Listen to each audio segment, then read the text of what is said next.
Well, you sealed the deal between Auntie's Choice and the Order. Science meets capitalism. Brains meets branding. What could possibly go right?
prudence dictates, sit back and leave the thinking to us. This is everyone's neighbor Prudence on Protectorate-sanctioned wireless. Attention, neighbors. Fear not if you miss the momentous news. For it bears repeating a second, third, even a 10th time. The Sovereign himself reported from inspiring tidings came from the consul's own mouth. Hear his announcement again and be uplifted by this complete validation of our perfect society. Subjects, listen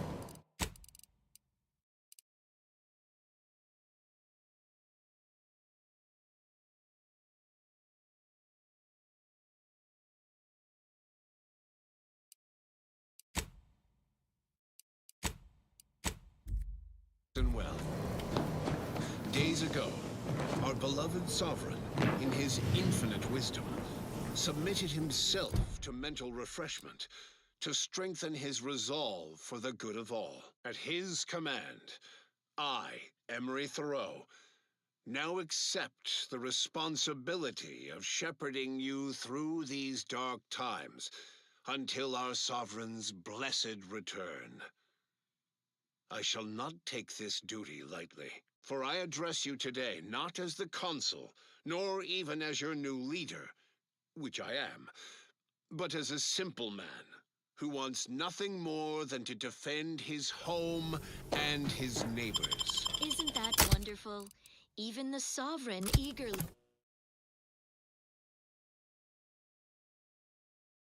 It's Fizzos, Fizzos, we love Fizzos, Fizzos, Spectrum. he pursues perfection. Now bask in the contentment as we replay the consul's inspiring announcement around the clock. Next up, Music to invigorate your mind, so you can serve the greater good at a brisk pace with a true adherence zeal.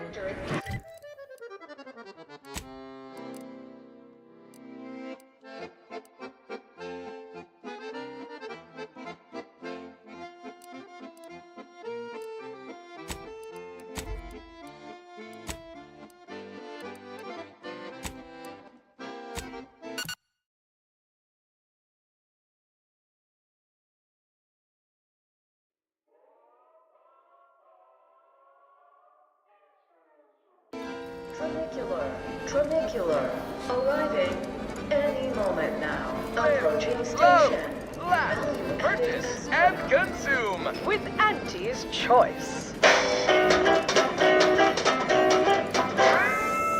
As your peerless leader, known for her unparalleled business acumen, I might appear above the occasional frivolity. But no, I do enjoy spectating a rousing sporting match. Beat it, will ya? You base rank and file. The big rib cut off toss ball news from home. But our Arcadia-grown league is a worthy substitute. Certainly a more profitable program than the Protectorate's watered-down ripoff. Pitchball. My, how imaginative. And don't get me started on their arbitrary rule changes. Bronzing is prohibited in the Tuesday and Thursday zones? Why even have the T-zones then? Oh, and sportsmanlike conduct is tolerated? Ha! That would put mysterios in the seats. A blood sport without blood sounds like red ink to Auntie. Our tossball teams play for keeps. I witnessed no fewer than 6 critical blood force dramas in last week's contest between the Easy Heel Loafers and Spectrum brand bandits. Unmistakable tossball team against the Protectorate's entire roster of pitchball pushovers. Any day of the fiscal week, even with half our team's 32 backs benched, they'd forfeit by abundant entertainment delivered with acceptably reassuring vocal inflection. This is Protectorate-sanctioned wireless. Everyone knows the paradigm epitomizes the pinnacle of social order. Why? Because the matriarch herself designed it, and the console embodies and executes on it. Throughout history, human societies were constantly out of balance. Individualism ran rampant. Depletion of resources and lack of community led to terrible suffering. Poor dears didn't have the firm, benevolent hand of the console to guide them. Here on Eden, we all enjoy... From pop guns to Can't tell the self-propelled difference between cannons, cover I and have whatever concealment. size weapon But you you need need to a make good all set your of armor problems before times someone 10. succeeds. We have community, purpose, time for recreation. Ventilating. Sleep well at night. Work isn't strenuous or stressful. Food is nutritious and plentiful. We have everything we need. Prudence dictates we take a moment to rightly appreciate it all and thank the console. Now on to other matters. Our song was composed, performed, and recorded under the explicit direction of the console, and as such reflects his excessively high standards.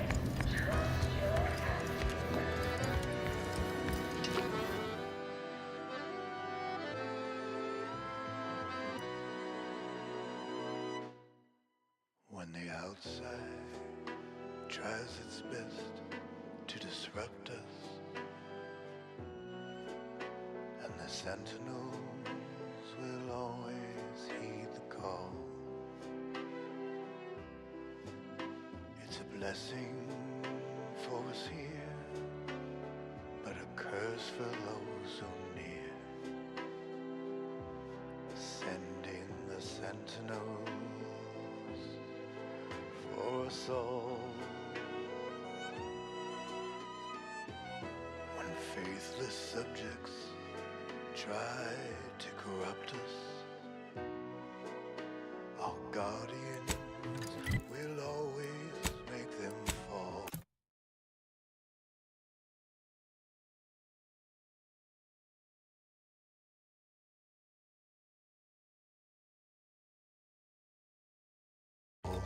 You want freedom of choice. You want Auntie's choice. They're full of strength and power, sending the sentinels for us all. The story of Auntie Cleo versus the Moon Man. They will always win, sending the sentinels for us all. Talent for our ages, a thing of legend, to be handed down for a modest fee to each successive generation.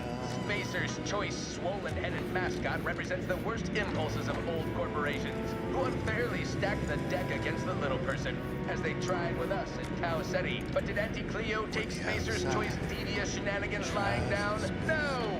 Just like our sponsored tossball team, the Auntie Cleo's Darlings refused to do what things were down at the end of the sponsorship series against the Spacers Chosen. I'm Jean Turper-Tyler, 6th base person for the Auntie Cleo's Darlings. I cleared Spacers Chosen's goalie at the end of the 56th inning, then made a Sunday goal to win the game. Whenever I see that Moon Man's grinning face, I want to cleave it in twain. Auntie's Choice! Darlings! Whether inside or out, there is Working hard or hardly working? That's rhetorical. sending the sentinels for Now watching. You look unfortified. Getting enough emulsifiers in your diet? innocent. Hey, mister, any bits to spare? Ever read the Middle Manager Handbook? Really shores up the foundation of your fundamentals.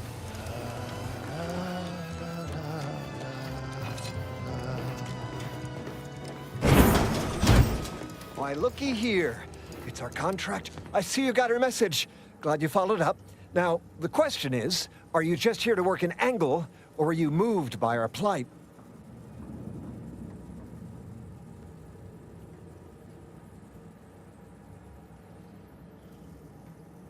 Long ago, the matriarch devised the paradigm plan to support a bound... When the brass sets an impossible deadline, who do you think everybody on the floor gets mad at?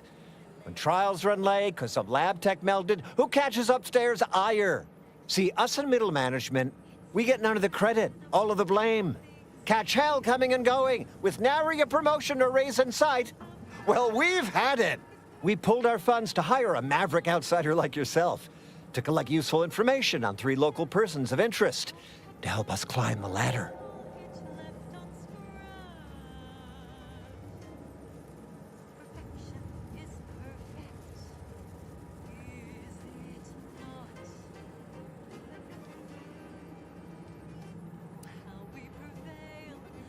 First person is Melquiades Alcantara, proprietor of the Bottom Runger. Came up with this new drink, the Raptidon Bite. Everyone's dying to try it.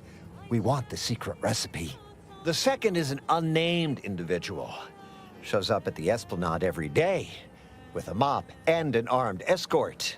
What's his story? What does he know? And why is he always waving at everybody?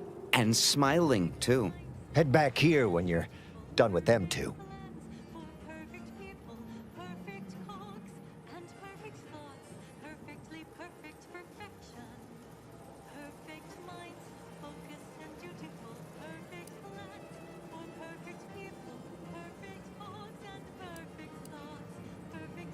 The third target we'll talk about after. Sort of a controversial figure around here. Consider him a concern for later. Anything else? That's what we want to find out. And that whole smiling business, anybody that's secure in their place here has to have dirt on somebody. Something that we could capitalize on.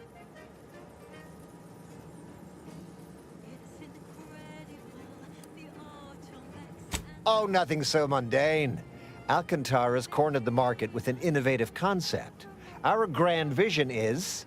Okay, wait for it. Now he's done all the work, steal his idea. Wonderful, wonderful. Let me just say that we're all so looking forward to working with you. We can't wait to benefit from the fruit of your efforts. See, everybody? Things are looking up already. Upper middle management, here we come. Sorry. Time is bits. Bits is time. Or are, that is. You seem like a go-getter. Let's consume lunch sometime.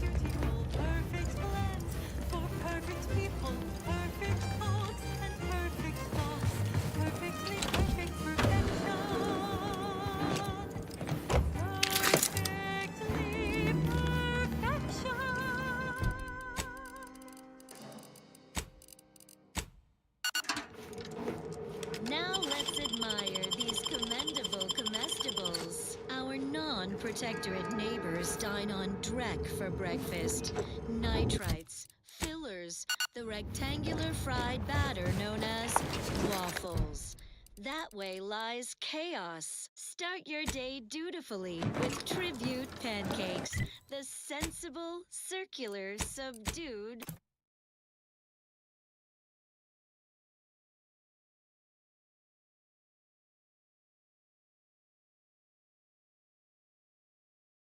breakfast food. Tribute pancakes, just like the matriarch used to eat. Such perfect products, the envy of the rivals. Let's not gloat. Artificial means. At Auntie's Choice, we strive to be 110% wholly plus artificial. Horse comestibles! Horse comestibles! We're literally giving them away! Sample one of our popular Bourse products. They're completely edible, despite any and all appearances to the contrary. Try one of Auntie's Choice tobacco-laden products, and you'll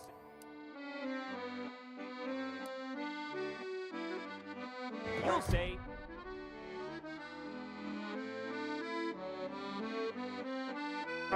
it's addicting! Close enough.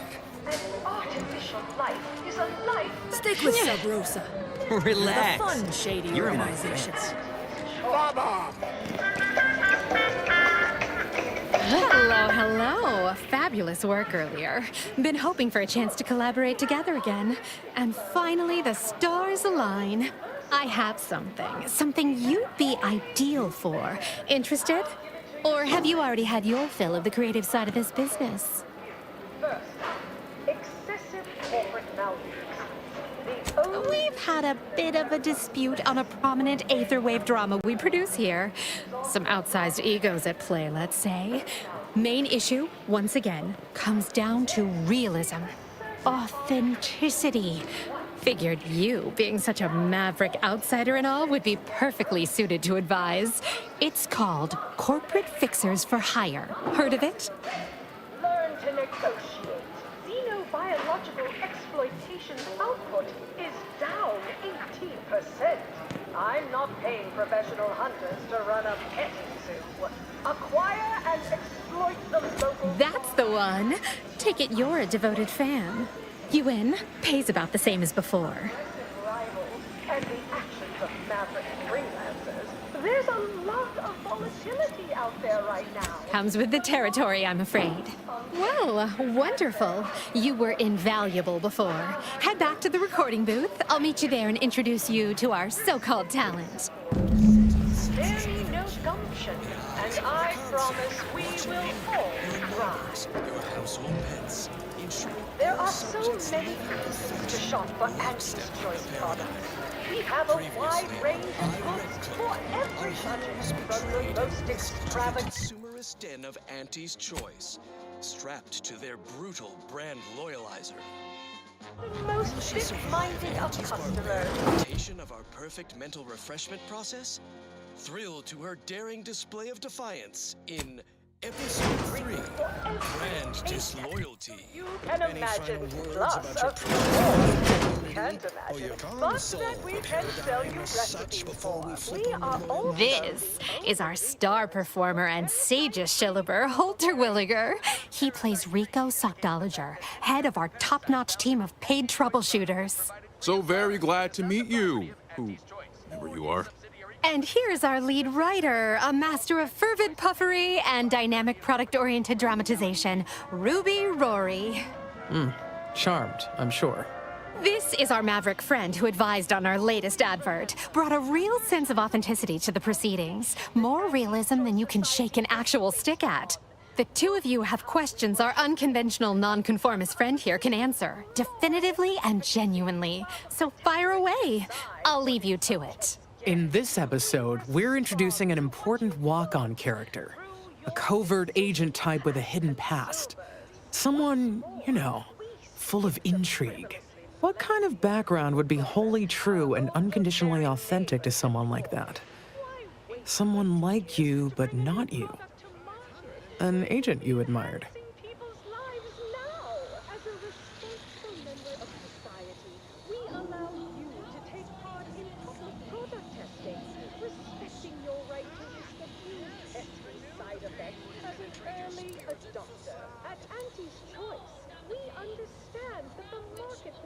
Fabulous. I mean, so real and realistic.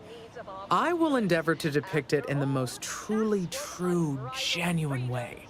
I'll be coaching our walk-on's performance.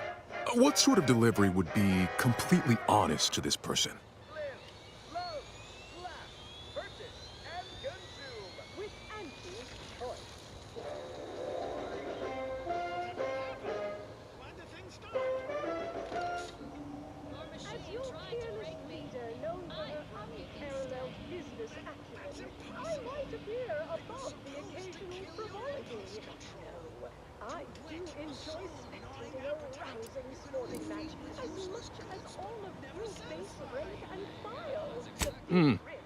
Interesting. Well then, I shall dutifully characterize your authoritatively truthful direction. All right, now, at this point, I need to illustrate a critical problem that our crack team, along with the walk-on, need to solve. Give me your honest feedback on the read. This manager won't go down easy. She discovered our tampering with the Computronic registry to shift blame away from our client. Now, it blames them for everything. What do you think? Honestly, too much? Was I gilding the lily?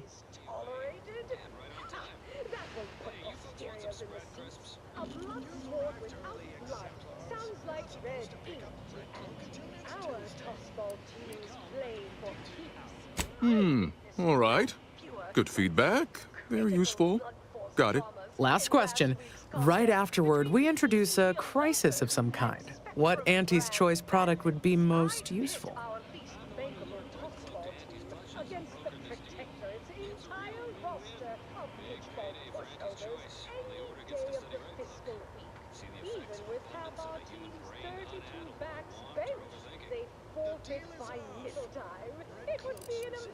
You bet. Practically everything, in fact. I know the perfect item. Fabulosity, absolute fabulosity. Always a pleasure to work with you. As human billboards. Of course, I also enjoy the simple pleasure of watching professional athletes bludgeon each other. Such a relatable interest. You should start hearing that episode on the wireless anytime now. You've probably already started hearing your advertisement. Well, I hope you look back fondly on this whole creative dalliance. No, I will. Now, just a moment, and we can hear it all assembled. They were stuck. Bottom of the ladder. Outmaneuvered time and time again. Robbed of credit for big ideas. Then, they enlisted the best. And so Red Cloak finds herself staring down a gun barrel brandished by Clear a traitorous for a healthy fee. He finds himself staring down time, the everyone. Red Cloak's new corporate allies. Will Red Cloak defuse the standoff between Auntie and the Order? Expect the expected in the finale episode of I, Red Cloak. Thank you for your customer service, contractor. Uplifted. Let's see what's Hey, next. didn't you hear me growl in a discouraging manner? The first testee ain't to be disturbed. Oh, no, it's okay. I'm gonna, converserate a little. Just wait over there for me or something. As you wish. Retreating to hover at a respectful distance. Sorry, they get a mite carried away most times. Oh, that. Yeah. Wish they wouldn't say that. Ain't accustomed to fancy titles. Don't mind them. They're here to make sure nothing happens. To me, that is. On account of being a close personal friend of Auntie Cleo. It's all a bit much, to be honest. But I guess it's like Auntie always says, anything worth doing is worth overdoing completely.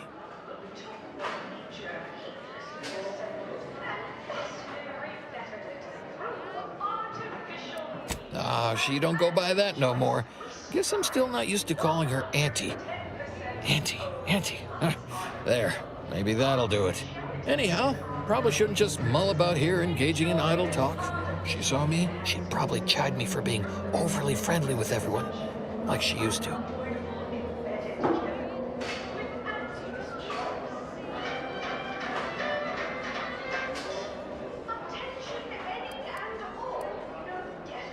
Wait, really? Why, sure. I mean, guess I can't see the harm. Hey, stay here, will you? Me and my new friend here, we're just going over there, to the bottom runger, to talk. Staying put, but keeping alert as if our jobs and or lives depended on it.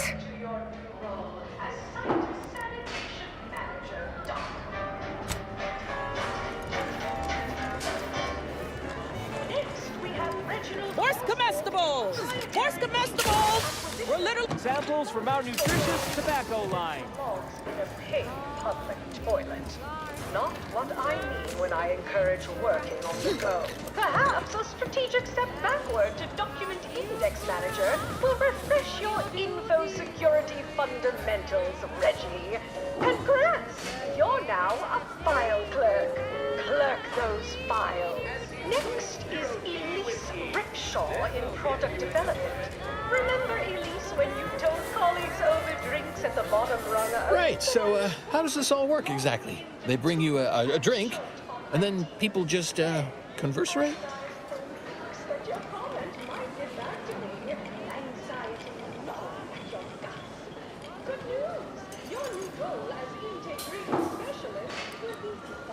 Oh, right, and I'd add that big talk is for big people who matter. So we don't talk about work matters or our day. Okay, then. What other sort of stuff you want to talk about? The weather, maybe?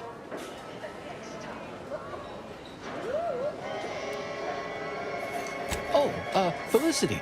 Felicity Carroll. Dr. Felicity Carroll, eventually. So guess she's Dr. Auntie Cleo now, technically? If that's how that works. She came to be lead scientist of research and development at Numa Experimental Station. I knew her when she was just Felicity, back in the good old days, when the company still did, human testing first, instead of just letting stuff willy-nilly out into the wild like now. I was her best test subject.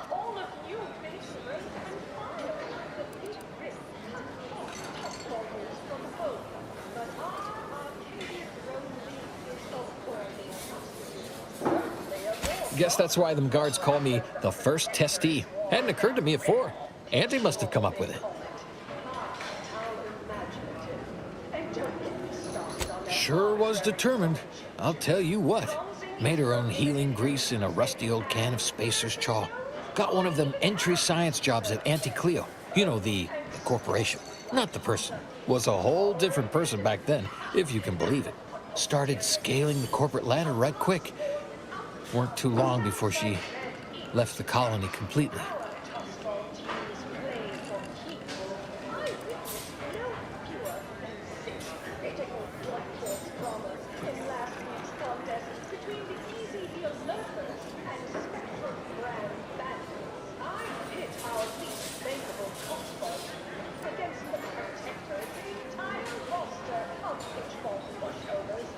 You think?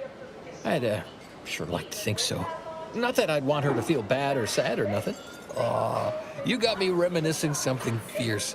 Did I mention she and I shared an expired chum bar once? Good times. You ate food once? Is that? Is that so? Recall anything else about her of, oh, I don't know, even greater import? Maybe I can remember other important things like that. I'll sure try. You know, this is nice. Talking like this is much better than when the other person just ambles off like they never heard you.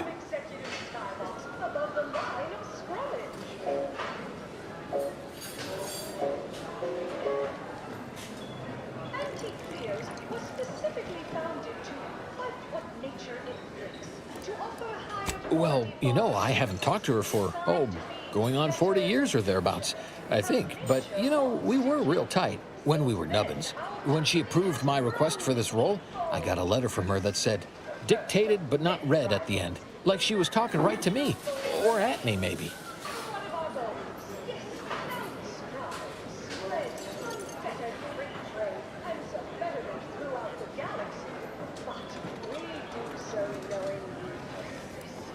You know, you're probably right. Sometimes thought it might be good to hear from her more, but I guess she's real busy. All I know is one day, Felicity said she was up for a promotion to be Auntie. Said it was an idea that went through every generation or some such. Auntie, she told me once she needed to climb to the top no matter what, but that she was real sorry about the people she had to step on to get there, though.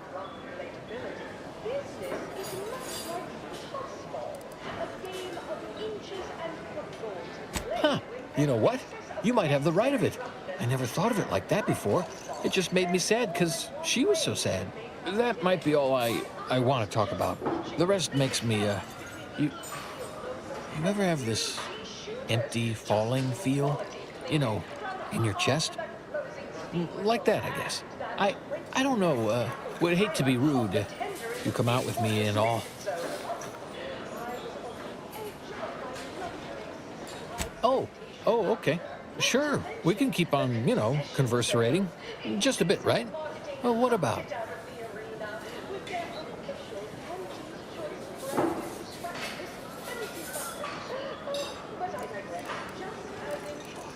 I don't like to say much about that.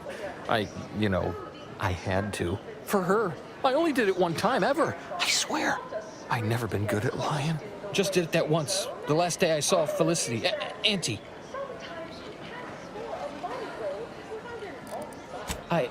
I was going to turn her in, but she was there. Felicity.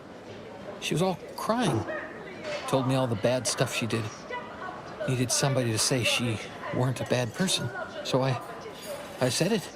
And now I wonder a lot if I am the bad person on account of that lie.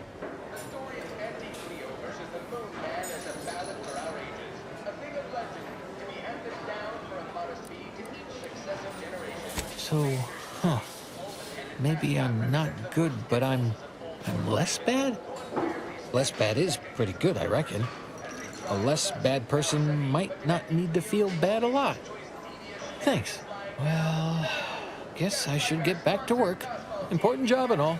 You know what? I haven't felt this springy inside since Fel and I worked the garbage pile in Argos. Like, less bad. Maybe good, even. goalie at the end of the 56th inning, then...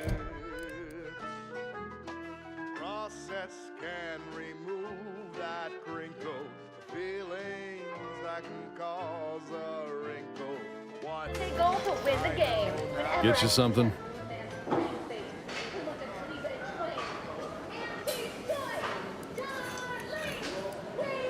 Afraid he stepped away to his office.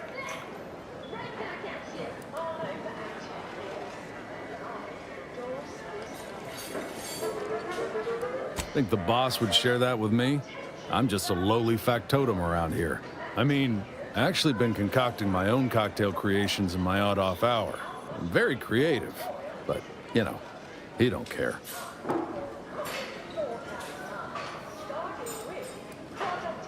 In fact, I have. I once made a drink called Death by Purpleberry and also Zeranium Poisoning.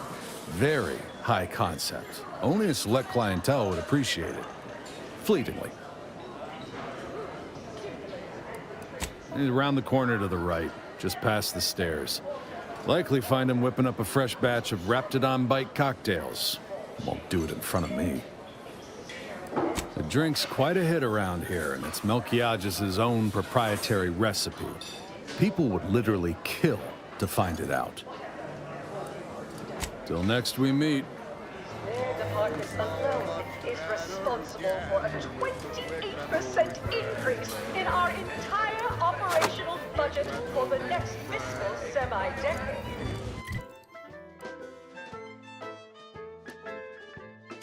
quick mental refresh. Where it's due. To me, as your chief executive, I've fostered a healthy Protectorate sanctioned wireless Have a profitable day. The reassuring adventures of a mysterious sentinel who roots out the rot of dangerous thought. If you're here for Melquiades Alcantara, afraid you're a mite bit late.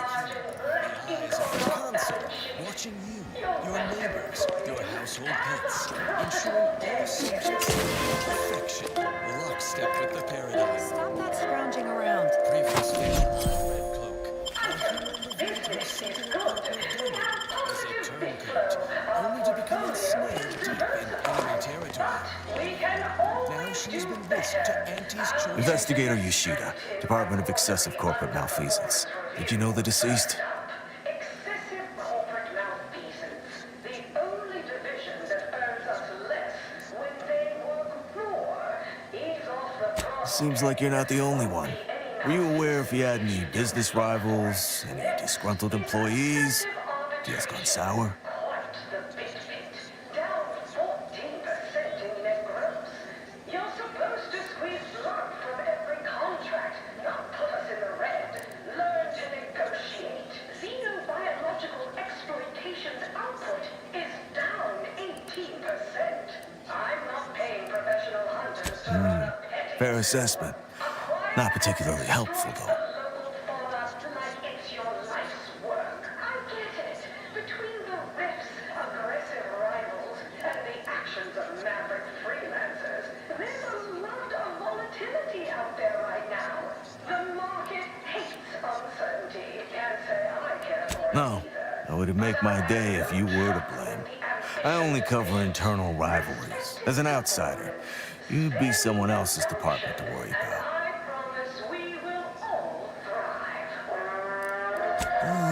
Just like on that show, Corporate Fixers for Hire. You're just like Rico Sockdology in real life. Who does that make me? If you're after the recipe, you probably want to ask around at the bottom runner. Someone there might know who'd kill Melquiades for it.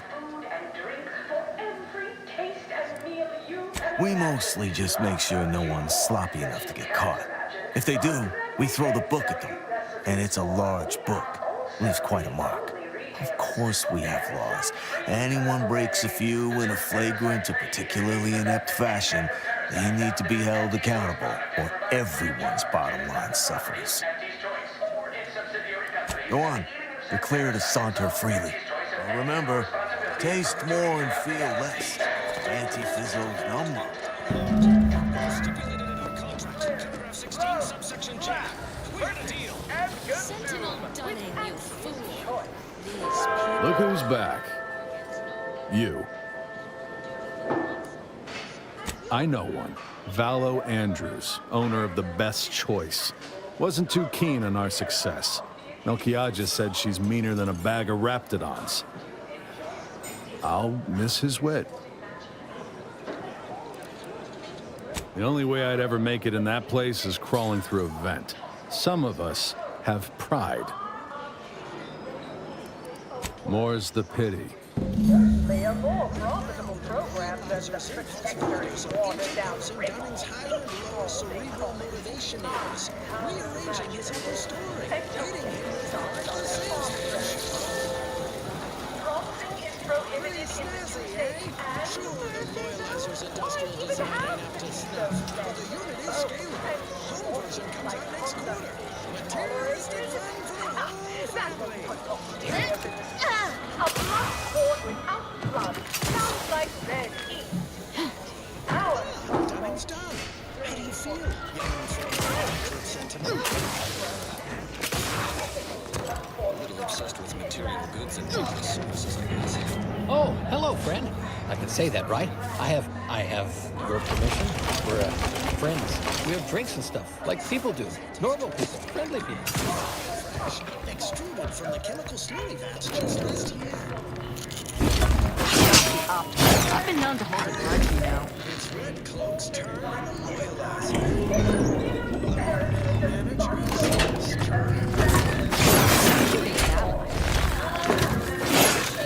You better sleep with both eyes open. Hey, I'm not. Architect's balls! Supposed to shoot the enemy! Lending me strength.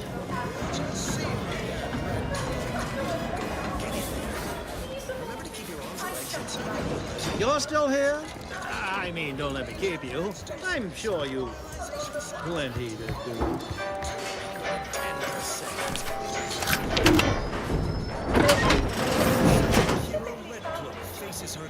This is all quite pedestrian, isn't it? Synthetic vanilla. Can't afford. Of course not. Who would even entertain such a thought? A dramatic escape is afoot in the next episode of I, Red Cloak. It's obligatory listening wireless entertainment. The first of many I rivals. find myself asking, what would Red Coat do? Transition to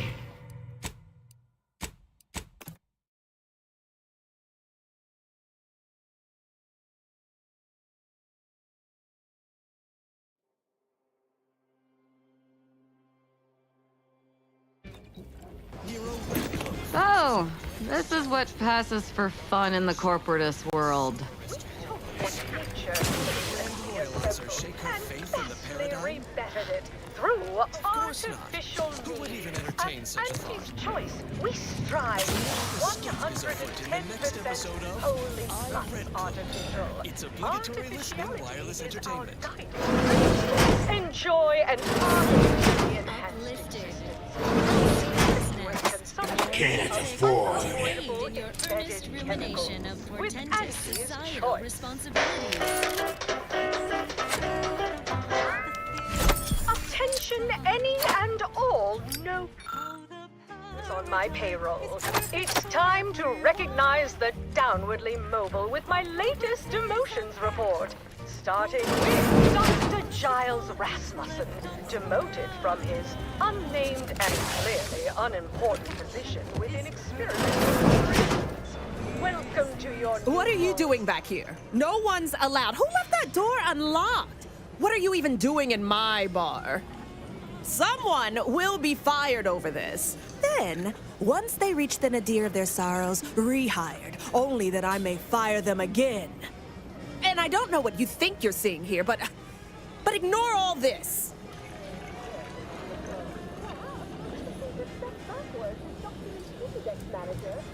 What? All this? Furtive mixing of cocktails is simply how I relieve stress in a productive manner. It's a Raptidon bite, a unique concoction devised by Melchiah's Alcantara, who was simply my dearest friend.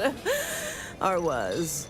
I procured its recipe from him before his unfortunate passing, and before you ask, yes, I have receipts for everything.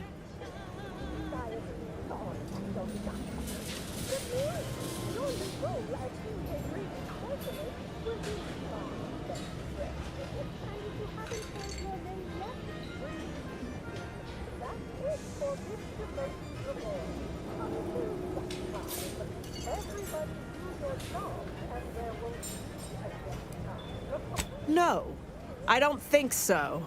Now that we have the recipe for this dreadful elixir, our clientele no longer have reason to stray.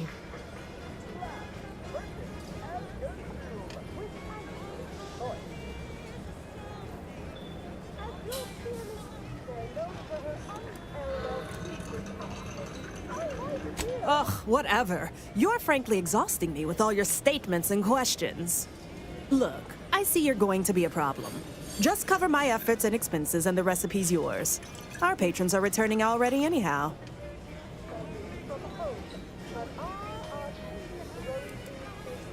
Fine, you can have it.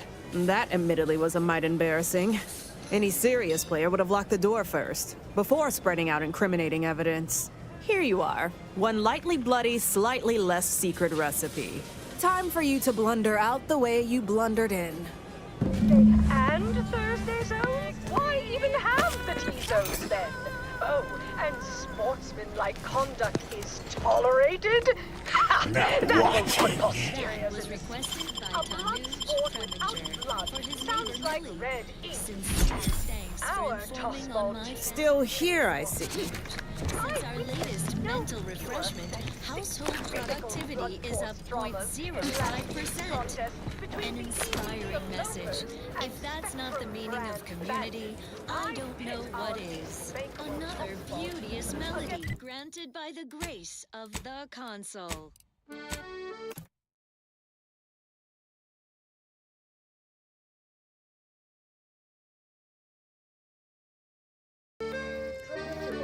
Trinicular, arriving any moment now.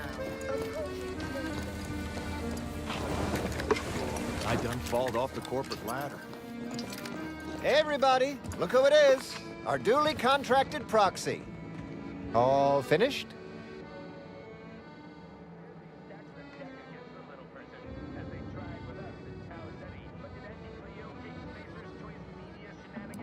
Knew he was connected. What'd you find out? He tell you any secrets about Auntie? Or inspiring stories about her career ascent? You know, that might act as encouragement to them like us, presently stagnating in our position of paid employee. Huh. A rumor had it she was one of the Schuyler line, old money family, type who looked down at anybody who worked for a living. Never seemed like her. I got a whole lot of insightful observations like that, you know. Wait, there's been more than one Auntie Cleo? Explains a lot, now that I think about it. Like how she ain't a few hundred years old. Huh. That everything?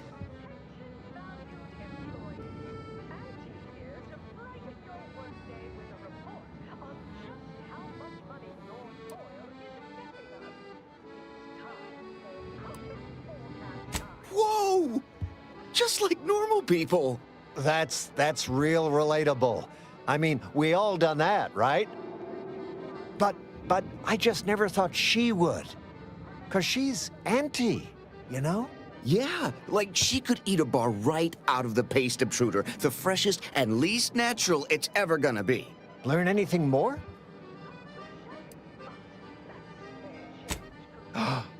Can't even imagine possessing that degree of marketing acumen. You could just tell people how to think and do things. Like to not constantly yell at you all the time for only just doing your job. Those details were highly motivating, both personally and professionally. Real roadmap to success kind of thing. Diverges greatly from events depicted in Auntie the Musical, the all-singing adaptation of Auntie's life story, which we've all, of course, watched 9 times. Didn't make the drink, or didn't make... Oh, I see. Less we know about all that, the better. But I knew you'd effectuate effectually. Right? Wasn't I just saying? Here, for your trouble, from all of us. Now, about that last person of interest. There's a former Spacer's Choice VIP in the brig. We tried talking to him, you know, to see if he had any useful dirt. But he's kind of mean. Full of scathing invective. Belittling, one might say. But, you know, tough sort like you might have an easier go of it.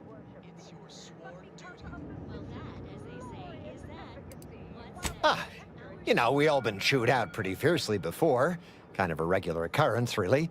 But I swear, I ain't never... I still have nightmares. Sometimes I think I hear his voice, and I start to run. Uh-huh. Likewise. Future generations will tell cautionary bedtime stories about that day. Nah, they got him set up like in olden times. They let everybody walk up and holler at him, throw produce and such. Whatever that is. Oh, that sounded very take charge. Have to remember that. Okay, we'll make sure you've got authorization to the brig when you arrive. May you effectuate effectually toward the agreed-upon goal state. That's the middle manager handbook again.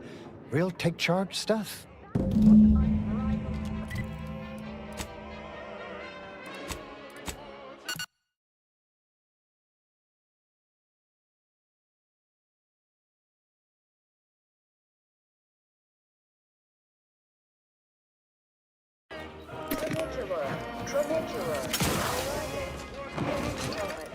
Always remember, commercialism is the foundation that Auntie's Choice Society is based upon. Not because we worship bits, but because of the system's glorious efficacy. While the Protectorates decide what its subjects get, we respond to what we want through your...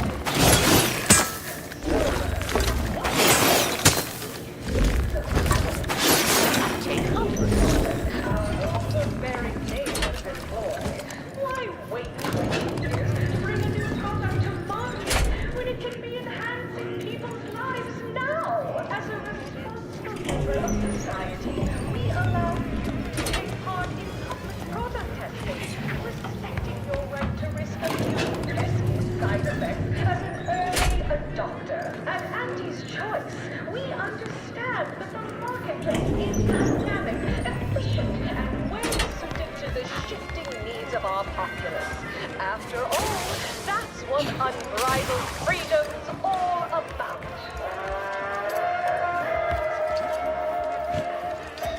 Live, love, laugh, purchase, and consume with Auntie's Choice. From pop guns Can't to tell the difference between cover and concealment. you need to make Good all set your of armor problems. before someone succeeds in defending I've been known to hold the line, you know. Ah, wonderful. More of it.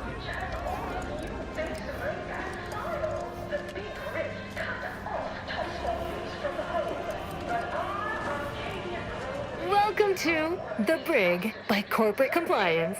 Please do not taunt the prisoners. Thank you. I know what I said, and I meant what I said. Visitors to the brig are required to taunt the prisoners, at least to the best of their abilities.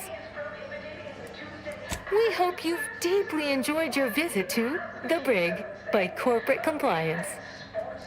Prudence dictates, sit back and leave the thinking to us.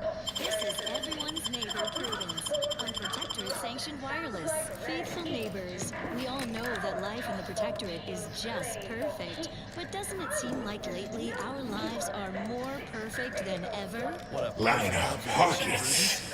Life lately does seem extra perfectly perfect. I've never slept more soundly, knowing we are safe from enemies without, and the occasional misguided subject within. Why, we've gotten word that our beloved Sentinels have rooted out 2 arbiters who have so tragically turned their backs on... You're lucky we're patient sorts. Refreshment is too good for these faithless former enforcers of the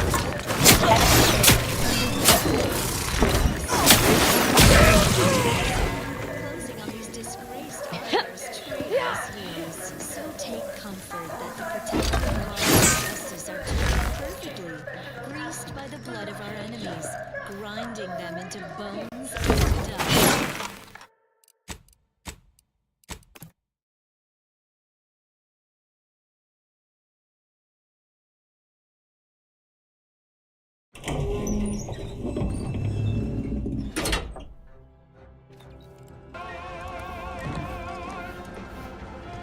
Welcome to... Please do not taunt the... I know what I said, and I meant what... We hope you've deeply enjoyed your... Come to jeer at a fallen old rival like all the rest. Swear I heard from everybody else in this rickety tub. So far, I am decidedly unimpressed. Been some sorely lackluster heckling from your colleagues. Clever as barbs weren't clever enough by half. Not expecting much, but go ahead. Try your worst. Let's hear it.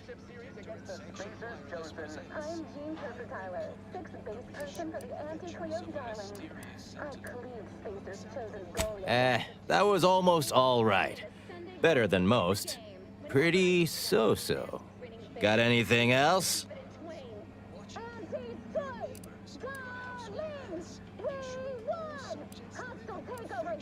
You implying I'm suffering from oxygen deprivation? You do know the only thing keeping us breathing on this tub is an air scrubber built by the lowest bidder. Joke's on all of us. Anyhow, you done yet? Or you got more?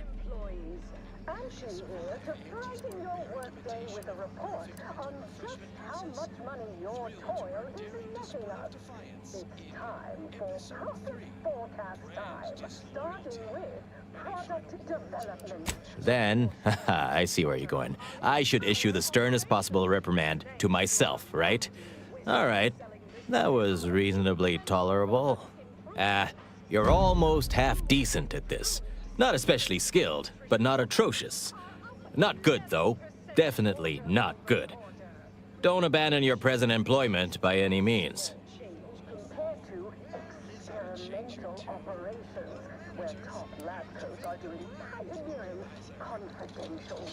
Wait, you didn't come here for the express purpose of ridicule and castigation? Well, certainly embraced it, though. Respect the flexibility and commitment. So, all right, I give up. What do you want?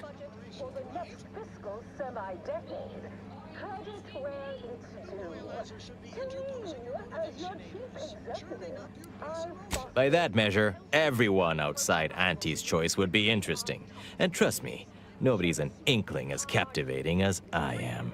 Look, I appreciate the attention and all, but does any of this benefit me? Because otherwise, you might as well just jeer away.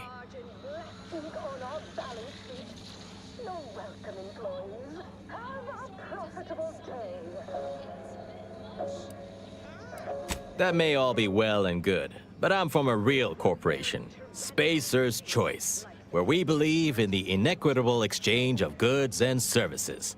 Furthermore, and consequently, I don't do nothing without something in return. Anything else would be unseemly.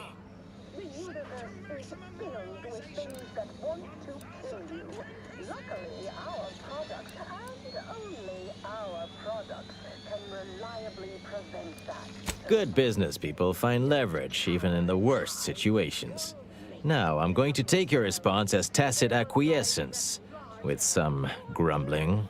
Name's Himanshu Tegulapalli, Regional Brand Manager for Tau Ceti, Spacer's Choice. Auntie has it in for all of us former reps, but me in particular. Been humiliating Spacer's Choice every chance she gets. You seen those display images mocking the Moon Man? Dressed up like a baby? Petty stuff. Being completely one-sided. Till now.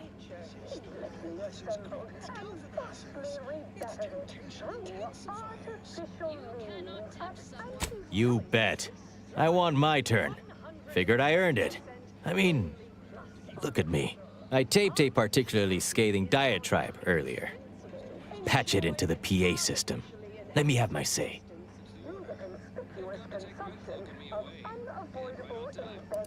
Not on me presently, no.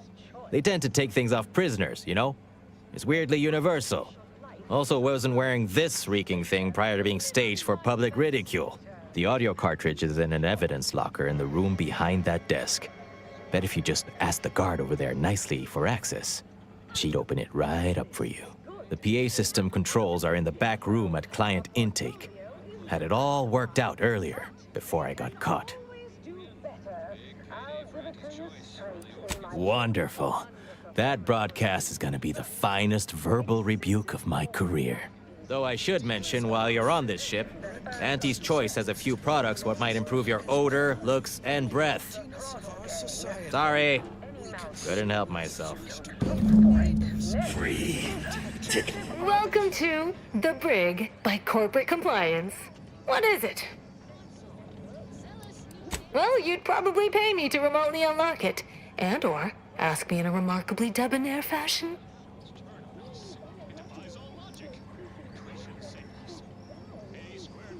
All right. See that door behind me? It's suddenly somehow been left mysteriously unlocked. Pleasure doing business at you. I will not let you drag me back to Eden, Red Cloak. Any Knock of you off new the funny anti-pals business. make a move, you get it right between the eyes. And so Red Cloak finds herself staring down a gun barrel brandished by her traitorous foe. Now watching. Who finds himself staring down the barrels of Red Cloak's new corporate allies. This standoff, but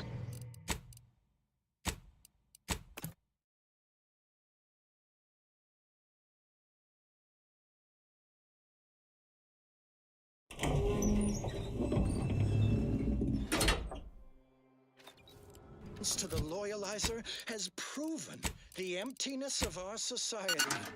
We consumerists wish to be her neighbors in the protectorate.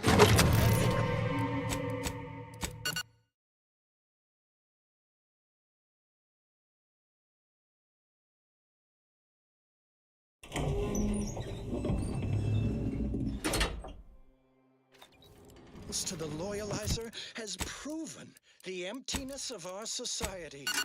We consumerists wish to be her neighbors in the protectorate, if you will have it.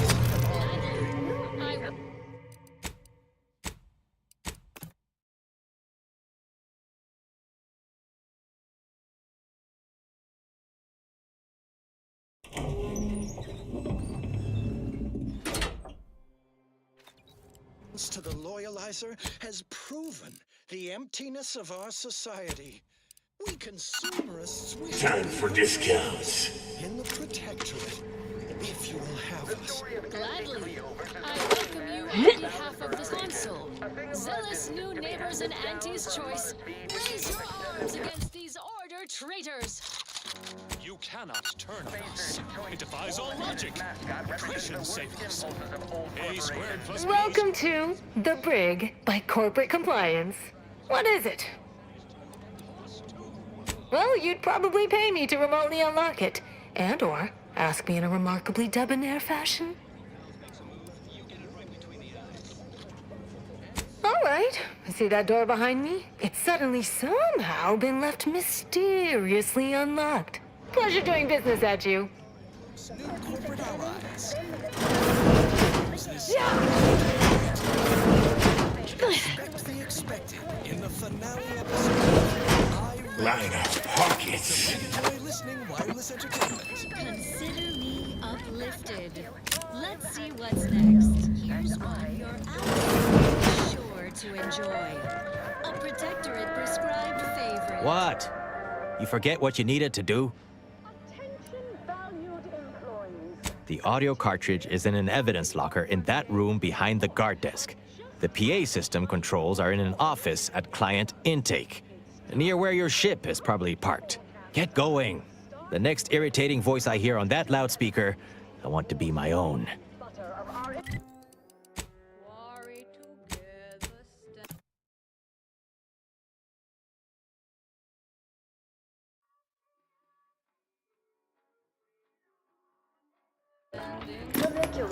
Funicular, arriving.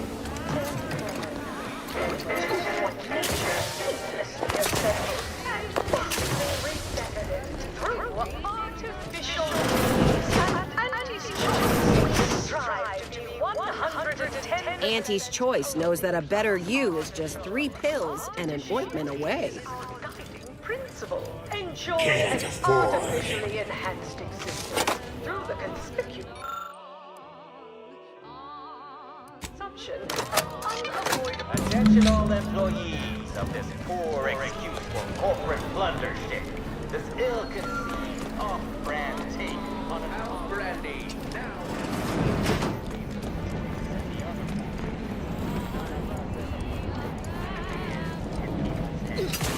Onward. Down by a rigged system and lack of mobility, but no hope is better than false hope, right? I swear, everybody in this company thinks they're going to be somebody.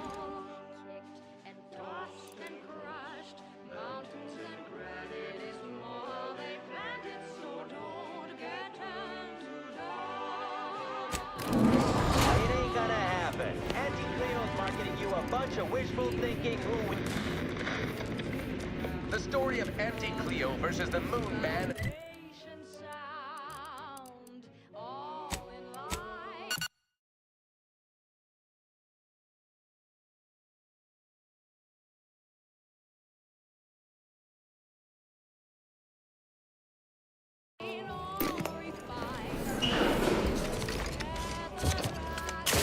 Always remember, commercialism is the foundation that Anti's Choice Society is based upon. Not because we worship... From pop guns to self-propelled cannons, I have whatever size weaponry you need to make all your problems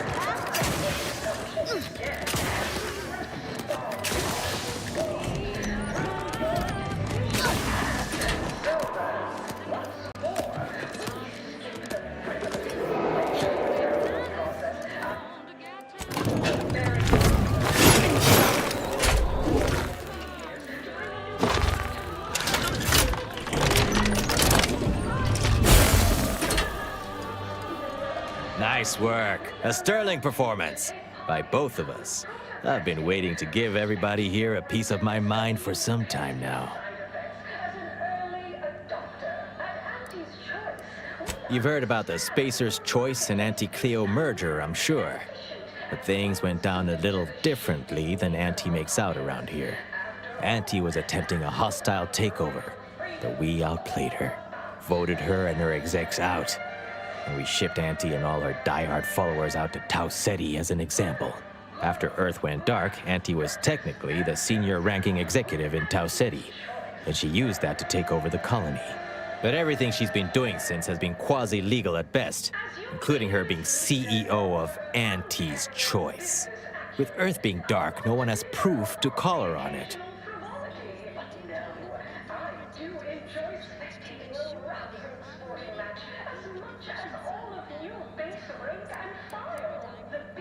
This little ruse of hers will collapse and she'll be exposed for every corporation to see.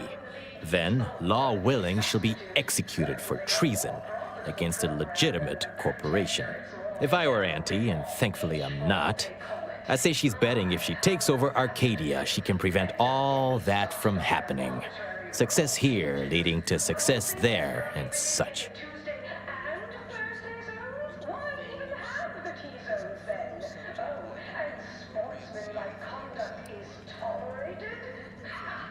What I had to say was more important. People here needed to hear how bad they've been bamboozled by that self-determinism claptrap. The rest is going to come out eventually anyway. After that, we can all go back to exploiting each other honestly. No thanks. Once Spacer's Choice is back in control, I'll be running this place in no time.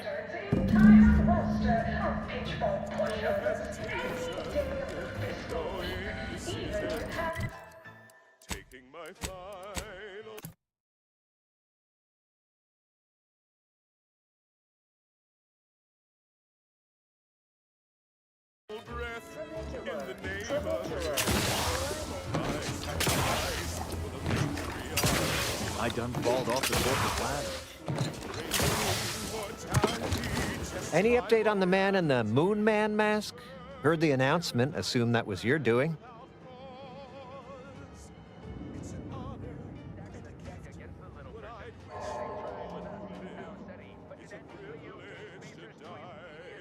Wait!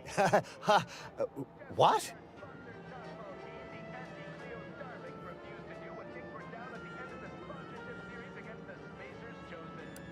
What?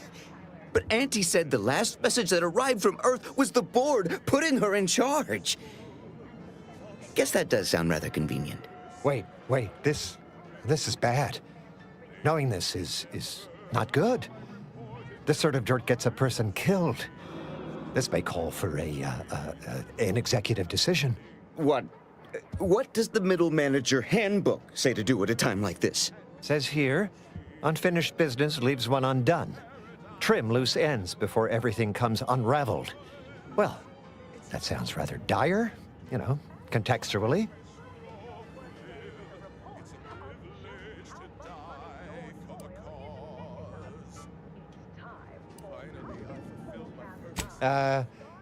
What do all of you think? Are you feeling reassured here? Not sure I am. I was, but now your lack of certitude has got me starting to worry.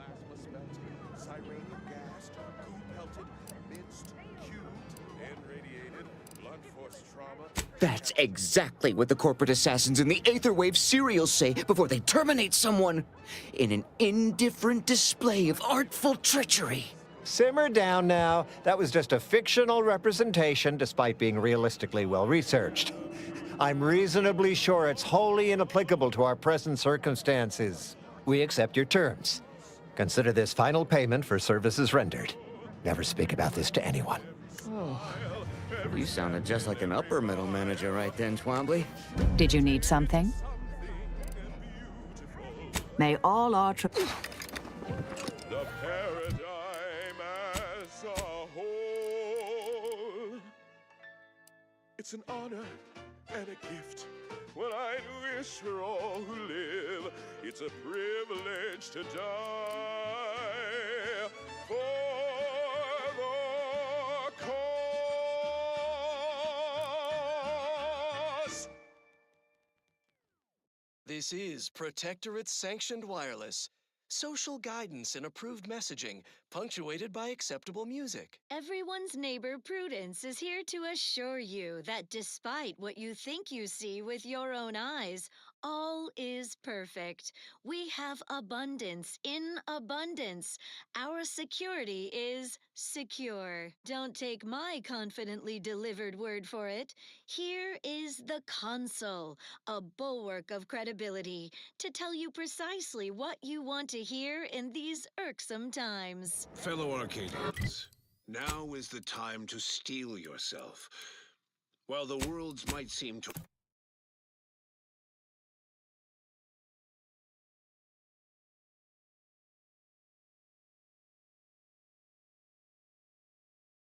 wobble around us, I assure you, our foundation remains strong. Please remember, commercialism is the foundation that anti-choice society... Incandescence, and the fiery spent orbs of its...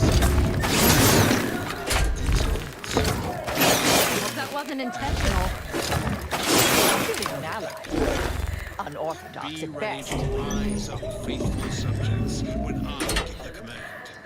Each to their assigned role. And remember, death in defense of the system is a blessing. As they say, time is capital, time is bits. You're burning lucre just standing there. Go! Poised to battle our foes to your dying breath at a moment's notice.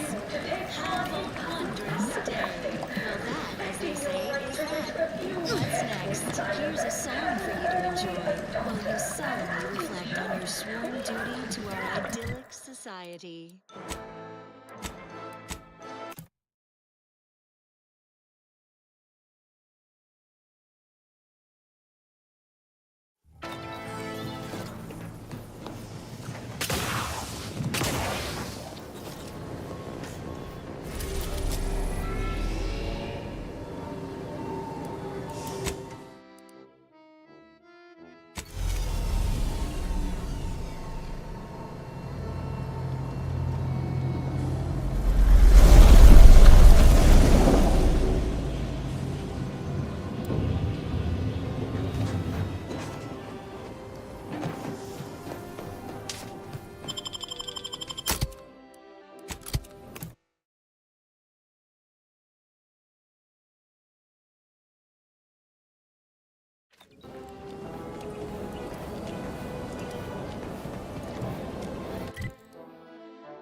Thank you for your support, valued colleague. What happened to the anchoress? Nothing to see here.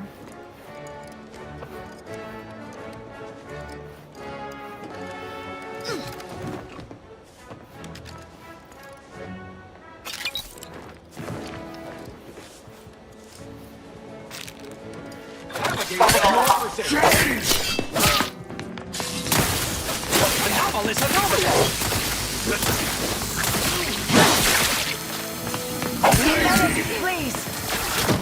Proceeding forward. Evaluation overturned.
Next, a small sampling of Protectorate Abundance. Nothing reins in restless thoughts like a healthy attachment to an addictive substance. Make yours the routine of cigarettes. Their smooth draw and sedating aftertaste sends impure thoughts up in smoke. Security got 'em cigarettes because smoking is not thought-provoking. Well, that is thoroughly enriching. Let's continue.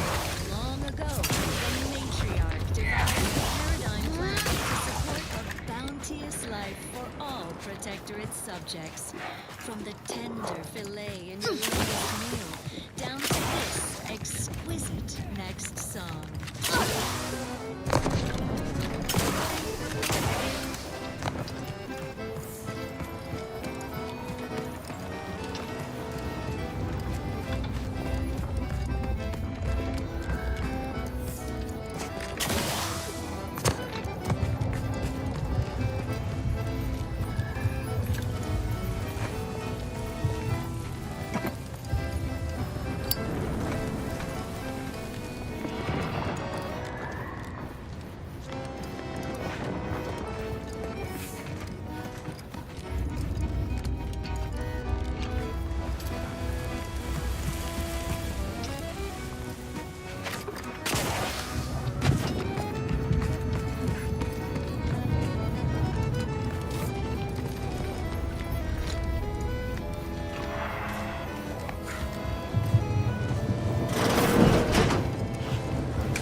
repeating a second, third, even a 10th time. The Sovereign himself reported for mental refreshment. The inspiring tidings came from the consul's own mouth.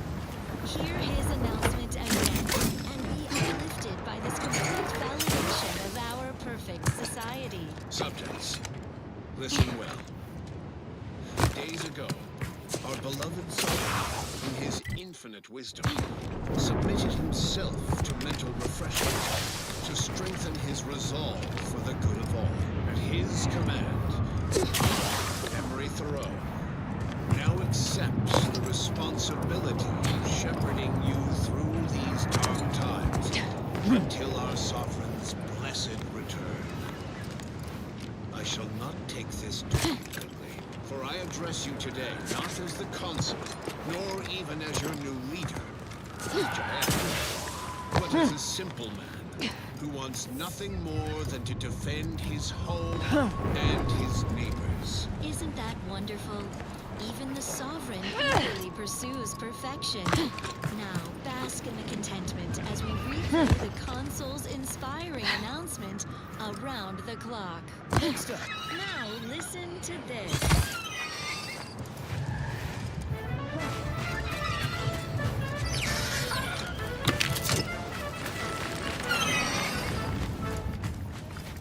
Don't suppose you've changed your mind, stranger? Stay back! Oh, wait. You aren't one of those damn scrappers. Apologies, stranger. These eyes don't see as well as they used to. Perhaps it was fate you met me here. A capable sort like you is akin to an oasis in a hellish wasteland. So might you be willing to help an old, injured man with a simple task?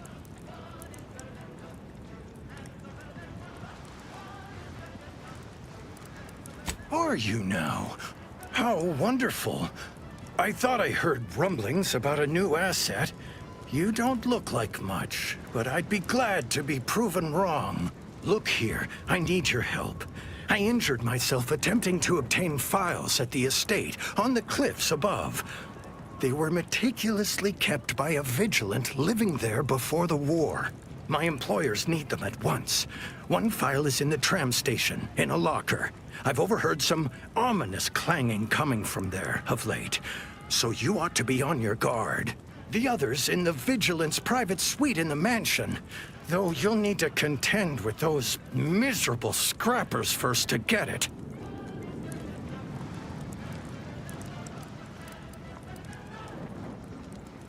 Thank you kindly for the concern, but I've got it sorted.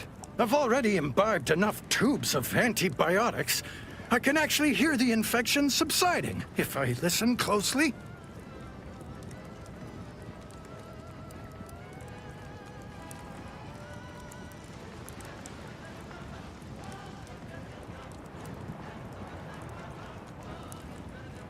The best treatment, my good apparent doctor, is to find those vigilant files before the opportunity is lost forever. Will you help me, or won't you? Keep your voice down. Don't you know how this valley echoes? Ah, yes.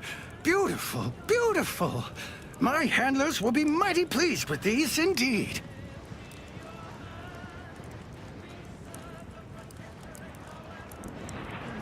Old Spider is mighty good at keeping secrets.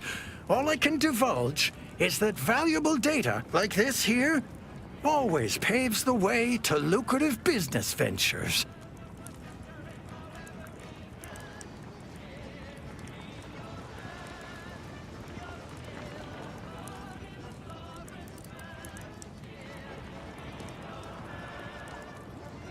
I did, and why not? You think I'd use my given name in the midst of a highly sensitive mission? Ha! You'd find yourself an alias too if you knew what was what. Anyhow, here's your payment for a job well done. And since you're apparently known to others in Sub Rosa, I suppose I can add a bit of knowledge on top. Been watching the scrappers for a while. They stick to raids, nothing big or risky. All the same, they caught the attention of a sentinel. Imagine they were being brought to heel. Sentinels work in secret, but someone somewhere gave the Scrappers word that he was coming and bringing trouble with him. They killed him upon his arrival, of course.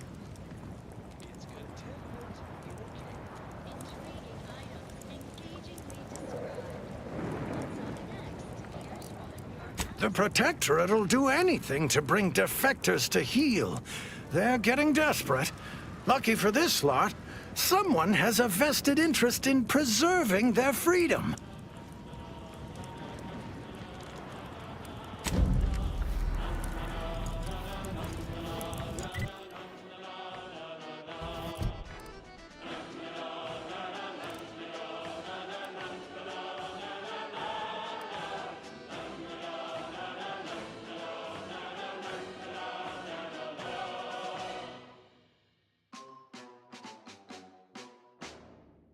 Everyone needs to be vigilant, not just our betters who are vigilant. Eyes wide open, see all you can see. There is no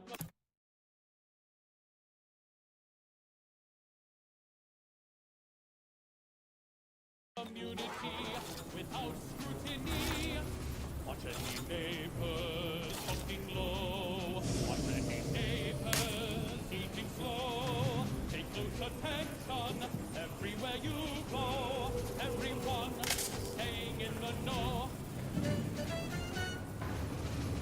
Who watches the watchers? You and me forever. Who watches the watchers? We know one together. Watch any neighbors who oversleep. Neighbors who shuffle their feet directive and alive. When we watch each other, our community thrives. Who watches the watchers?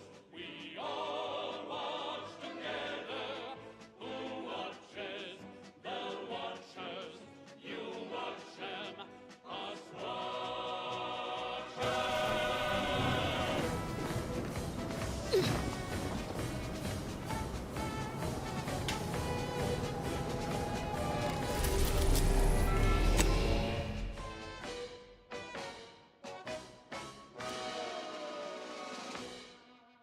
Everyone's eyes should be occupied. Two eyes are better when multiplied. Every observed. That's how the paradigm serves.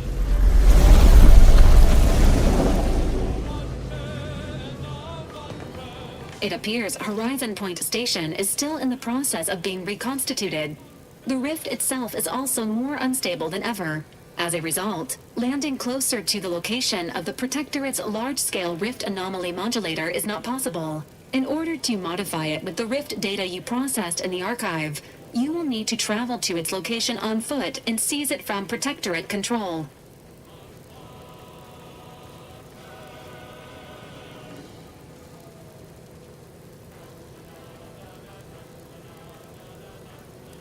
The energy readings from the modulator can be traced to the Sovereign's flagship, Providence, hovering on the far side of the station, hypothesizing. Given Protectorate hierarchy and the recent announcement about the Sovereign's mental refreshment, this is likely the Consul's doing. He will need to be stopped. But to what end is he working here? The Consul I once knew would never act so recklessly.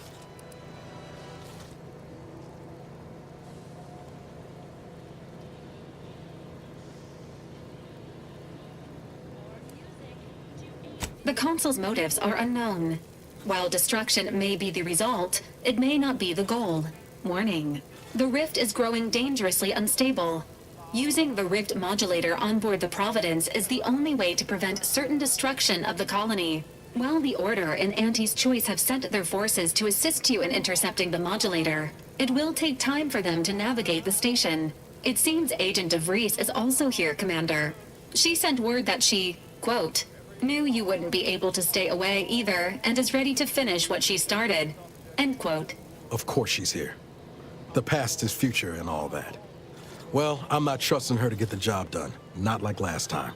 Once the modulator is secured, it may be used to close the rift and save Arcadia and all those in its orbit. There is minimal room for error, Commander. Good luck.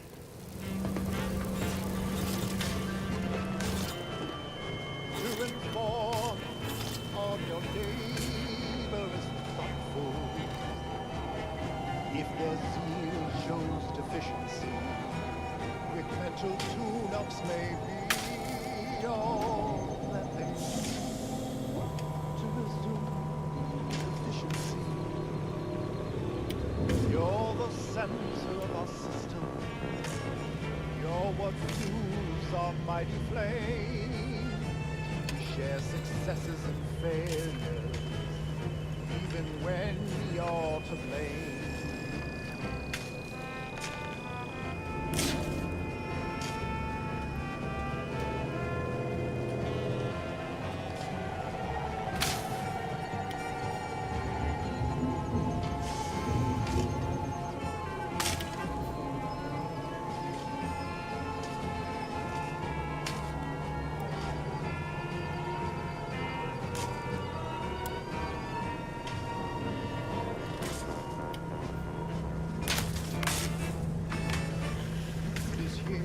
That we thrive.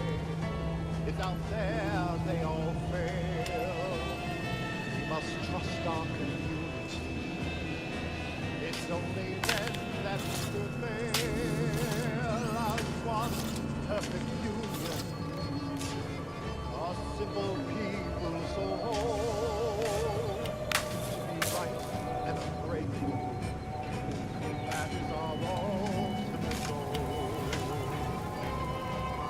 Trusting each other, by rules we abide, working as commanded to, side by side.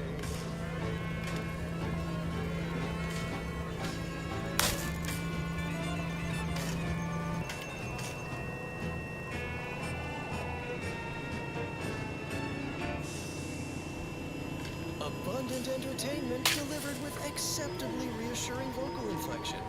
This is Protectorate Sanctioned Wireless. Everyone's neighbor Prudence here with a vital missive. I'm so thrilled to be the first to congratulate the consul on his new position as our provisional caretaker of worlds. And I'm thrilled to be second, putting that on record. Duly noted, Subaltern Prescott. I just cannot think of a steadier hand to take the reins from the Sovereign as he undergoes important and necessary mental refreshment. Everything you just said, I also say with equal enthusiasm, Prudence. Yes, fine. We are so blessed to have someone as selfless as the consul to carry the burden of leadership. Of course, his ascension was predicted and planned for, like all events. How right you are! So, neighbors, join me in reasonable celebration of this realignment with the paradigm. Just goes to show, the system truly does abide. Now, on to other matters. Another beauteous melody granted by the grace of the consul.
Protectorate Sanctioned Wireless presents I, Red Cloak, the reassuring adventures of a mysterious sentinel who roots out the rot of dangerous thought. I, Red Cloak. Her sentinel senses ever keen, the eyes of the console, watching you, your neighbors, your household pets, ensuring all subjects live in perfection, lockstep with the paradigm. Previously on I, Red Cloak, our hero courageously withstood the materialistic temptations and nauseating crab-witch stench of Auntie's barbaric brand loyalizer machine. Just as Red Cloak was inspiring her corporate captors to abandon their consumerist addictions, the traitorous forces of the Order arrived to take custody of her, aided by her turncoat former Sentinel partner, Dunning. Now Auntie's choice and the Order are in a standoff, weapons leveled at each other, with fearless Red Cloak betwixt them. Thrilled to her inspiring redemption of these misguided foes, in the fourth and final episode, Order from Chaos. Dunning, everyone, now is the time for community, not hostility. Lower your weapons. No, you lower your weapons, greedy corporatists. I'm certain my reformed Order allies will overlook your lapse in judgment if you turn over Red Cloak. Isn't that right? Yes. In fact, we are willing to add an additional 3% to the agreed-upon payment to encourage your compliance in our deal at 22%. Suddenly, consumerism isn't so appealing. Red Cloak's inspiring resistance to our brand loyalizer has demonstrated the failings of our morally bankrupt society. Impossible. But we predicted with 47% certainty that this, in your vernacular, was a done deal. Force plus mass equals squared. It appears that your math is faulty.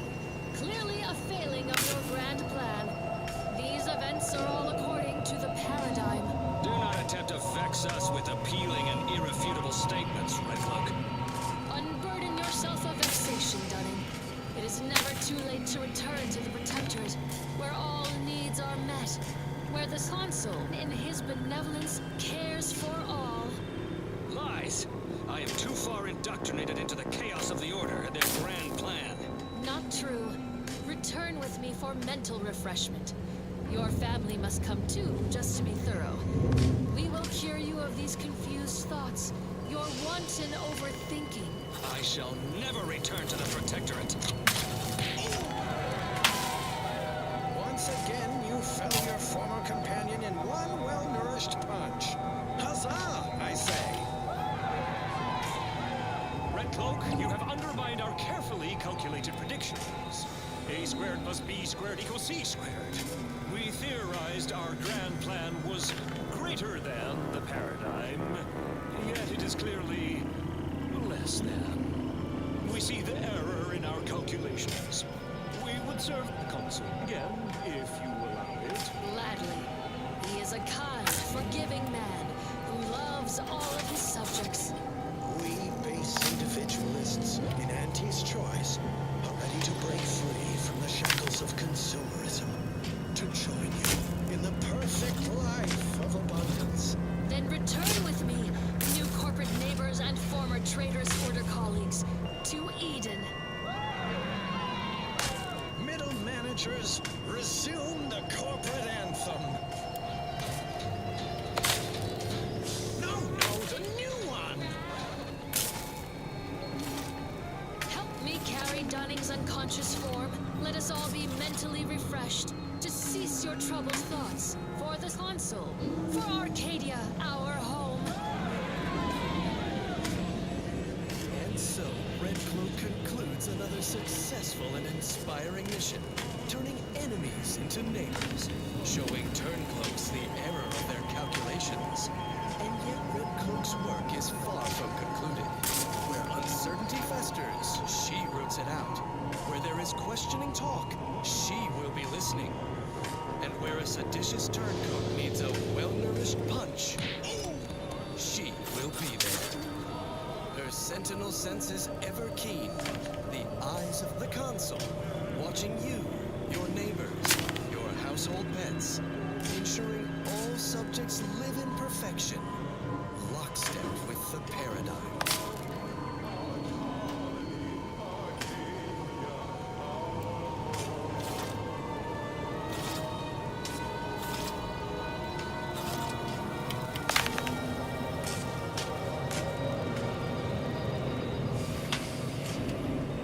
I find myself asking, what would Red Cloak do? Dutifully transition to other content, of course. Another song in an Just waiting on your orders, Commander. Whenever you're ready. The rift. This close, it's terrifying. I can't believe I ever convinced myself otherwise. The Sovereign will be avenged. Preparing obligatory encouragement. You can do it, Commander. Now's not really the time for a chat. You need something? I'll see what I can do.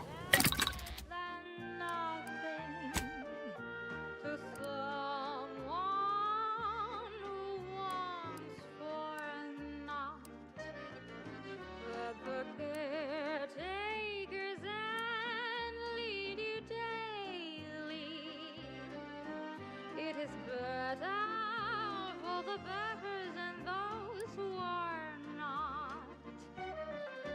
Ideas are dangerous and can break you and take you away from the role that you play. Everything is grand in paradigm glide. It's safe inside the mold, so just do as you're told.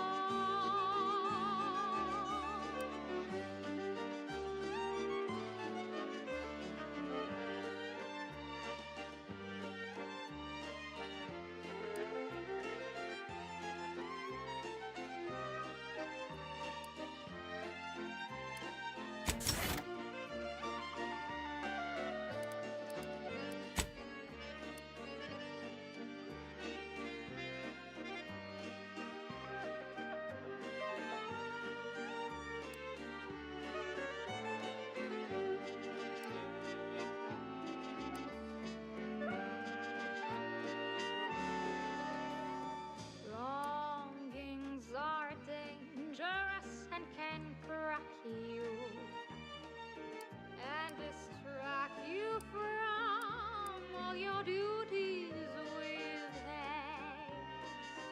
Let the caretaker's hand lead you daily. It is better for the batters or else it's a waste. Everything is good in paradigm glide. It's safe inside the mold, so just do as you're told.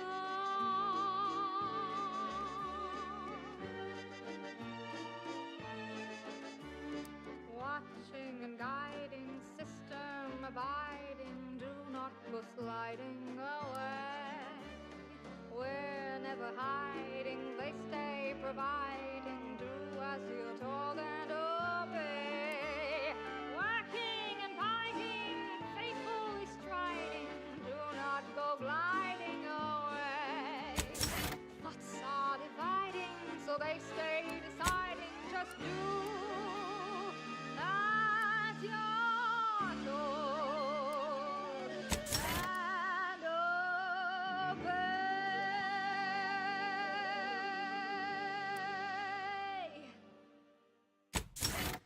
Next, a small sampling of Protectorate Abundance. Ceaseless service stokes a hearty appetite.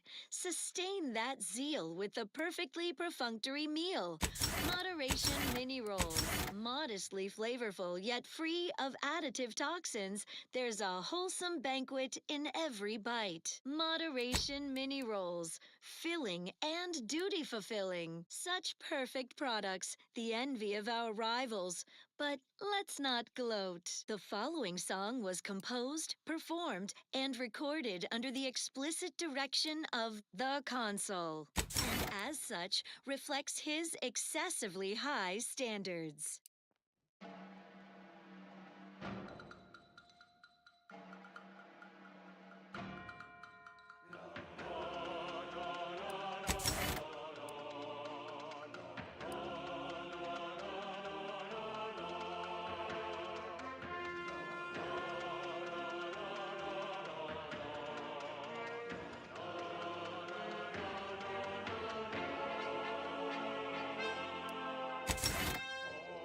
Always do your very best, working through your progressions. People depend on you.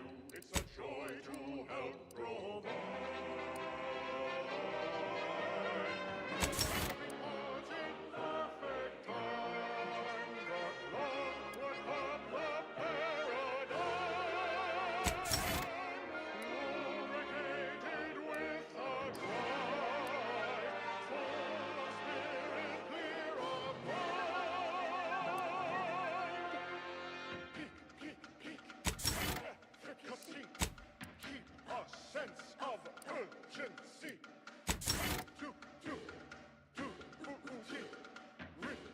Responsibility. Kitchens clean, clothing mended, showing devotion as intended. Waiting in a brand new day. Autumn hoisting cares away. Trash is empty, hearts are full. Praise the sovereign, may he long rule. Workplace tidy saves us time to display our devotion, clear of mind. Moving hearts in perfect time, the clockwork of the paradigm, lubricated with a drive, full of spirit, clear of mind. Moving parts in perfect time, the clockwork of the paradigm, lubricated with a drive, full of spirit, clear of mind.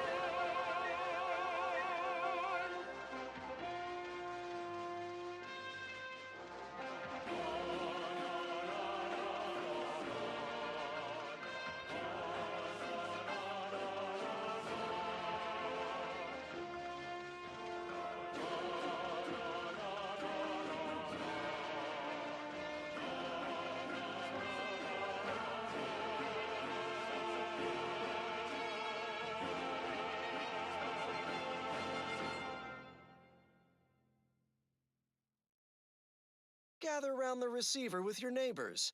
This is Protectorate Sanctioned Wireless, your trusted source for wholesome melodies and inspiring reports on community goings-on. We are all encouraged to live in the moment. How can one not when life is so perfect? Yet, it's every subject's duty to reflect fondly and often on the path that led us here. So spend a moment in remembrance of our matriarch, who not only drafted the blueprint of our perfect society, but also the space-traversing technology that made it possible. She alone recognized that old Earth had become a fallow garden, where only the seeds of base emotions, avarice, jealousy, hate, might sprout. She whisked us to Eden. We flourished under her guiding light, as life-giving as the star we call Arcadia. Thank the matriarch when you bask in our sun's warmth. Although without flaw, the matriarch was still mortal. Her final gift to us was her child, the first sovereign. We thanked the matriarch when we basked in her sun's brilliance. And we mustn't forget, it was the first sovereign who foresaw the greatness of our consul, our selfless leader. Put that way, our console is yet another of the matriarch's many gifts. Now you know all you need to know, so on we go. As Eden offers a plenitude of natural resources, our station presents a profusion of pleasing melodies, like this one.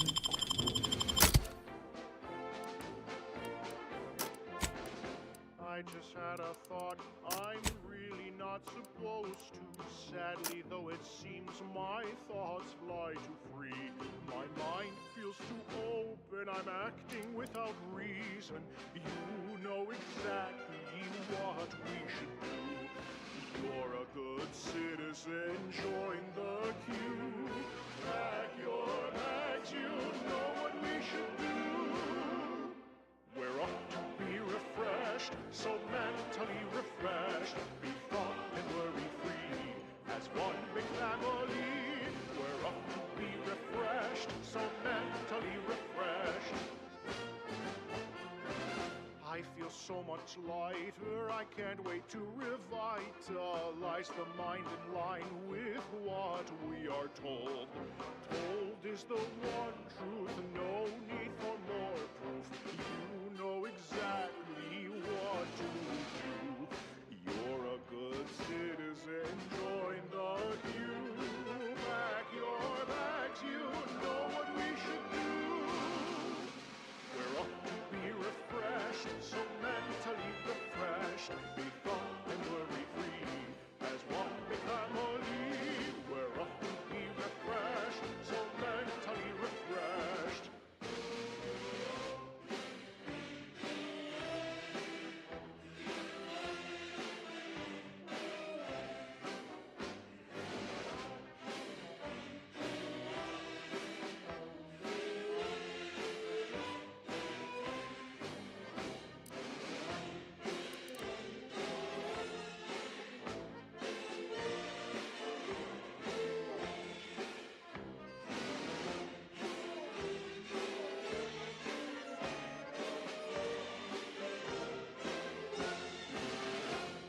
Stomping out ideas, reporting on your peers. Support the sovereign's vision, no need for your decision.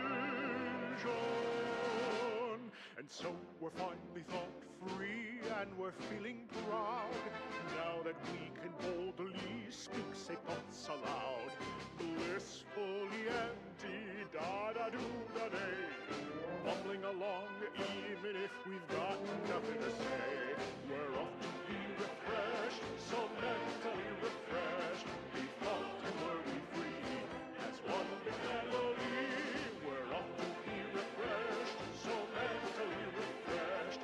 We're off to be refreshed, so mentally refreshed. Be thought and worry-free as one big family. We're off to be refreshed, so mentally refreshed.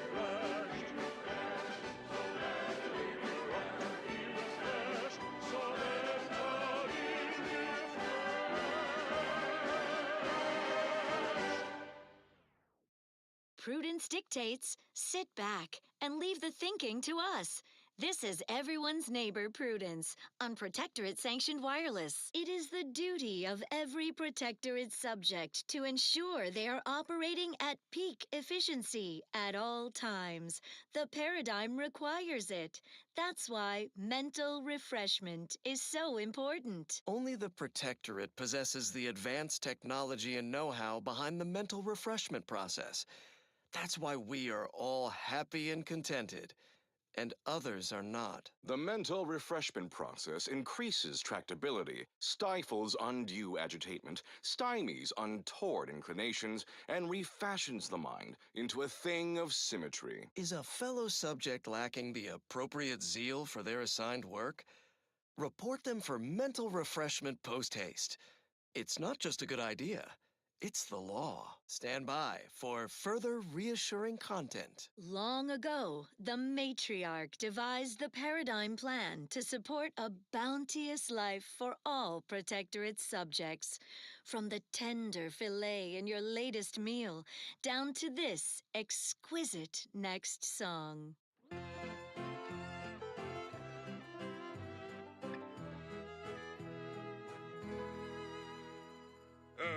day I am giving all myself in his name. I know this to be true. He cares for you. The sovereign deserves all your love. Every day he's uplifting, keeping us safe and carefree. I know this is the case. Give him your grace. The sovereign deserves all your love. Love him because he loves you. Love him the least you must do. I want for nothing, come what may. I stoke my devotion, have not gone astray. I'm a good neighbor, I do all I can. That is my great sovereign's loving plan.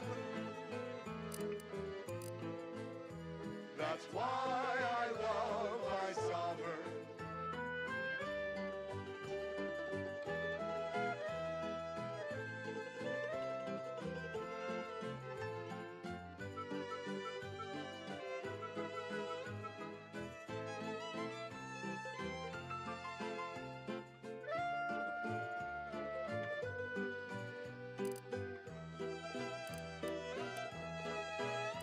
That's why I love my sovereign. That's why we love our sovereign. My heart belongs to the sovereign, and the first sovereign before him. With Rome in my heart for the matriarch, whose bloodline bestowed their perfection. I trust, I breathe for my neighbors. I aim, I watch in his name. I know I am right, he's our shining light. The sovereign deserves all your love. Love him and he will love you. Love him, that's all we must do. I want for nothing, come what may. I stoke my devotion, have not gone astray. I'm a good neighbor, I do all I can. That is my great sovereign's loving plan. That's why I love my sovereign. That's why I love my sovereign. That's why I love my sovereign.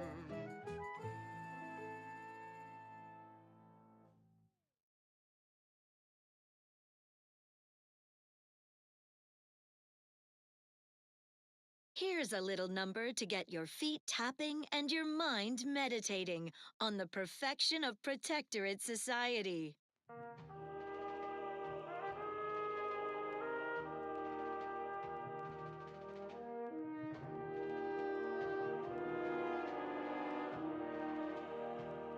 No finer victory beyond the vanquished foe.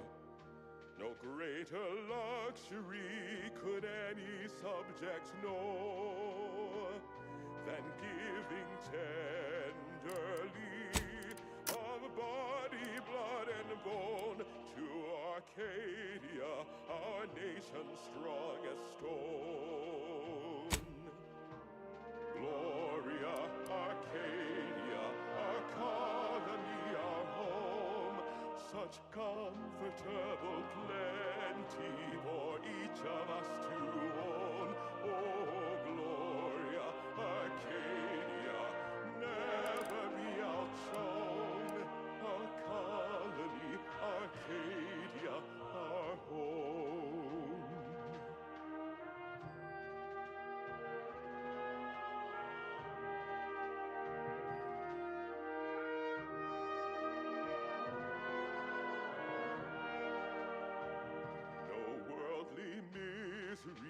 Compares to mystery known. Such opportunity for those who would atone, perishing selflessly without complaint nation strong as stone. Gloria, Arcadia, our colony, our home. Such comfortable plenty for each.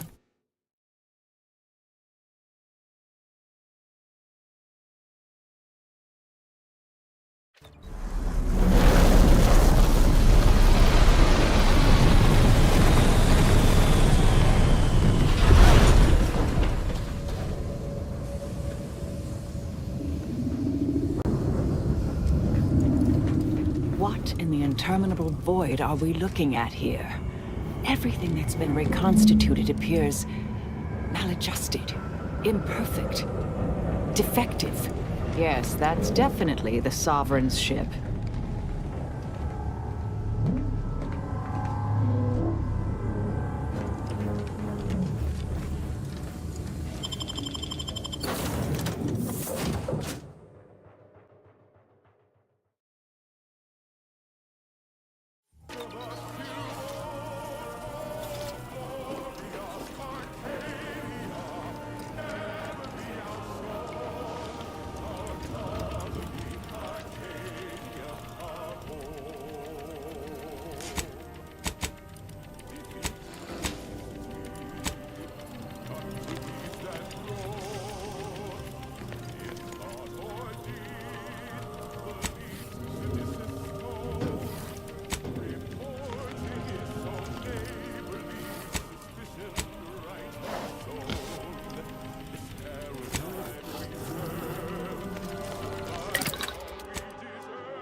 Arcadia, our home.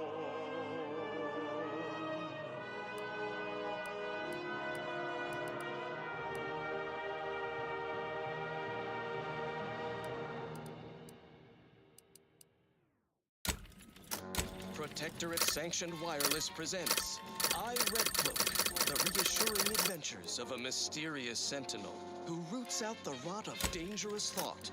I, Red Cloak. Her sentinel senses ever keen, the eyes of the console, watching you, your neighbors, your household pets, ensuring all subjects live in perfection, lockstep with the paradigm. Previously on I, Red Cloak, our hero was betrayed and whisked to the consumerist den of Auntie's Choice, strapped to their brutal brand loyalizer. Will she survive Auntie's barbaric imitation of our perfect mental refreshment process? Thrilled to her daring display of defiance in Episode 3, Brand Disloyalty. Any final words about your precious perfect community? Or your console or paradigm as such before we slip on the loyalizer, Red Cloak?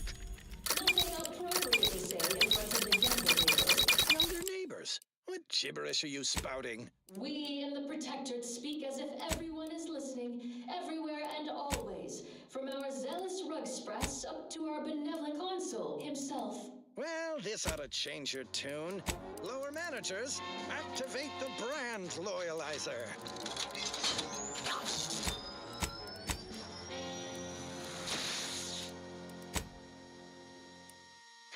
It's awful quiet in there. Shouldn't Red Cloak be screaming? I feel like she should be screaming. The machine is operational, right?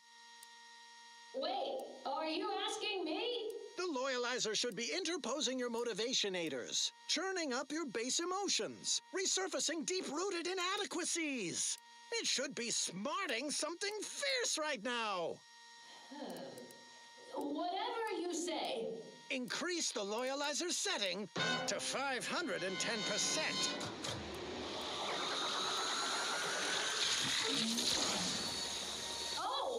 Now I'm starting to sense something.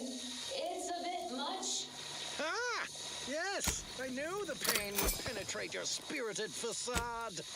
No, not the pain. The crab witch odor. A little of that goes a long way. But if you breathe through your mouth, this contraption's actually kind of soothing. Does it go higher? Set to maximum loyalization. 1,010%!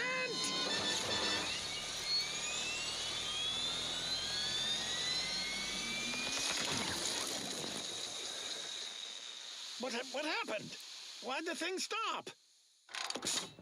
Your machine tried to break me. I broke it instead. That's impossible! It was supposed to kill your impulse control. To whet a soul-gnawing appetite, you can only feed with useless goods but never satisfy. Hey, yeah, that's exactly how I feel. Have a Sprat Crisp, Red Cloak. They help. Shut up, Dunning! How did you do it, Red Cloak? How did you resist the Loyalizer's Greedence Galvanizers?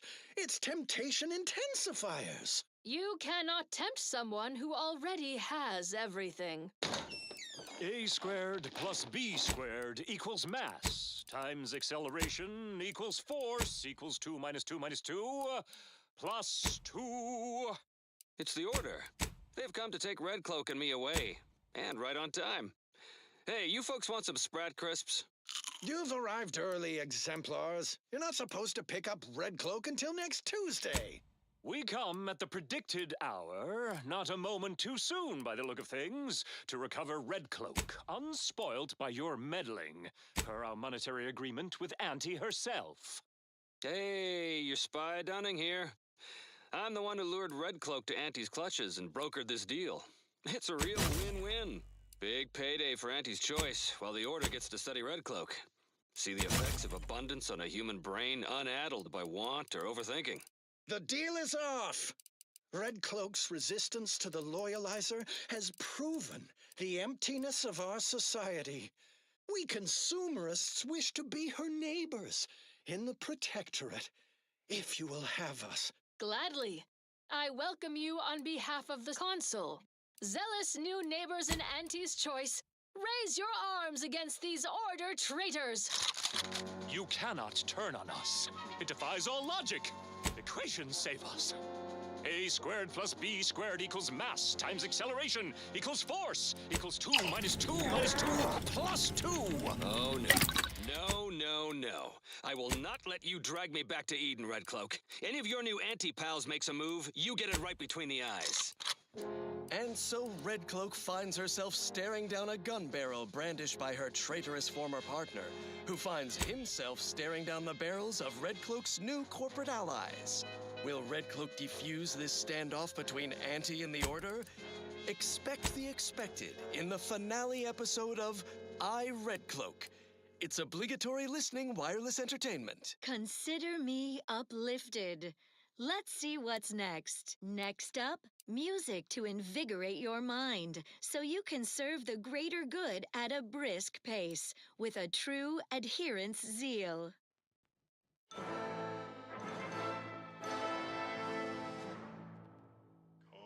one and all Arcadians, our glory's on the horizon. Single-minded, thoughts true, we chosen few will rise up together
And for the good of the people will fight to the nail.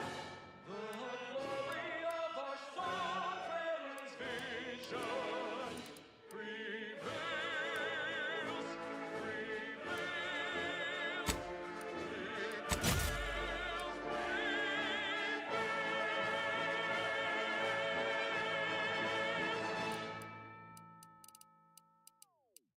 This is Protectorate-sanctioned wireless.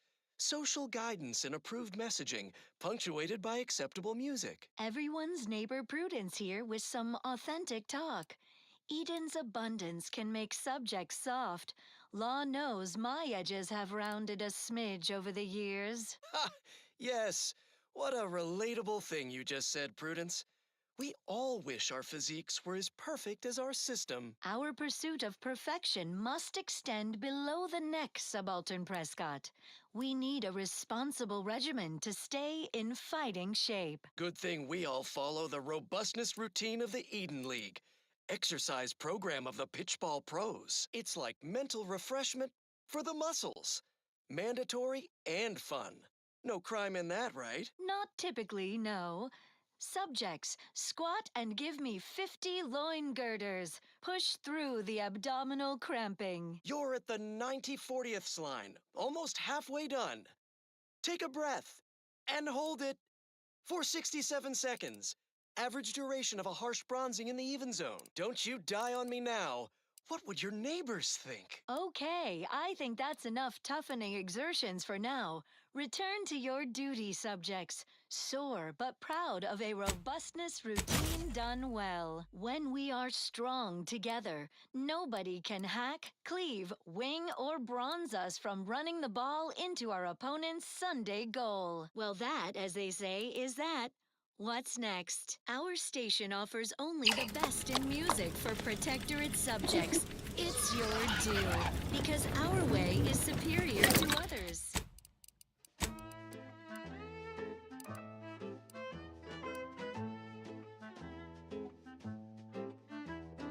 I could feel my wary little mind start to wander.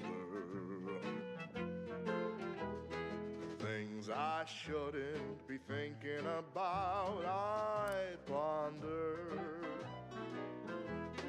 That is when I knew I needed a sort of correction, so I heeded the words of my betters, so I could be better again with a quick mental refreshment.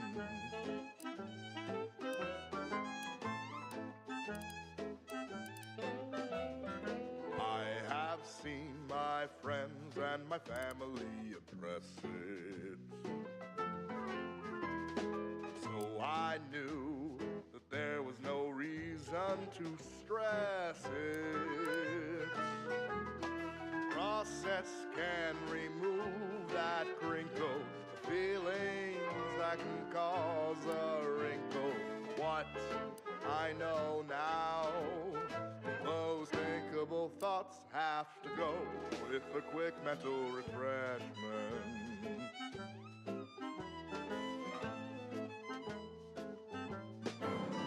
Those sentiments I felt were such a burden on me. The weight is better felt by one assigned to oversee. Thinking never made anybody happy, that I believe it's a blessing. He offered such an effortless reprieve. Since that day, my thoughts have never been the danger. The infidelity are no longer strangers. The sadness that was once inside me has long since gone, and though it tried me, I knew that I could be oh so much better again with a quick mental refreshment. A quick mental refreshments.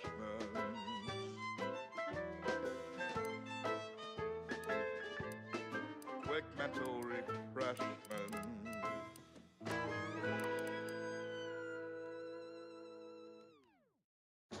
Protectorate Sanctioned Wireless presents I, Red Cloak, the reassuring adventures of a mysterious sentinel who roots out the rot of dangerous thought. I, Red Cloak. Her sentinel senses ever keen, the eyes of the console, watching you, your neighbors, your household pets, ensuring all subjects live in perfection, lockstep with the paradigm. Previously on I, Red Cloak, our hero revealed her sentinel partner Dunning as a turncoat, only to become ensnared deep in enemy territory. Now she has been whisked to Auntie's Choice headquarters, with only her keen sentinel wits to save her. Thrilled to her unflagging zeal in Episode 2, The Customer is Always Dead. Welcome to Auntie's Choice head office, Red Cloak. I trust you are duly impressed. What? I said, welcome to Auntie's Choice head office, Red Cloak. Speak up! Mute the corporate anthem, please. Better.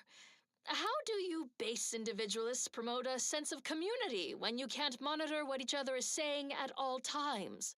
You'll learn to appreciate our society and its obsession with cheaply produced wares soon enough, Red Cloak. Care for a package of Auntie's Choice Sprat Crisps while we wait? I'd rather starve. Wait for what? Why, for you to abandon your precious community. To put your silly paradigm in your rear display and embrace a lifestyle of wanton consumerism. Ha! We'll be waiting an eternity, corporate fiend. I'll never turn my back on the console. Our marketing experts predicted you would say that. Middle managers, bring out the brand loyalizer. What is that barbaric contraption? Think of it as our answer to your mental refreshment, only it's 110% more effective and 120% cheaper to operate. Also has 130% more crab witch scent.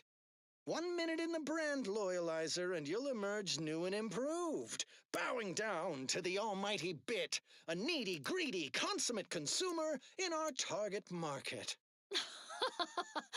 Whatever you're peddling, I'll never purchase. I suppose a demonstration is in order. Lower managers, bring in Red Cloak's turncoat companion, Sentinel Dunning. Strap him into the brand loyalizer. No. You were supposed to deliver both Red Cloak and I to the Order unharmed. It was stipulated in our contract, paragraph 16, subsection J. We had a deal. Sentinel Dunning, you fool. These people honor their bargains no more than you honored your sworn duty to the console. Silence, Red Cloak. It will be your turn soon enough. Dunning, try not to squirm. The loyalizer has many moving parts and can be a bit imprecise.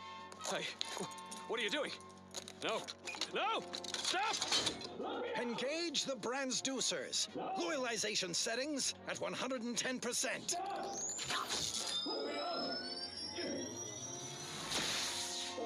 Right now, the loyalizer's impulse voiders are interposing Dunning's higher and lower cerebral motivationators, rearranging his upper story, hitting him with quite the sales pitch. Pretty snazzy, eh? Sure, the loyalizer's industrial design ain't up to snuff, but the unit is scalable. Home version comes out next quarter. Materialistic fun for the whole family.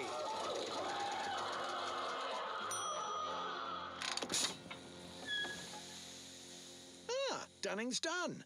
How do you feel, young former Protectorate Sentinel? Fine. A little obsessed with material goods and needless services, I guess.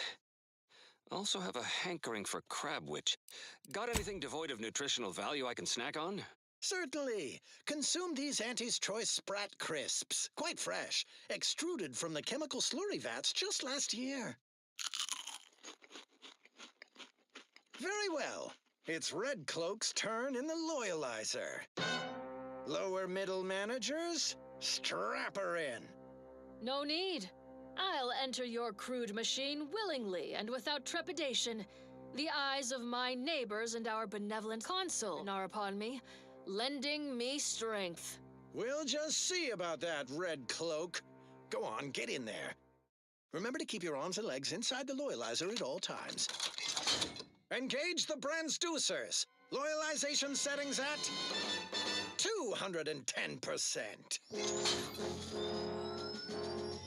And so our hero Red Cloak faces her greatest challenge yet, locked in a chamber of consumerist horrors. Will the brand loyalizer shake her faith in the paradigm? Of course not. Who would even entertain such a thought? A dramatic escape is afoot in the next episode of I, Red Cloak. It's obligatory listening wireless entertainment. Such an inspiring broadcast. On to other things. Here's a song for you to enjoy while you solemnly reflect on your sworn duty to our idyllic society.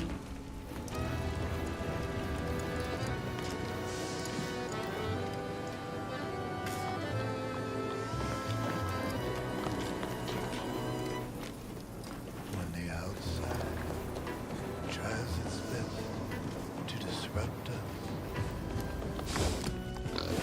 and the sentinels will always be called. It's a blessing for us here, but a curse for those so near. Sending the sentinel for soul. Faithless subjects try to corrupt us. Our God.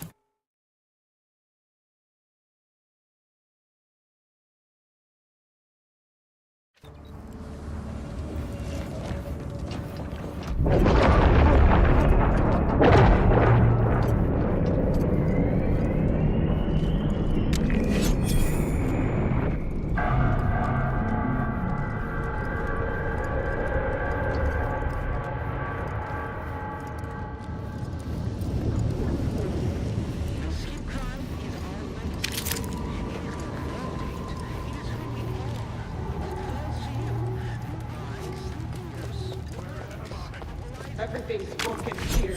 Why is it?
twisted landing pad. 30. Oh.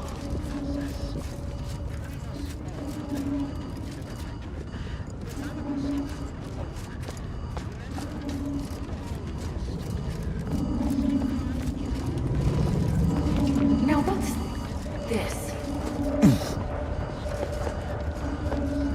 Everything in its place then.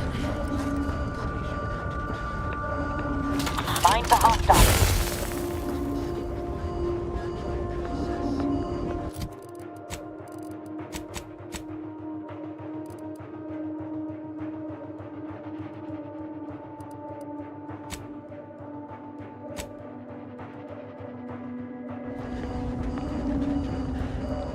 They never questioned, never doubted.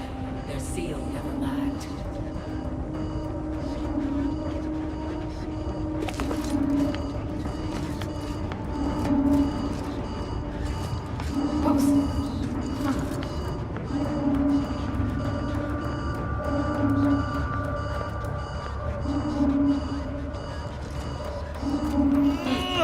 Guess not.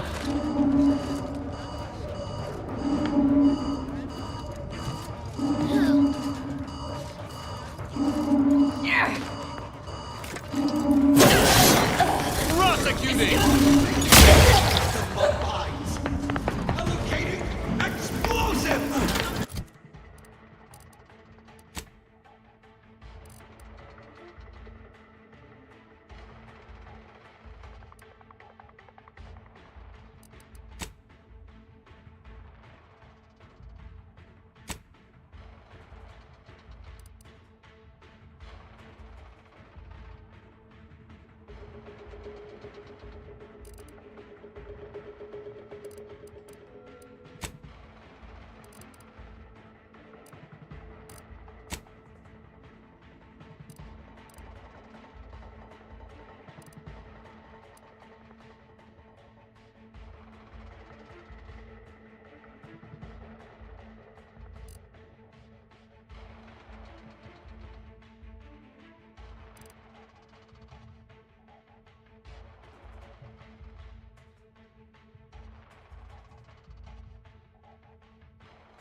Stun weapon ready, Commander.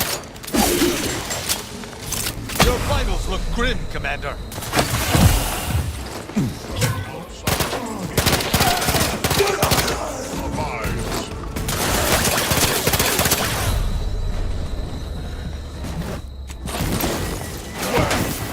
Weapon ready. Mitigating the threat. At the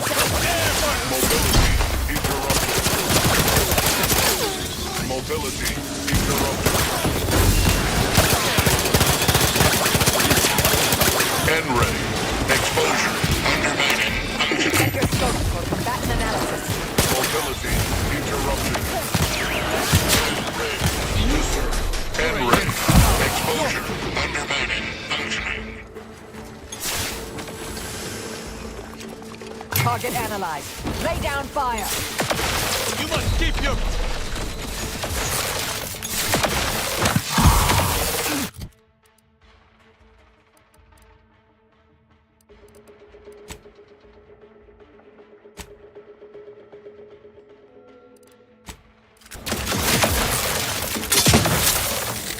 They'll let you confiscate the weapon. To battle!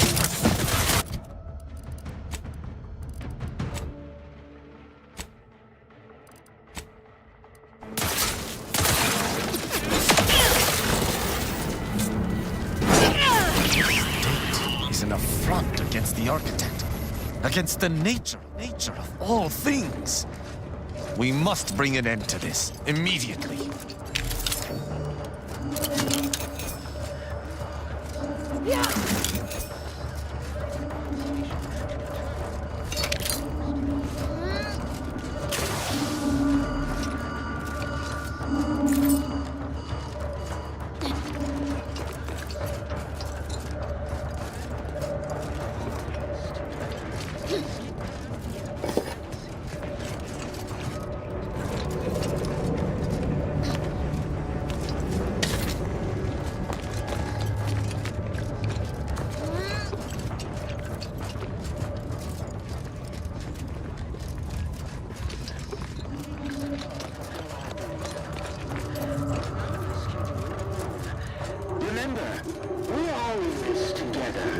stepped into the world between life and death.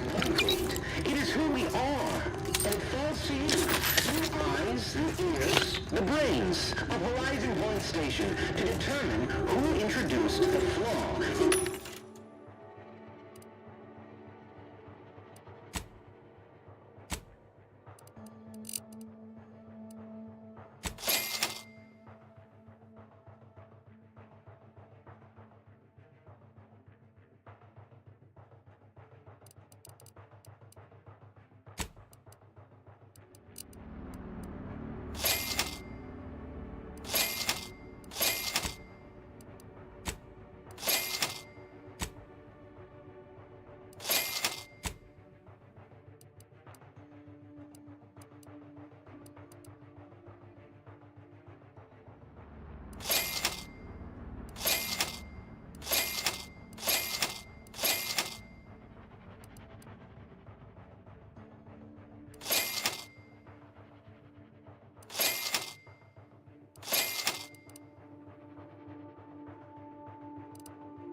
Perfect skip drive manufacturing process. We must all fulfill our duty to the Protectorate, but none of us can do it alone. Remember, we're all in this together. The skip drive is our legacy. It is our mandate. It is who we are. And it falls to you, the eyes, the ears, the brains of Horizon Point Station to determine who introduced the flaw into our perfect skip drive manufacturing process. We must all fulfill our duty to the Protectorate, but none of us can do it alone. Remember, we're all in this together. The skip drive is our legacy. It is our mandate. It is who we are. And it falls to you, the eyes, the ears, the brains of Horizon Point Station to determine who introduced the flaw into our perfect skip drive manufacturing process. We must all fulfill our duty to the Protectorate, but none of us can do it alone. Remember, we're all in this together. The skip drive is our legacy. It is our mandate. It is who we are. And it falls to you, the eyes, the ears, the brains of Horizon Point Station to determine who introduced the flaw into our perfect skip drive manufacturing process. We must all fulfill our duty to the Protectorate, but none of us can do it alone. Remember, we're all in this together. The skip drive is our legacy. It is our mandate. It is who we are. And it falls to you, the eyes, the ears, the brains of Horizon Point Station to determine who introduced the flaw into our perfect skip drive.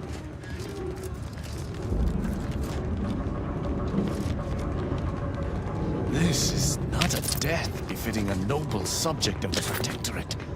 The thought of meeting a similar fate makes me shudder.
Let us hope that whatever architect-forsaken logic operates within this place does not fail us.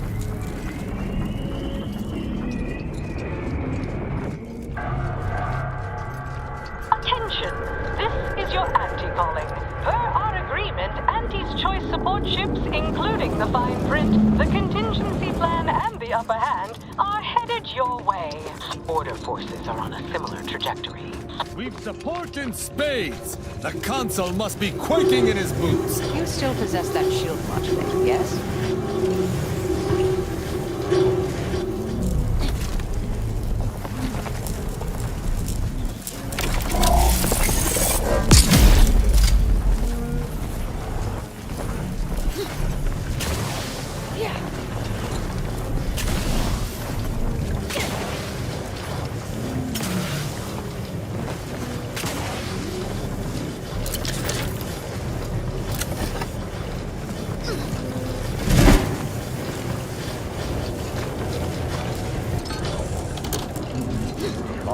It was blistering near those plasma spouts. I'm pleased we did not immolate.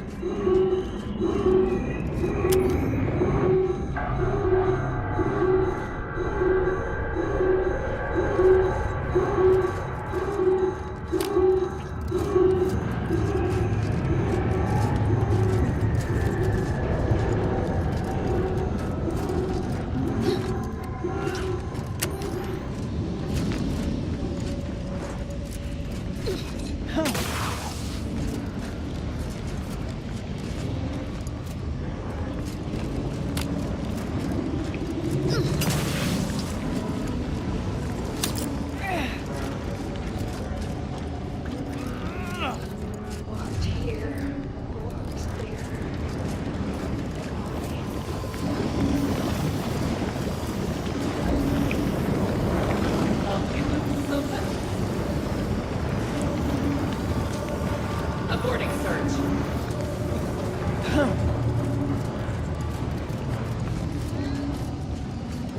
Come. Yeah.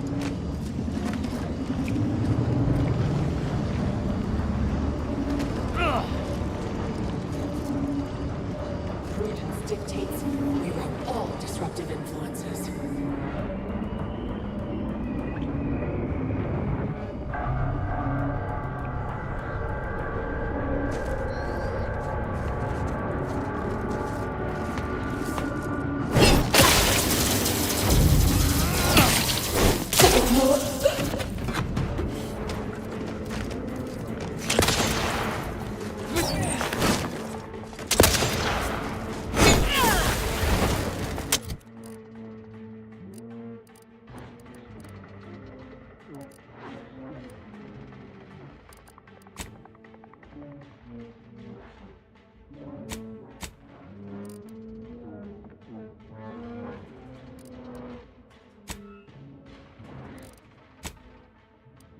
Back and scan.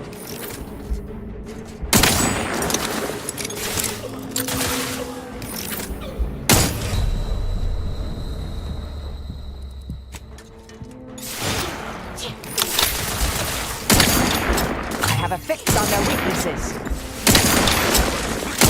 I am primed to punish!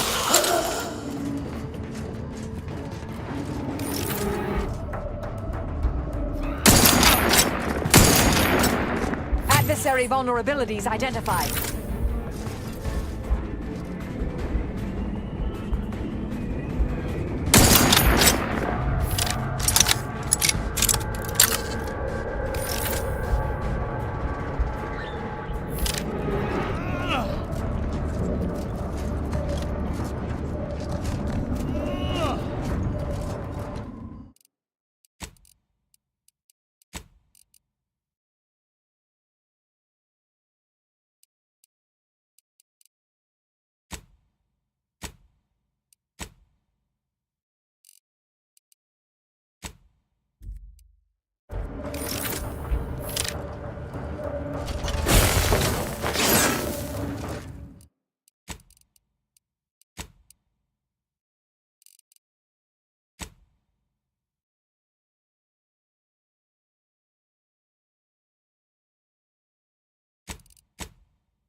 This is Augustine DeVries, formerly of the Earth Directorate.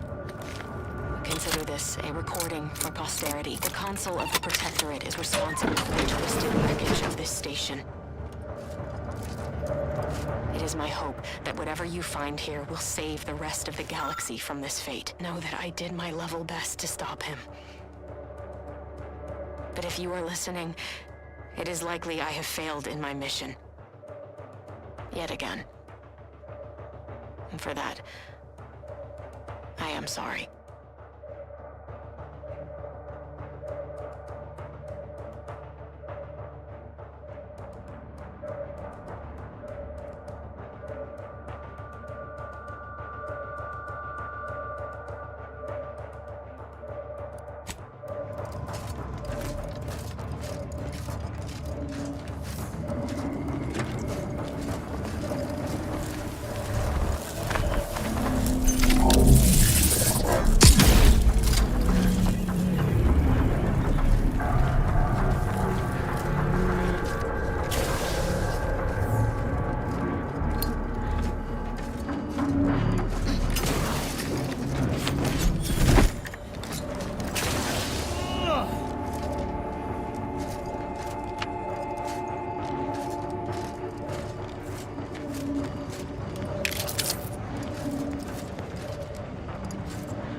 I've eyes on him.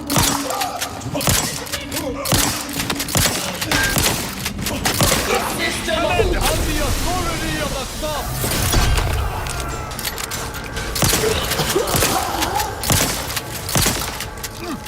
Check your scopes for combatant analysis.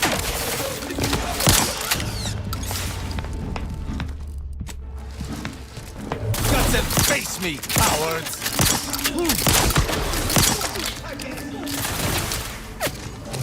Target analyzed. Lay down fire.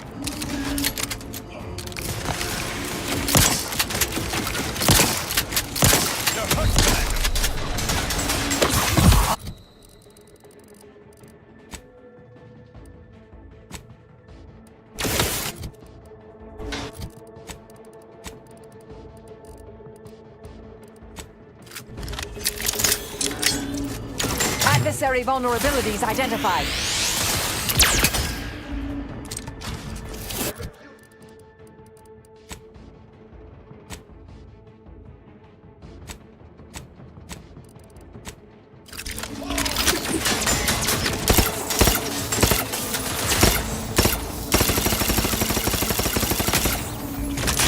I have a fix on their weaknesses.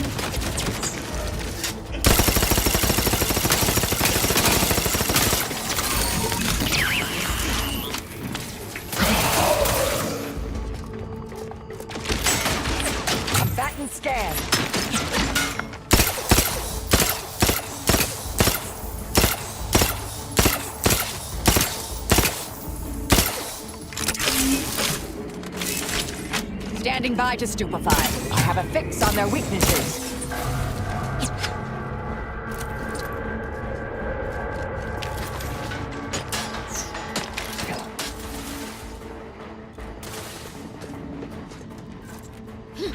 Batten scanned.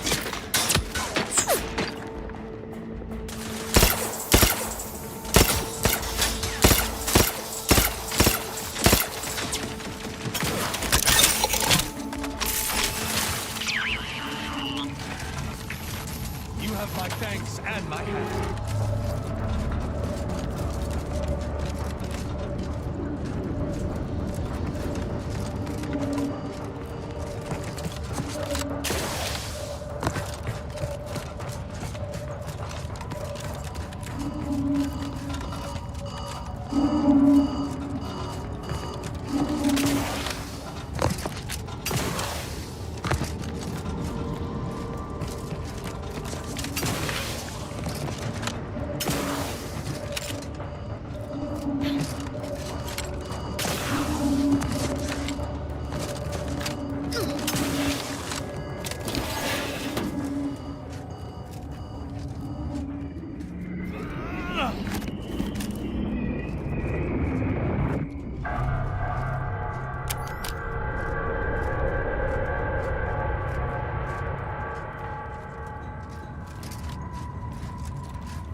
Medics and pharmaceutical provisions incoming.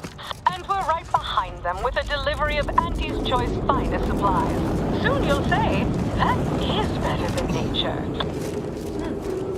Forward! Forward! Destroy these abominations! Adjusting calculations. Hold fire on our allies. Prosecuting! Manufacturing ahead. Check your scopes for combatant analysis. End exposure.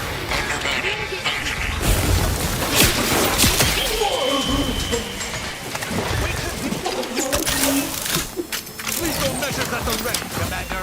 Adversary vulnerability identified.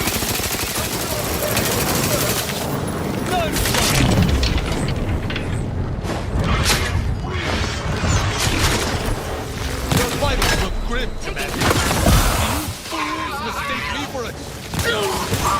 End exposure. Undermining. Functioning.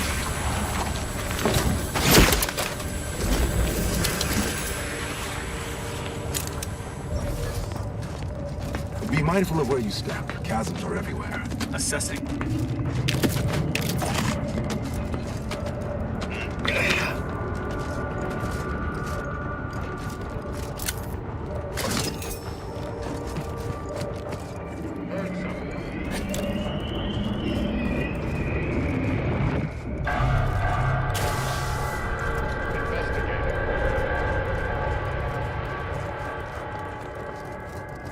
Hello, layperson.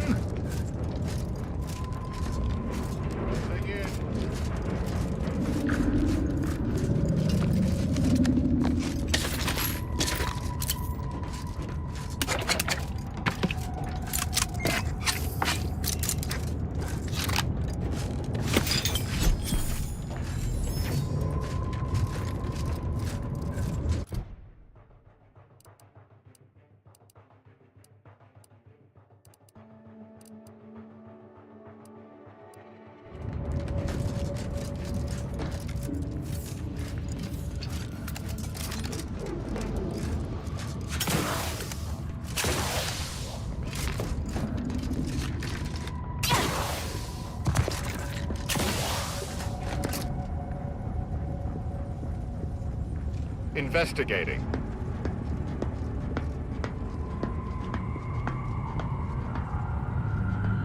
Closing in.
mindful of where you step. Chasms are everywhere.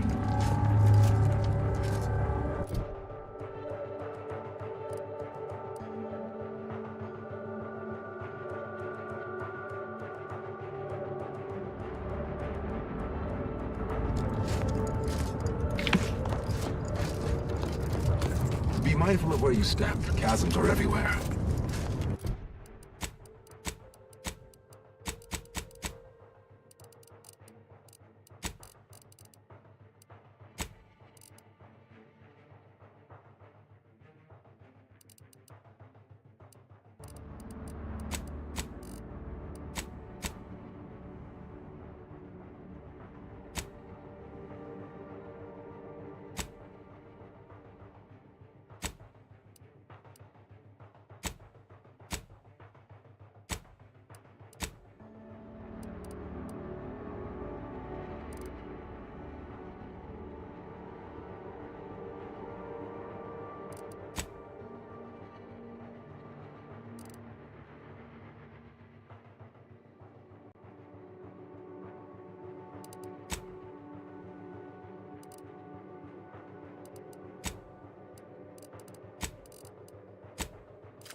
Why did you make me do this? Commander, one of them speaking coherently. Not sure if that's good or bad.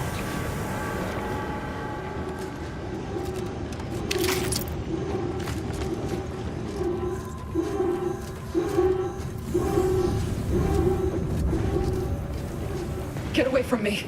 See them? They were my teammates and they didn't listen neither.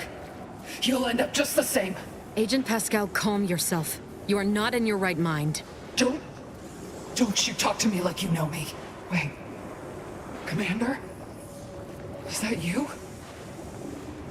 No. No, this must be some kind of trick. Oh, what's happening to me?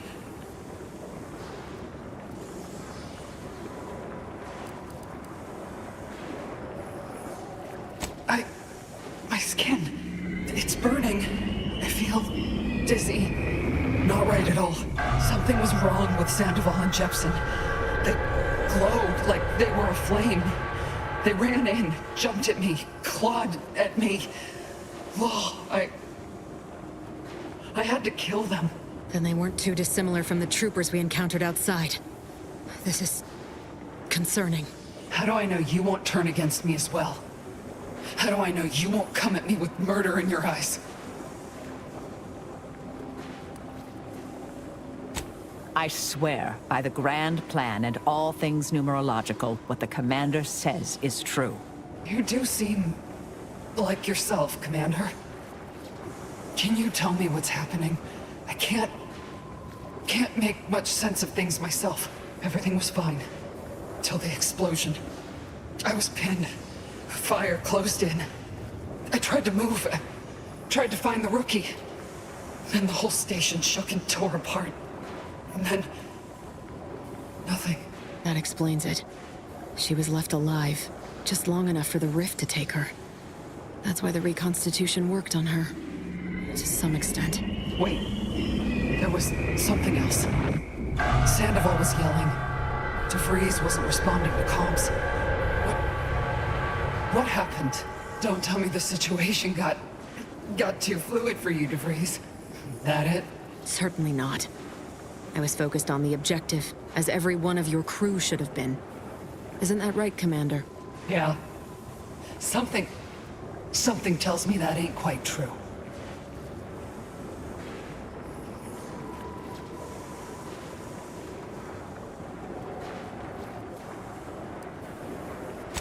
A rift.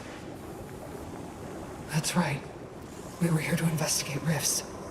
So why is there one in the sky? Why is everything destroyed? What's happening to me? And Sandoval? Jepson? The Protectorate are attempting to reconstitute the station to how it was moments before destruction. That includes you. But it's failing. I'm sorry. So I've come back from death to some warped version of life? All because of some twisted experiment? Is that about right? You can help me though. Right, Commander? You can do something to fix this.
Boyd.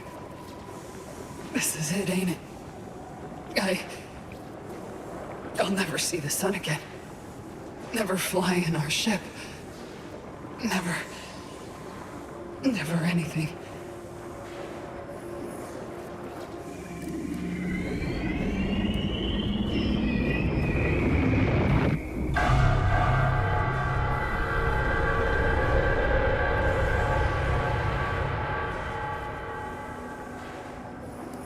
Makes two of us.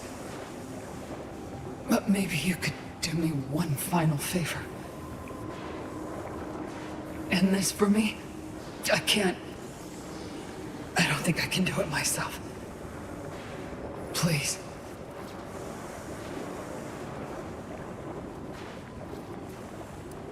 Well, I ain't wanting to put guilt on your shoulders.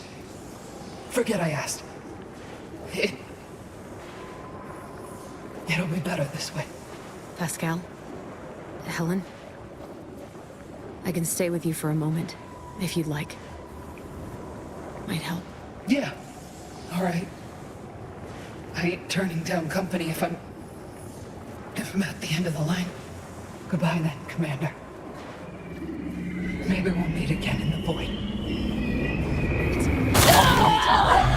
This will be over soon. I swear it. To battle!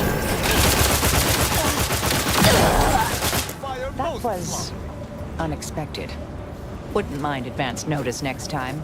A wink or hand signal.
from me. Don't wait. Commander? Is that you? Something. How do I know you won't turn against me? Look. You do everything. Wait, don't. Certain. Yeah. Something tells me that ain't quite true. This is not the time. No. Shut up, DeVries. Law, I knew something was the matter. Tell me. Tell me everything.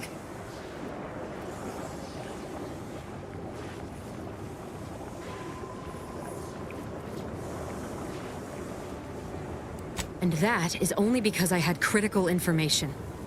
The consequence. Oh, so what you did wasn't catastrophic? It's the Protector. So, and you, how can I trust any of this? Stop. The I assume you got a plan? To help me? How much time? With the way I'm bleeding out, I ain't sure how long I can hold on. Then go bring the fight to those bastards. I'll do my best to hold on. Agent Pascal, allow me to stay with you for a moment, to keep an eye on your... Yeah. Hurry back, huh?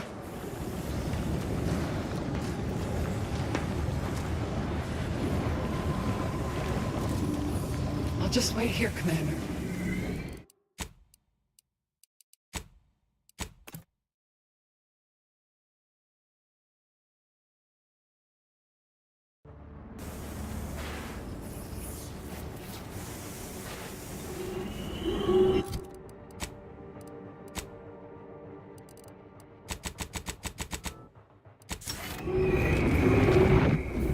Get away! Agent, don't wait. Something. How do I know you won't turn it? Wait, don't. Sir. Yeah.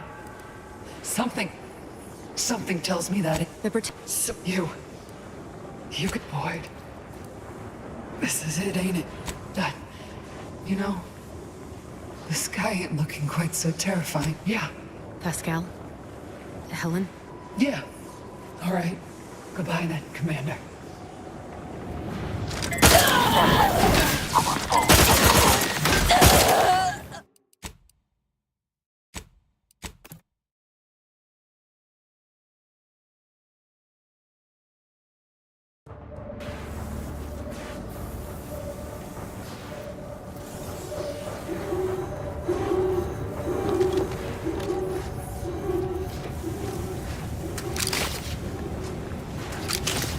Get away! Agent, don't wait.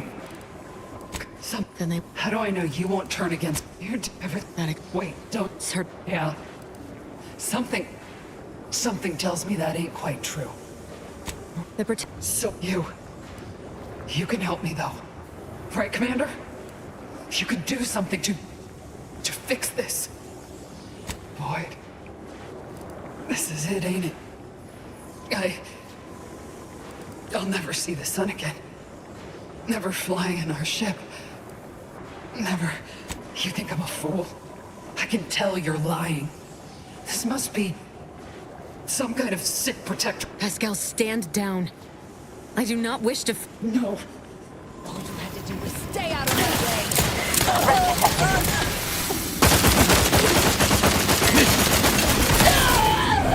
That couldn't have been easy, dear heart, but it was for the best. Your former colleague was in agony. You only finished what the rift started. At least in the end, she was able to slay the one who wrought all this. Justice long over.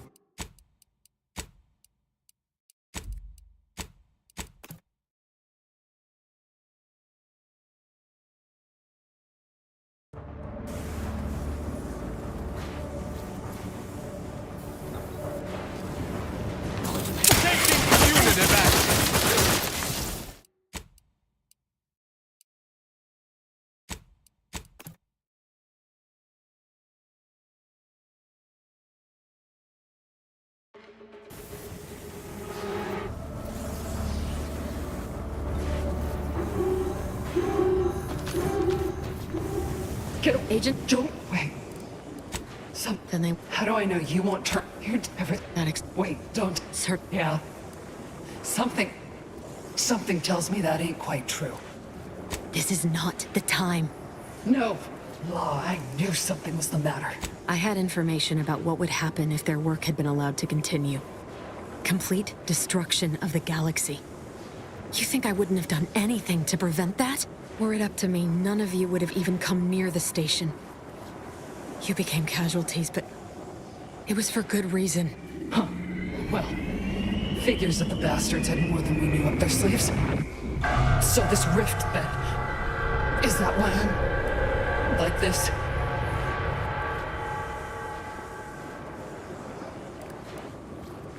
So I've come back from you.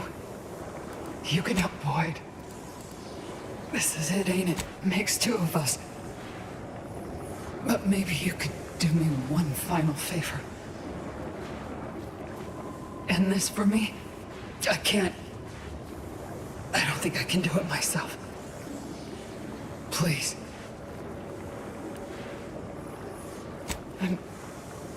I'm sure. Pascal? Helen? If I may, I'd like to see to your proper burial as an Earth Directorate agent. If you wish for it. That'd be nice.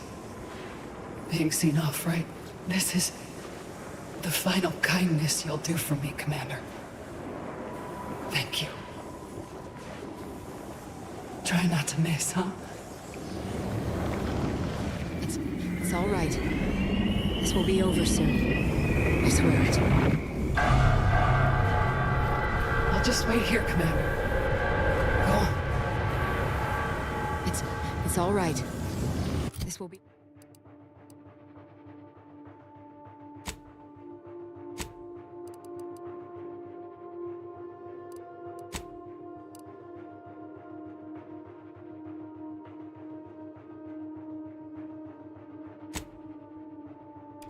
This will be over soon. I swear it.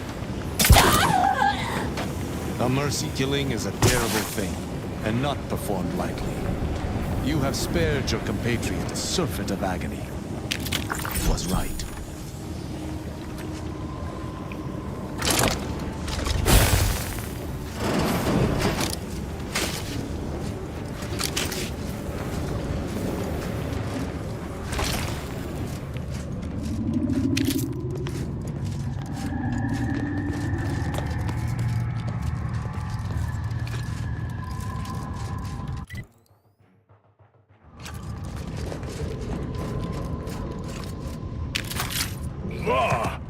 These soldiers look even more hideous than our grafting experiments. You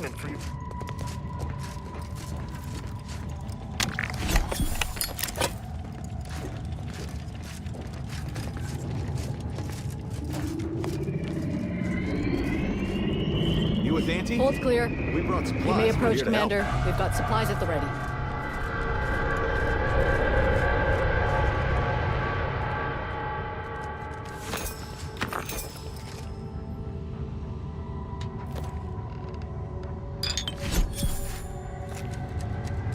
Are you in need of any weapons, armor, or other supplies? The presiding bishop foresaw this. We are most grateful for your role in reconciling Auntie's choice and the Order. Please, take what you require. The presiding bishop herself has arrived and eagerly anticipates further orders. May the numbers guide you. Initial observations conclude that the subject is suffering from multiple ailments. Just as I predicted. You appear to have suffered some trauma. Sometimes my own accuracy troubles me so. Any treatments or supplies you may require are complimentary at the request of our presiding bishop. Very well. You should notice an improvement to your constitution imminently.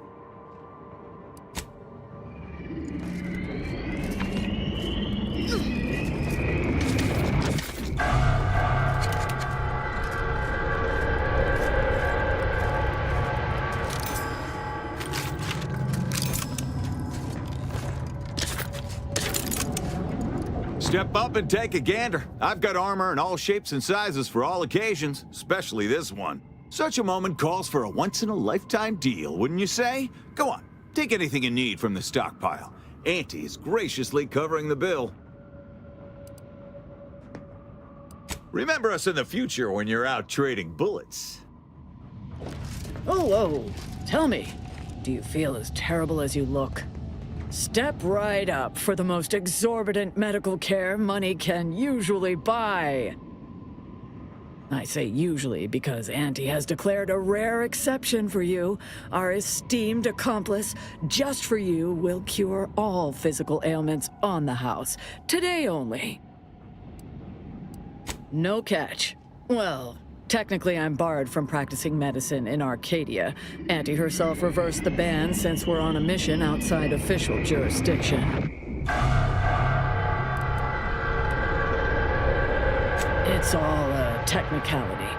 I have been fully certified by the finest. Well, no time for explanations. Do you want my help or not?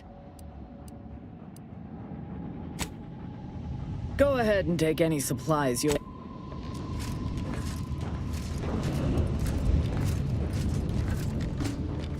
Initial observations conclude that the subject does not possess major ailments.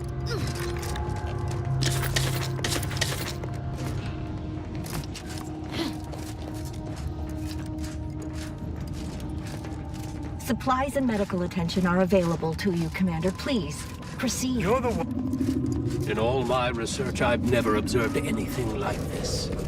It's humbling.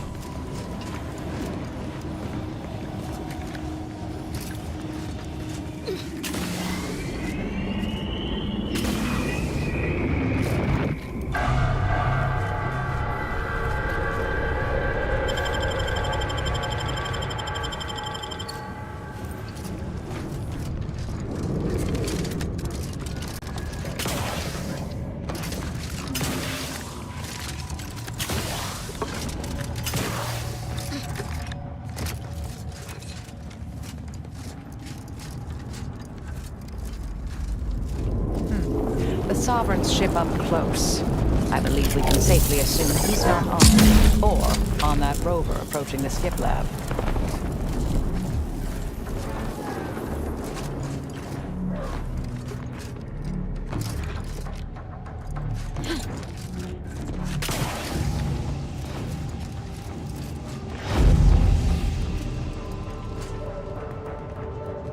Mind the hostile.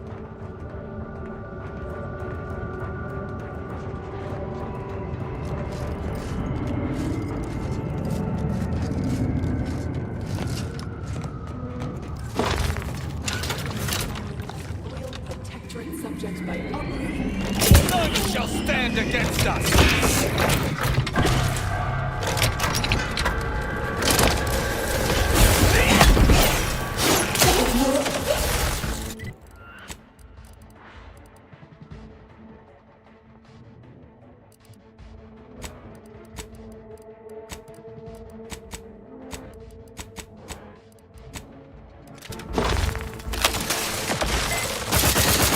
Have a fix on their weaknesses.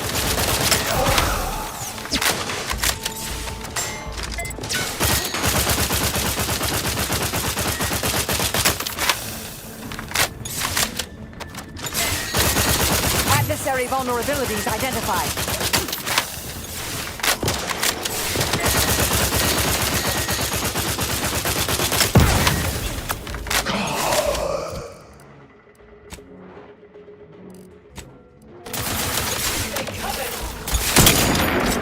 Target analyzed. Lay down fire.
those reconstituted mechs still function. How inconvenient.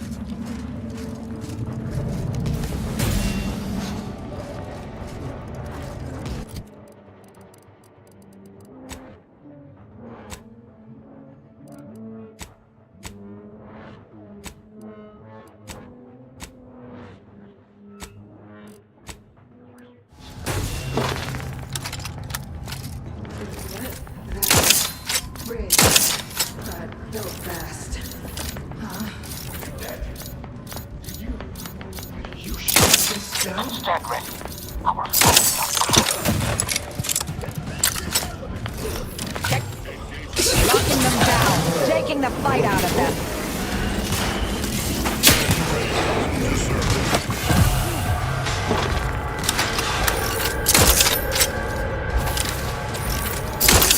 Combatant stand. Hostile detected.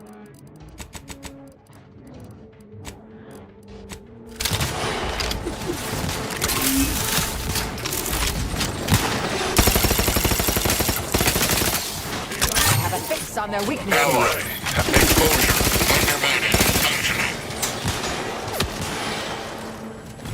Air for absolution! Standing by to stupefy. Target at Our commander hangs from a thread! Mobility. Interrupt. N-ray.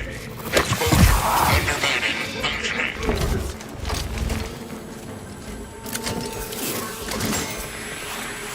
Check your scopes for combatant analysis.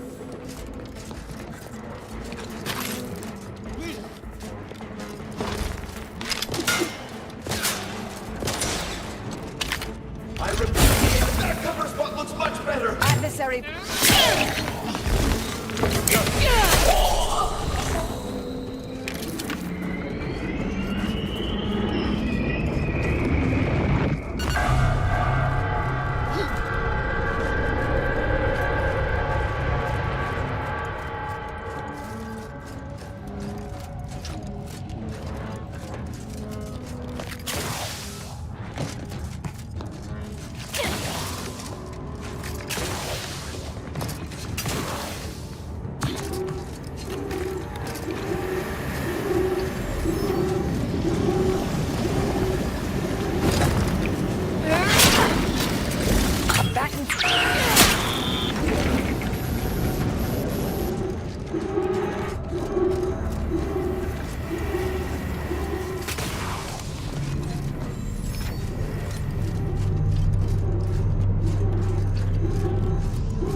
Probability of such an occurrence, a rift and a plasma hazard are directly blocking our path to the Sovereign's ship. Suggest we scour the area. The scientists here were unlikely near the caliber of the Order, but perhaps they left something useful. Appears to be pulling plasma tightly around it, not unlike a planet and its moons. Fascinating, though it thwarts my attempts to gather more data.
vulnerabilities identified.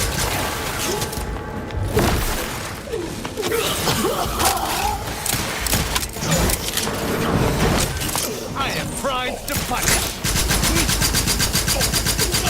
Check your scopes for combatant analysis.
This must be the Sovereign's office. Worth a search for the equation, even if the place looks like an adult playpen.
Plagiarism.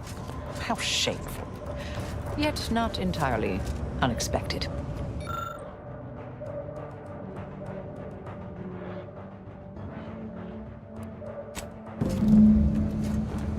Apparently, the Sovereign solved the equation? However unlikely that seems, I'll take it. Now we only need return to the terminal and input it.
complex equation himself?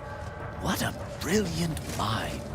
Let us return to the Rift Terminal so we might continue on our...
That's all rather intriguing.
Another obstacle on our path overcome. Good work.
Hypothesis was correct all along.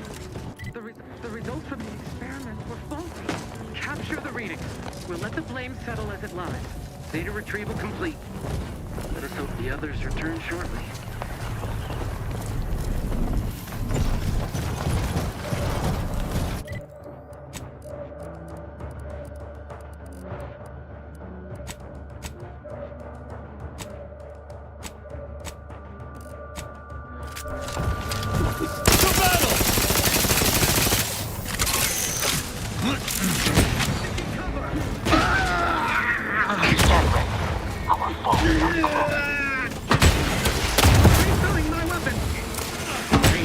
Target analyzed. Lay down fire.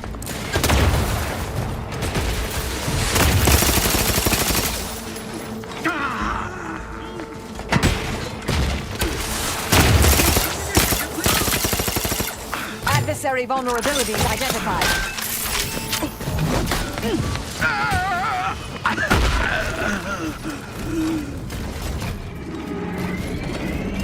None shall stand against us!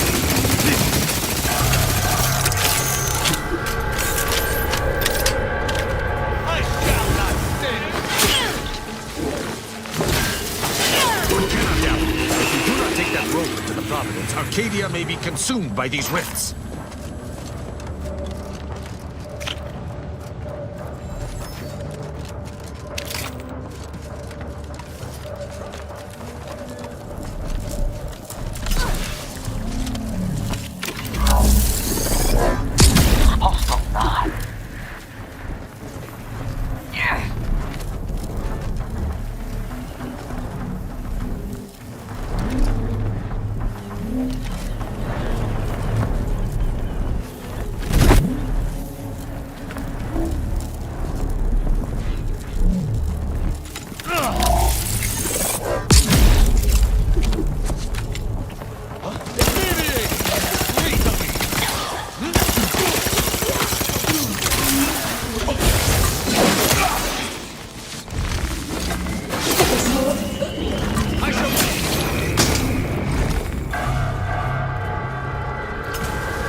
Unit back.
Made it in free of undue kerfuffle. Now to unseal that hangar.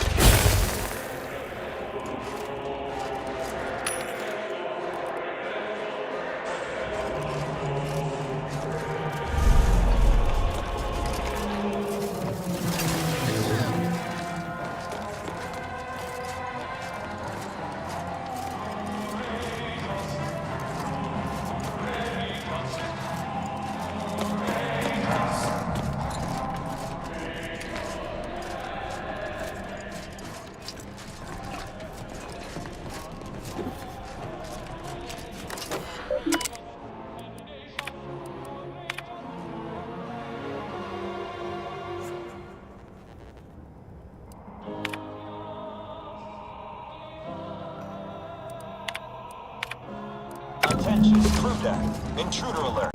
Be vigilant.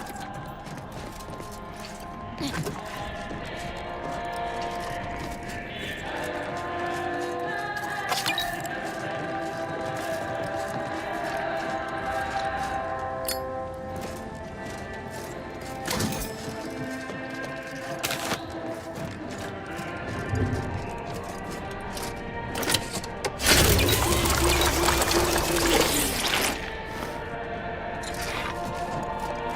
hurts to give the enemy more targets to shoot at, I suppose.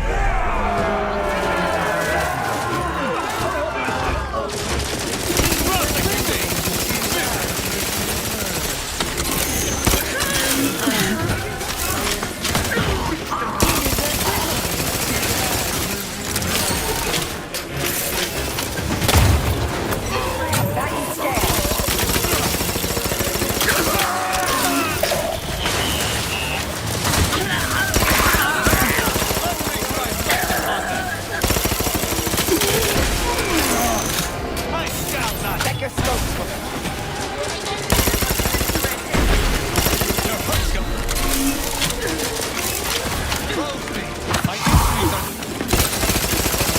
It is a privilege to die for Now that you have finished showing extreme prejudice to our enemies, let us coordinate.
What remains of Horizon Point should yield much in the way of science, once the threat of the rift is neutralized.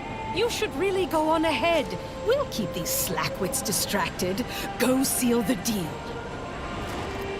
Better get a move on before this ramshackle sprattle of a station falls apart. Hustle up to the science wing. Get the rift modulator. I'll talk at you later.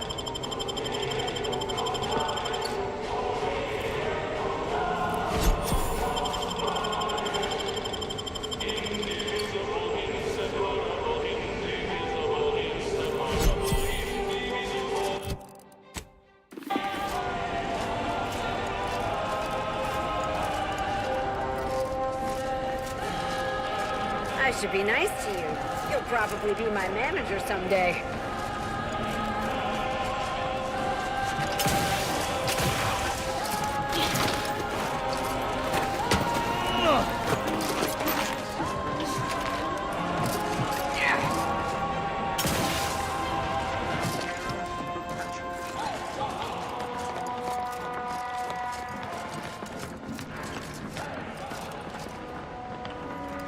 This unit is rated to address any of your needs. If your needs are emotional, rest assured that any silences on this unit's behalf are accepting and understanding. Please make a request.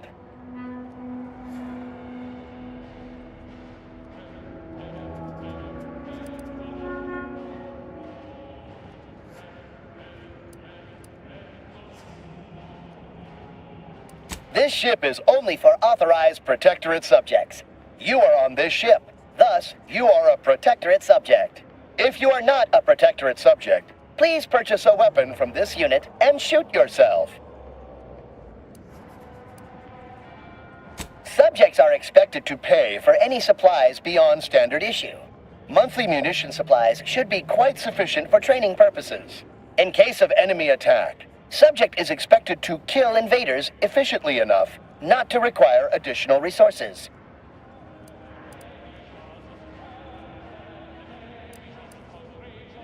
Displaying inventory.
Just want to say I'm a big fan of your work.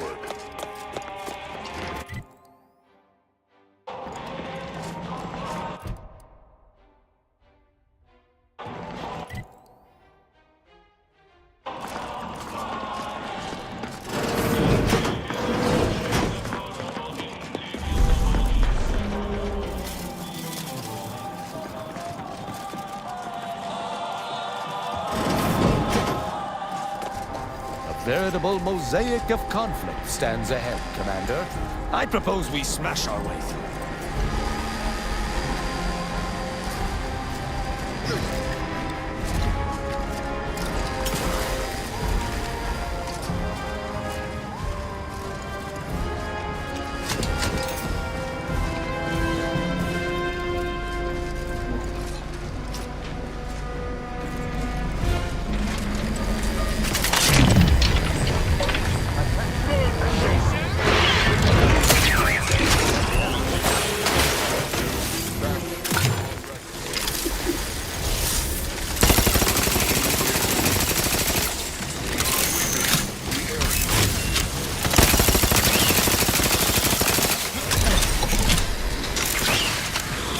Target analyzed. Lay down fire.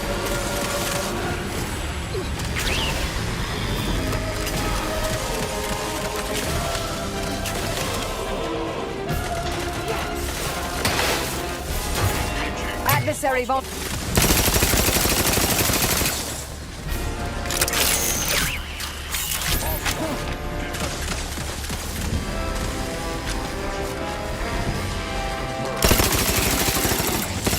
Batten scan.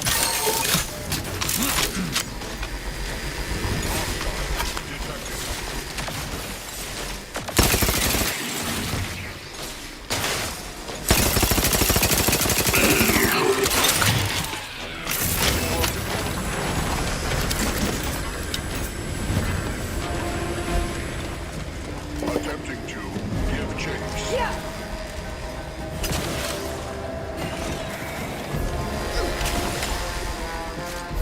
Taking punitive action.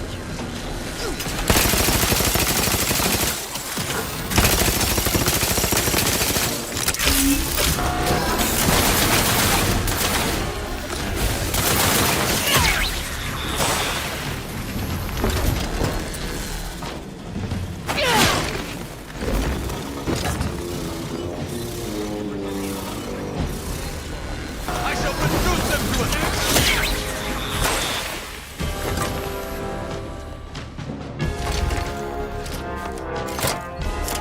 At your word, I shall charge! Target lost. Narrowing range. Each I do not need a respite.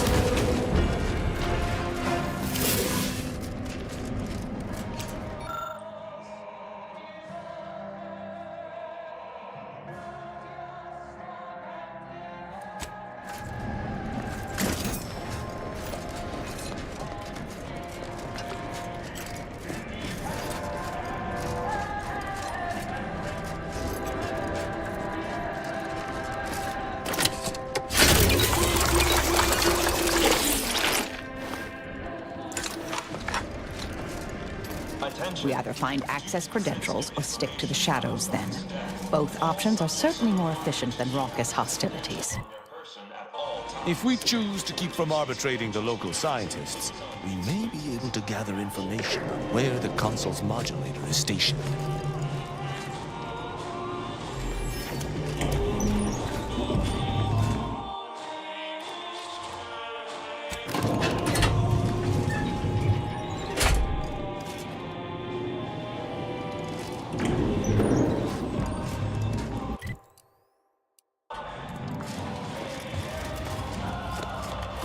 Better get a move on before this ramshackle sprattle of a station falls apart. Hustle up to the science wing. Get the... Huh?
Reminder, any and all screams of agony will be reported to your superior.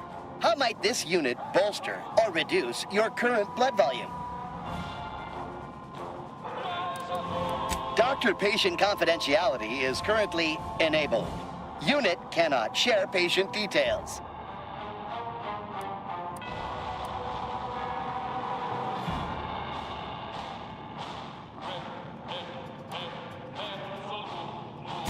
This unit is not programmed to receive vocal commands. Unit is receiving vocal command.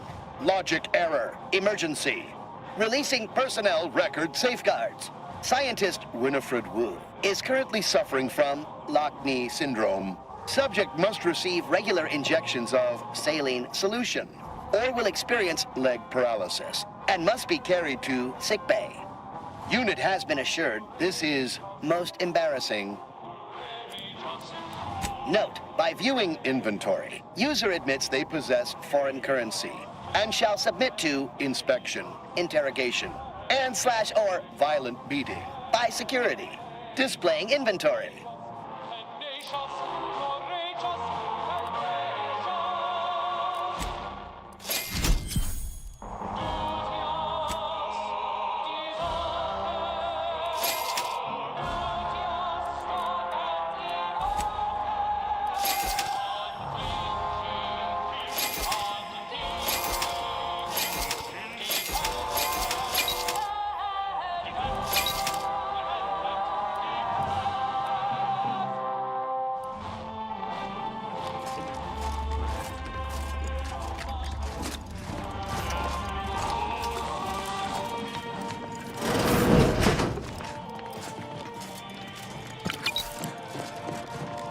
Better get a move on before this ramshackle sprattle of a station falls apart. Hustle up to the science wing. Get the rift modulator. I'll talk at you later.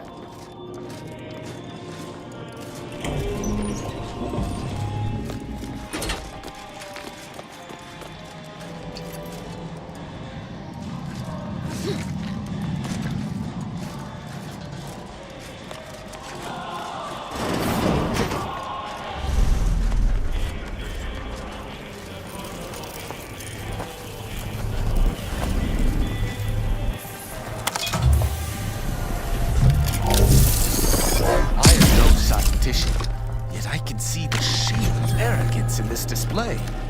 Reconstitution cannot work. It must not be allowed to work.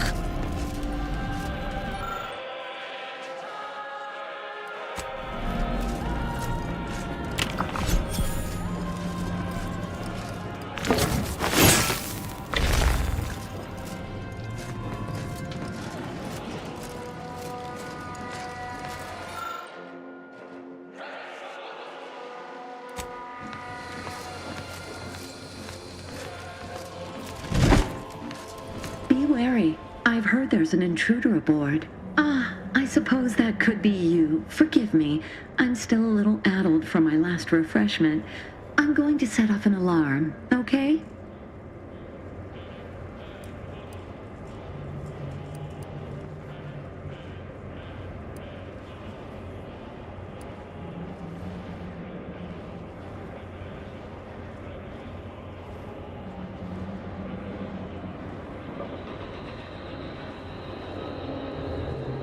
You've been reviewing our experiments. I hope I'm not being replaced. I specifically went to mental refreshment to avoid that. If you wish to see the modulator, you'll want to speak with Chief Scientist Montserrat. He's in the rift chamber. Take these credentials with you, in case you're asked. Security's become awfully stringent of late. It wouldn't do to be caught unawares. That's why I carried 2 cards, just in case. Oh, though I suppose it's just the one now. I've been trying to convince everyone I'm perfectly fine. For if I do not, I fear I might be remade as part of the new plan for Arcadia. I do not wish to be remade.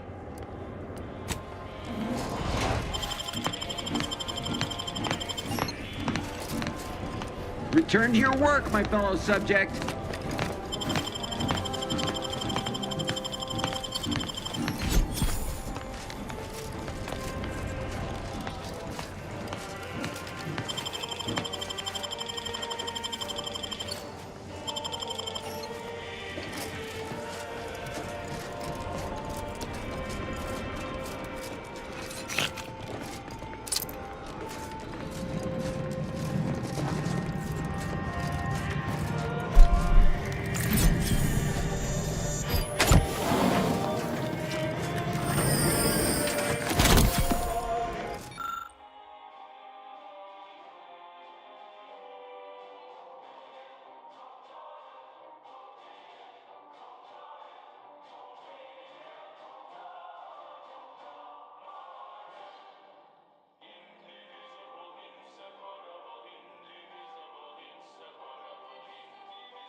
Interesting.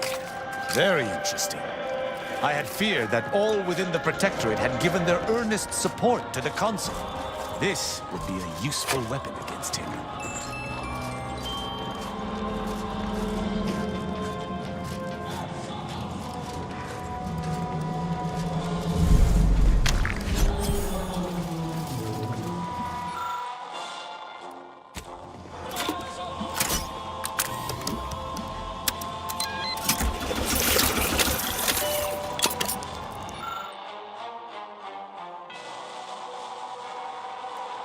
Irrefutable proof that the Consul's mad plan is impossible. Yet even if we confronted him with it, I doubt it would stop him. Yeah.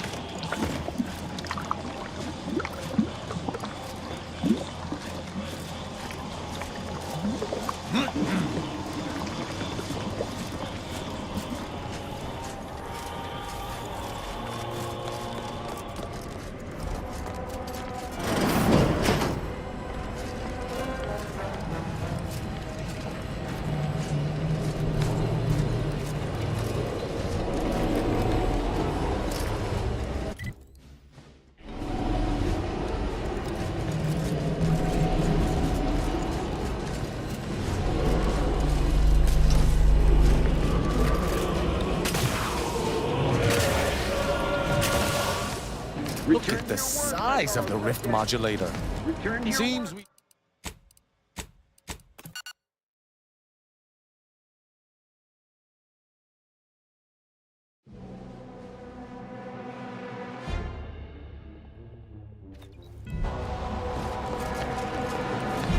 Return to your work, my fellow subject. Apologies. This unit's conversation module is functioning intermittently.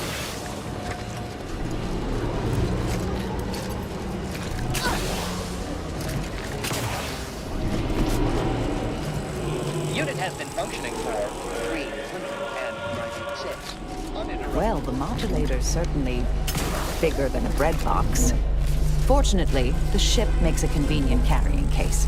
Just need to learn how it all works together.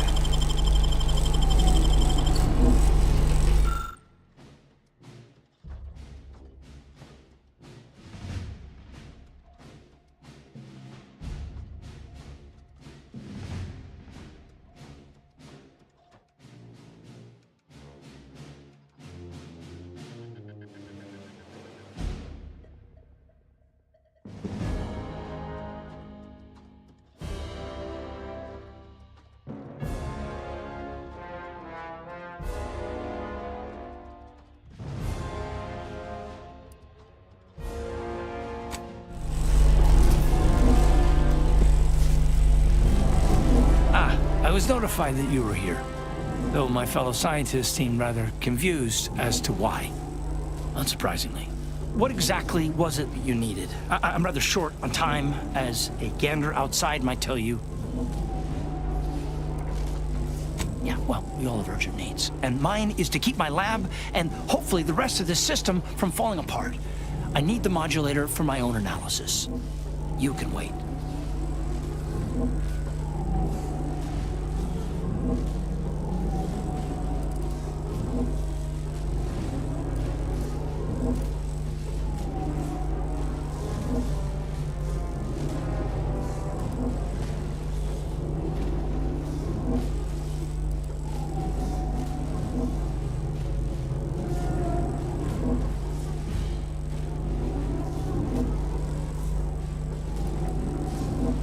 I apologize. Suppose I can trust you with this information then. Matriarch knows one more voice might help us out of this mess. Our situation is far more dire than it may seem. There is no proof that Rift data can be stabilized or even edited. The Consul's plan will fail completely. But he no longer listens to me, which is distressing. I've prepared a report for him showing how the very structure of the modulator makes what we're attempting impossible. But I doubt he will pay it much mind. Yes, but as I said, I fear the report won't do any good. It's clear you aren't bound by the same rules as the rest of us somehow. If he won't hear me out, perhaps a third party will have more luck. And the module over there will allow you to download my report and grant you access to the control deck. I hope you're able to sway him. Because if you don't, we're all dead.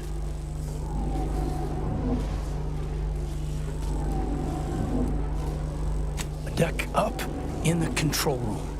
The console is the only one who has the means of controlling it, which makes your persuading him that much more necessary. Go now. Authorized visitor aboard. Do not be alarmed. Accessing report. Rift restoration analysis. Compiled by Chief Scientist Monserrate. Marked for delivery to Consul Thoreau. Esteemed Consul, after much analysis, my conclusion is that the modulator we have worked tirelessly to build will not function as intended when used for reconstituting matter from rifts. Every test of reconstitution has resulted in demonstrable failure. Proceeding as we are now with Horizon Point Station will surely lead to severe, unanticipated consequences. The modulator is only effective at closing rifts from unsafe distances. Using it to close exacerbated rifts will certainly lead to the destruction of any vessel carrying it. Unfortunately, the data that we originally had hoped for from the ancient rifts detected in the far reaches of space untouched by humanity has not yielded any of its secrets. And we are now out of time. All of our recent readings suggest that we're on the verge of losing control of this rift. I recommend diverting from our current plan before it is too late for Arcadia. I've included extensive notes and annotations appended to the modulator schematics to substantiate these conclusions. I know you will guide us wisely, my dear Consul.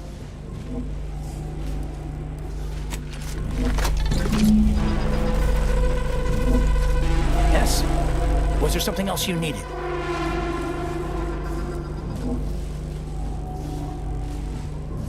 yes?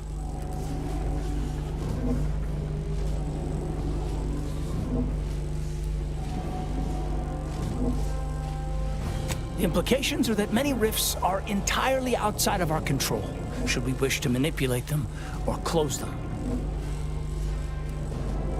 And you're correct. Everything that I've studied has confirmed that skip drive usage directly results in the manifestation of rifts. As for why rifts are found far away from humanity, well, I'll leave that for you to conclude on your own. The rifts have spawned through an unknown reaches? This is more dire than I surmised. But at least we have the means to combat them now. Our work here is not done. We must confront the console before anything can come to fruition regarding these schematics or the rift modulator. Warning. Unit not rated for prolonged proximity to rift energy. Potential complications and exposure. Error. Information.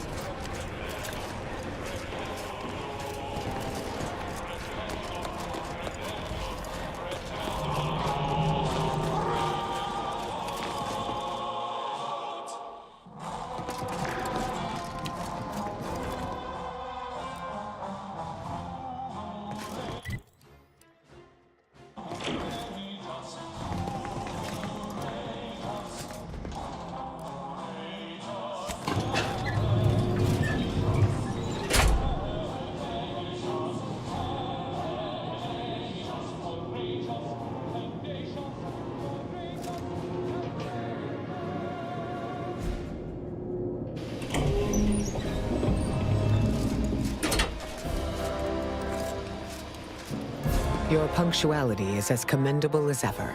How did you fare in securing the rift modulator?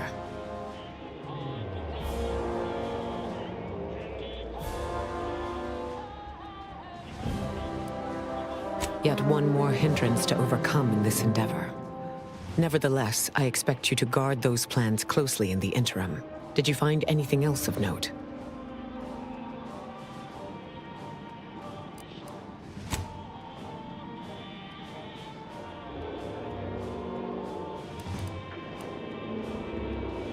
When one learns information that rattles their understanding of the universe, one may take a moment to consider the gravity of said information. We know that rifts are only caused by skip drives, so if they are appearing in non-colonized space, then this is truly momentous. It proves definitively that life did not originate on Earth, and may, in fact, exist elsewhere in other forms.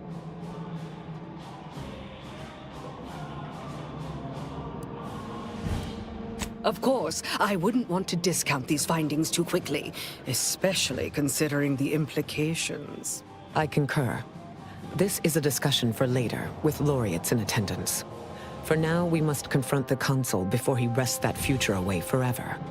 He is just through those doors. I have run the numbers, and should you wish to negotiate with the consul, you must be strategic. He will not react well to a direct attack on his character or methods early on.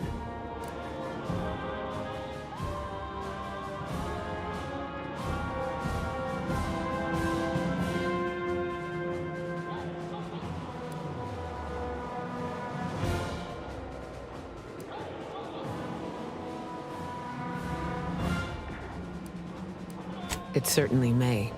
At which point we may find the opening needed to convince him to stand down. I might tread a mite lightly, dear. If I know the consul's type, and I do, his ego can take only so many hits before his guns do the talking. Simply goading may not be ideal. You may try to reason with the consul, but I suspect it is a worthless effort.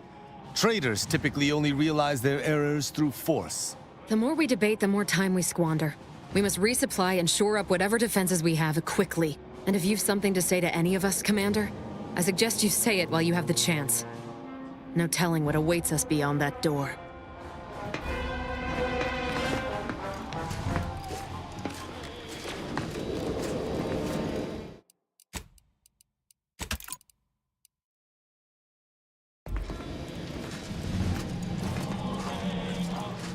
If it is another handout you seek, then I suppose I can part with this.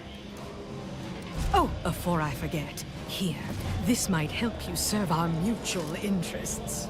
I have nothing more for you, for the time being. Oh, don't go getting all weepy on me now. We'll see each other again later. That is, unless we don't.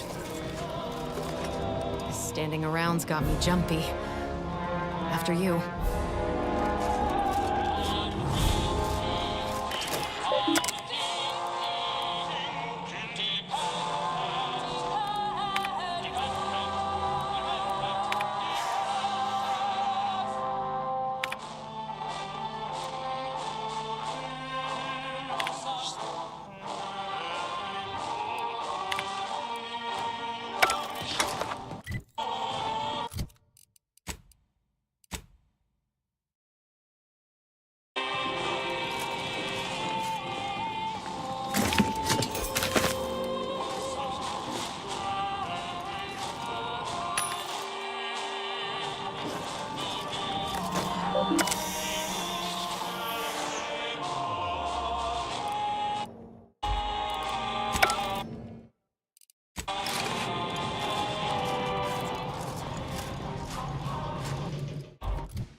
Seems like our mission's almost complete, Commander. One way or the other. Before we finish this, I wanted to thank you. Showed me I still had more to learn. You and this crew, this little family of ours.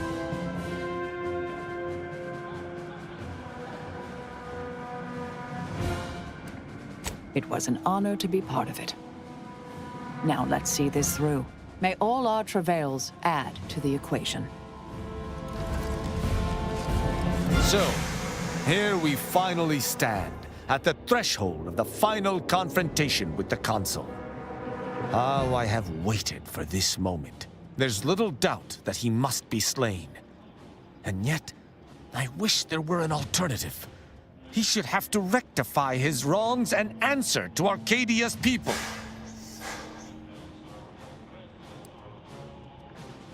The Consul shall have to answer for his deeds. I'll not hear otherwise. But if you do not seek to simply let him go free, I shall follow your lead as best I can. There was a time when all of this, not just confronting the Consul, but standing here beside you, would have been impossible to consider. I'm glad that we met. Let us proceed. We shall bring the Consul to justice together.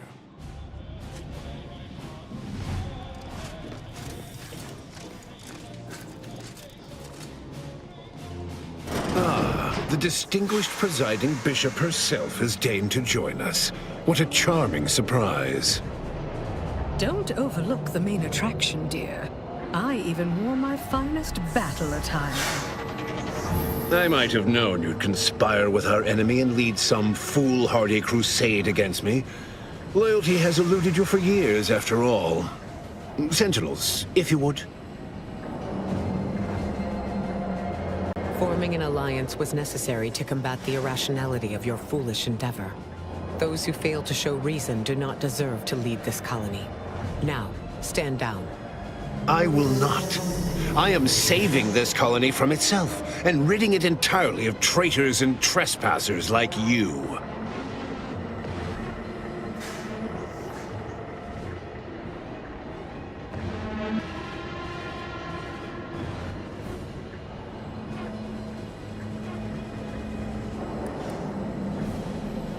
Do not place his decision at my feet. I know it's difficult for the likes of you to fathom the concept of self-sacrifice, but he chose mental refreshment for the good of us all. And what am I to do but carry on his legacy? What am I to do but achieve what he could not?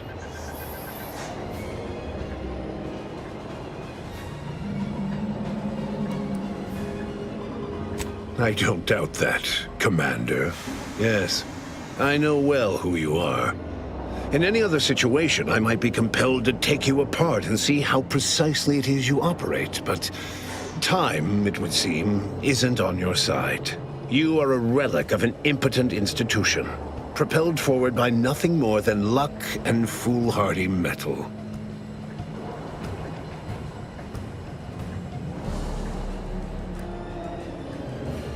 Indeed. Rarely are there enough measures to keep the most tenacious of sprats from gnawing their way in. I've been following your progress closely, you know, since you so unceremoniously tampered with our Vox relay on Paradise Island. When you began your dealings with the Order and the Corporatists, I thought that perhaps having a chaotic element in their midst could work in our favor. But now you're here, scurrying around my ship and attempting to thwart the Protectorate yet again.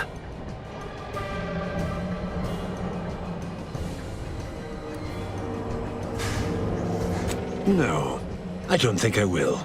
Tell me, did you manage to stop us from bringing your peace talks to a swift end? As I recall, Greater Tranquility was reduced to little more than mangled ruins in a single moment. Greater Tranquility Station was a test? It was a modest success. I had hoped it'd hobble Auntie's choice in the Order once and for all, but it has proven to be a valuable lesson in patience. I was able to buy the time to enact the very plan before you. Though, judging from that vacant expression on your face, it would appear you've no idea what I intend.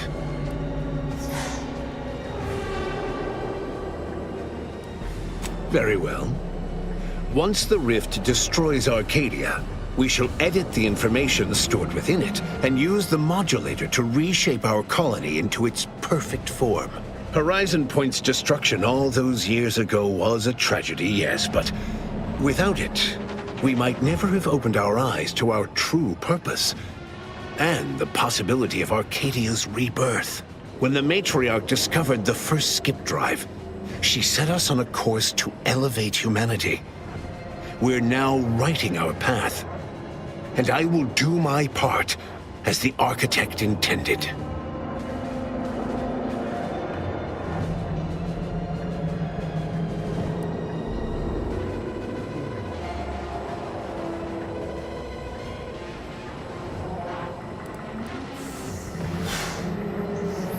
Intrepid, aren't you?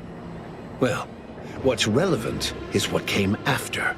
Our Matriarch dissected this skip drive technology, learned its secrets, and enabled us to produce them en masse, which eventually led to the manifestation of rifts. But it was not until well after Horizon Point's untimely end that we understood the opportunity gifted us. The opportunity to reconstruct the colony in its perfect form. It is as the Grand Architect designed. And believe you me, I've no intention of letting you thwart our securing of a better future, one free of doubt and greed.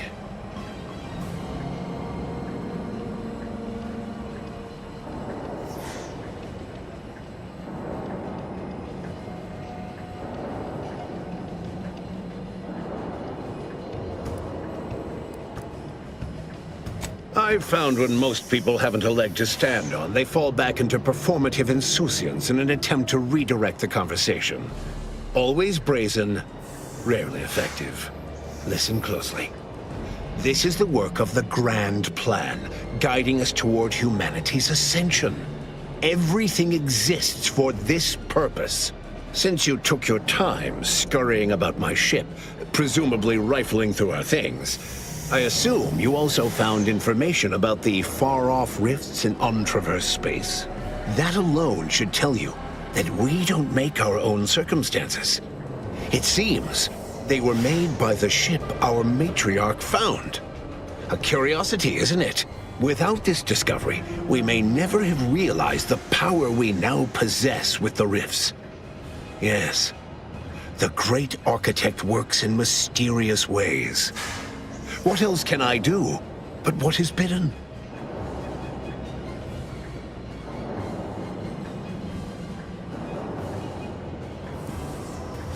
And yet, what is meant to be, will be.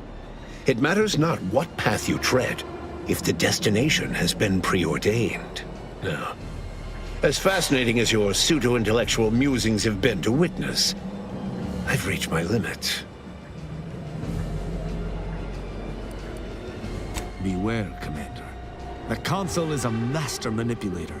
Trying to speak with him may be more dangerous than simply slaying him on the spot. You're entirely out of your jurisdiction. And were I within reach, I would strike down this apostate dog myself.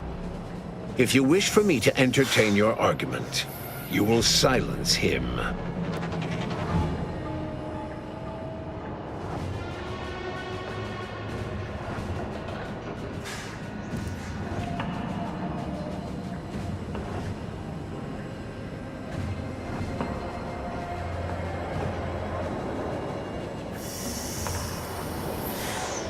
If you've a plan, I trust you to see it through.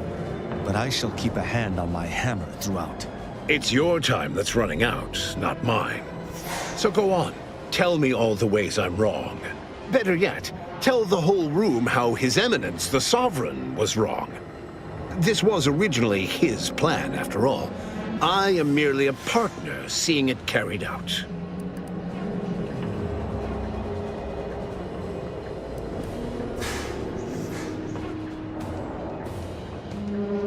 Do not presume to tell me what is or isn't the truth. I was advisor to the original Sovereign. I know the mind of a true leader. This is the path Henry should have taken.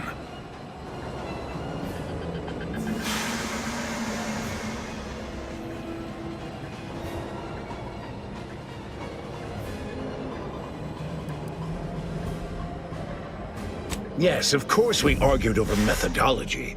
Henry was always too stubborn, too focused on the past to understand the opportunity before him. I regret that he had to make such a difficult choice. That one of the matriarch's heirs is not guiding us. But he needed to look beyond himself, like I am doing now.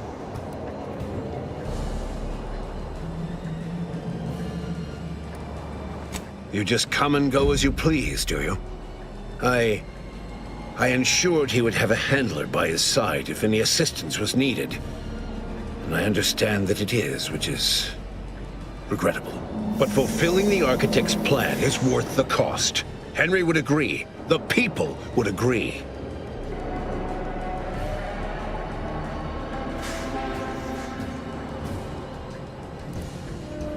Yes, well, we also lost the support of the Order. But can one truly call that a loss? We would have drowned already in the seas of war with the weight of their inaction around our necks. Reality would dispute that fact, given that it is I who has invaded your sanctum, and not the other way around. The Order has always been the Protectorate's more capable half. I can scarcely recognize the bishop standing in front of me. To think that I welcomed your ascension all those years ago. Orlo was at least amenable, moldable, teachable. But you've been nothing but disappointment. You're so busy chasing figments of the future, you don't even know they're leading you off the side of a cliff.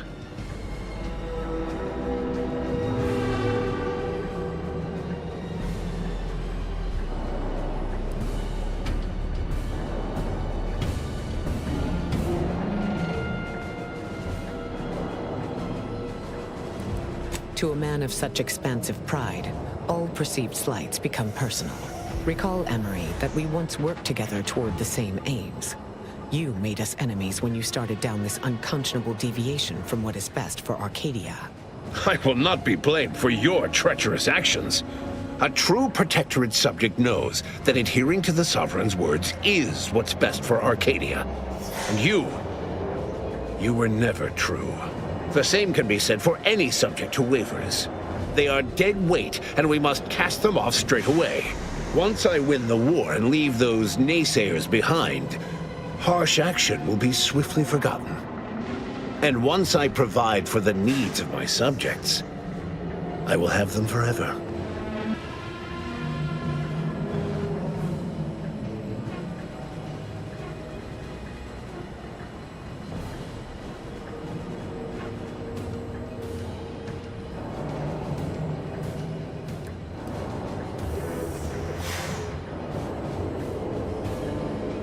Indeed. That's why my strongest supporters wholeheartedly believe in me, and the Protectorate cause. Did you? Well, it appears we will have to expedite that malcontent's trip to Placid Waters once this is over. No matter. Thanks to the Rift Modulator, I now have the power to reverse such doubt. The Protectorate will be a united front once again.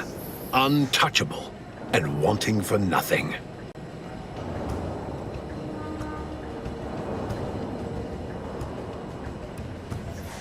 So you say, but you've yet to deliver any compelling evidence. Madness is rarely apparent to one in its throes. I wonder, would you even be capable of hearing facts if we offered them? I am the chosen shepherd of Arcadia and will not be spoken to like this. I am only doing what I must to restore this colony to what our matriarch envisioned. Free of war, strife, heresy. You must know that you have little chance of swaying me. I will not be distracted from taking what is owed to us.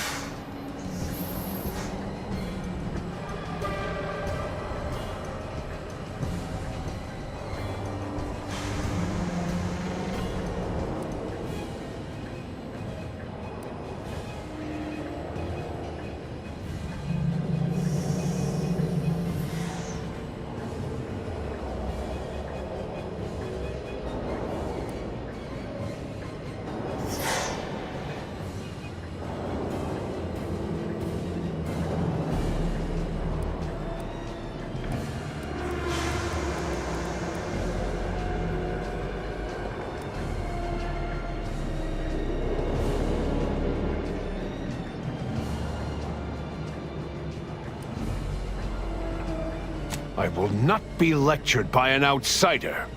It's just like the Earth Directorate, or any other interloper, to claim to better know the customs of those they invade. Certainly if you had your way, you would claim Arcadia as yours, and rewrite history to suit your own aims.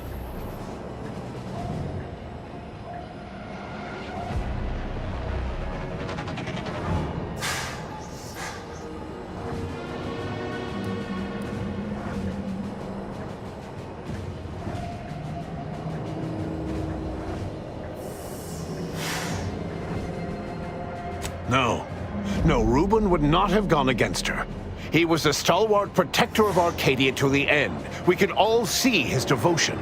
If he even attempted to bastardize the Protectorate cause, then we will have undone all of the Matriarch's work.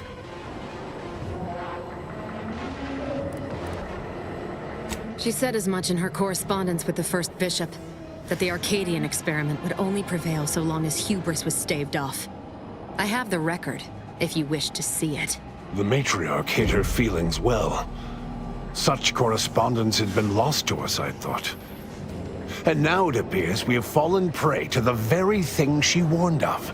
But surely it cannot be possible that I've gotten this wrong. All your so-called arguments are pure hearsay. You allow your resolve to be shaken when millions lie dead? If I had not traveled with the Commander, I would attempt to slay you on the spot. Instead, I shall appeal to any lingering remnant of your honor to do what is right. Do not speak to me as though I must be punished. And you claimed so boldly that this plan of mine would fail. So, where is it? Where is your proof?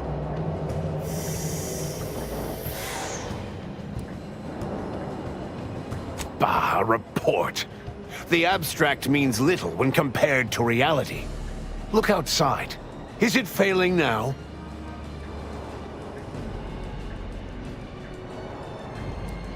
That's not true. Despite how things appear at present, with time, this station, all of Arcadia, and all of its people will be made whole.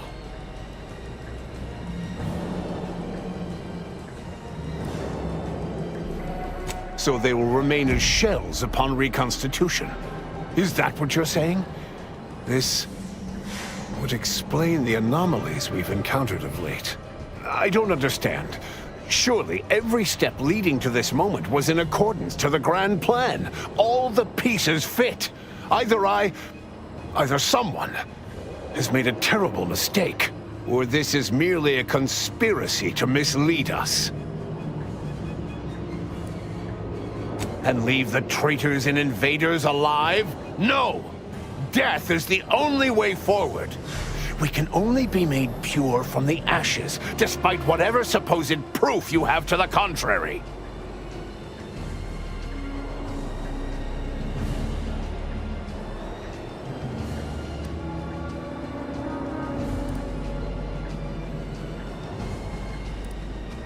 Claim?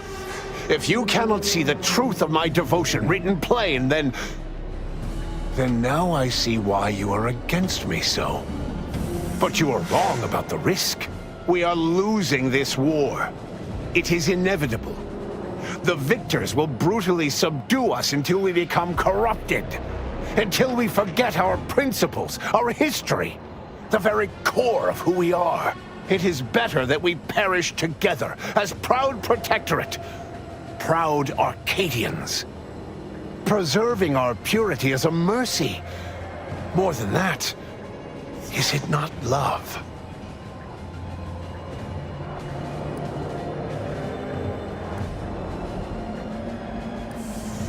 Do you think I found pleasure from the pain I've wrought? No! I've only done what I must. A child, a society, cannot grow into its potential without firm correction. I would die to see that the Protectorate's legacy would not be tarnished. Just as I would die for its promise to be fulfilled, and its subjects to live in peace.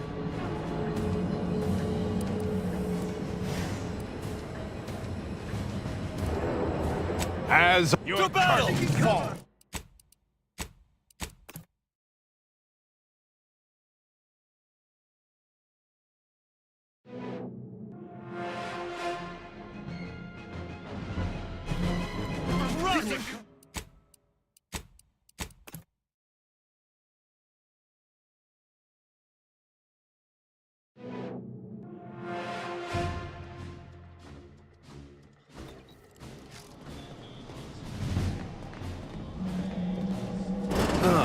The distinct...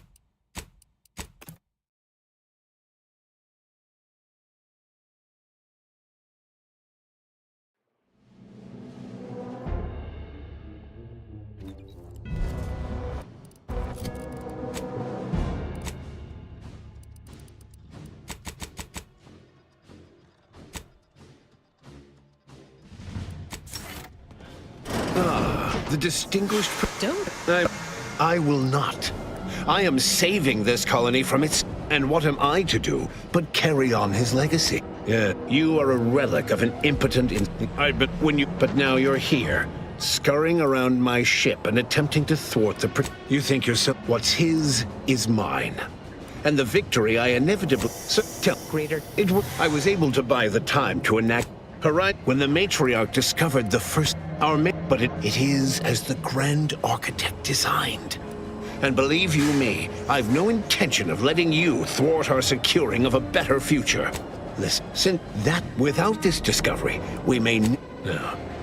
As fascinating and were I within reach, it's better yet, tell the whole room. Do not presume to tell me. I regret that he had to make... But fulfilling the Architect's plan is worth the cost. Henry would agree. The people would agree.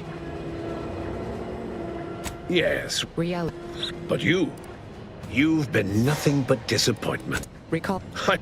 Once I win the war and leave those naysayers behind. Indeed. That's no matter. Thanks to the Rift Modulator, I now... Mad. You must know that you have little chance of swaying me. Certainly if you had your way, you would claim our... If he even attempted to bastard the me... But you will... If I... Do not speak to me as though I must be punished. Bah, a report. The abstract... That's not true. Just... or this is merely a conspiracy, and leave the traitors and invade... We're contemporaries, Emery. We remember before the Order and Protectorate split. We were raised to believe in the grand plan, to respect the Order's predictions. So you must be aware how utterly our math says what you're doing here is wrong. How completely your actions are against the grand plan. And, well, speaking as a scientist, The only conceivable explanation I can ascertain is that you're the most arrogant, hull-headed sprat fucker who ever lived. You dare utter such words in my presence? I never... What does it matter if my math is wrong? I am doing what I must to save us all. The grand plan will vindicate me.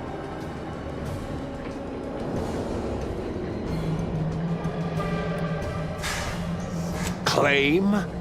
If you cannot see the truth of my devotion written plain, then now I see why you are against me so. But you are wrong about the risk. We are losing this war. It is inevitable. The victors will brutally subdue us until we become corrupted. Until we forget our principles, our history, the very core of who we are. It is better that we perish together as proud protectorate, proud Arcadians. Preserving our purity is a mercy. More than that, is it not love? Do you think I've found pleasure from the pain I've wrought? No! I've only done what I must. A child, a society, cannot grow into its potential without firm correction. I would die to see that the Protectorate's legacy would not be tarnished. Just as I would die for its promise to be fulfilled, and its subjects to live in peace. Just moments ago, I would have said that without their shepherd, there is no hope for the flock. But I am no shepherd, am I? Perhaps I am one who must make way for the future, whatever it may be. Though how I may at this stage, I cannot say. The rift modulator is working at pace to... What? Oh, by the matriarch. It seems we have a problem. The rift has... well... it has nearly destabilized completely, and the modulator cannot close it in its current state from a safe distance. Destruction of Arcadia is imminent. Architect, help us.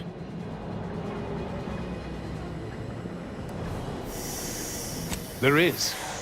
Though, given your tenacity in preventing bloodshed, I don't believe he'll appreciate it. A chance yet remains. We must bring the modulator as close to the rift as possible. However, when the rift folds in on itself, this ship and its operator will not survive. Are you sure there isn't just an off button? Maybe something you can unplug? Death would be almost instantaneous for the operator in question. Let me be clear. I am not placing this burden upon your shoulders. This was my doing. And so it is my responsibility to set things right. I will give you time to vacate the ship. When you are clear, I will fly it into the rift myself. You are right. Arcadia will find its way without me.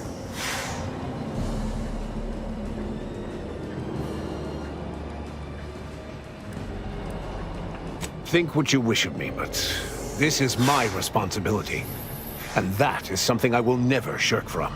I will accompany him, and ensure all goes as planned. It's only right that I complete the very mission I came here for. Your goal here is the same as mine. Do not mistake that. But if this is an order, I will comply. Now go. Make what's left of your existence count.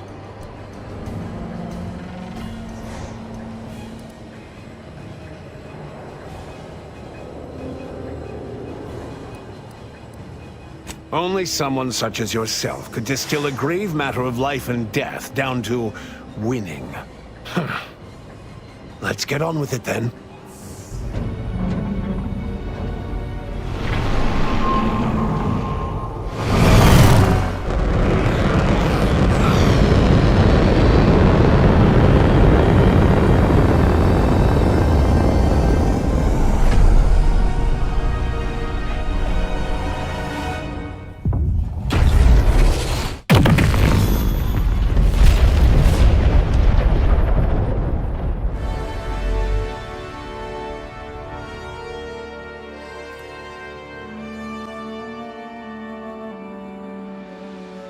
So in the end, When the consul was faced with the undeniable errors in his logic, he chose to save Arcadia by closing the rift himself. He died hoping his sacrifice might make up for the disastrous decisions he had made. Thanks to the commander's quick thinking in sparing it from the Vox station's fiery crash, Paradise Island's Fairfield remained a profitable company town for Auntie's Choice. For his outside-the-box thinking and innovative propaganda techniques, D.B. Milverstreet was promoted, while rival Officer Carr seethed at her lack of upward mobility, or even bronze-tier executive benefits.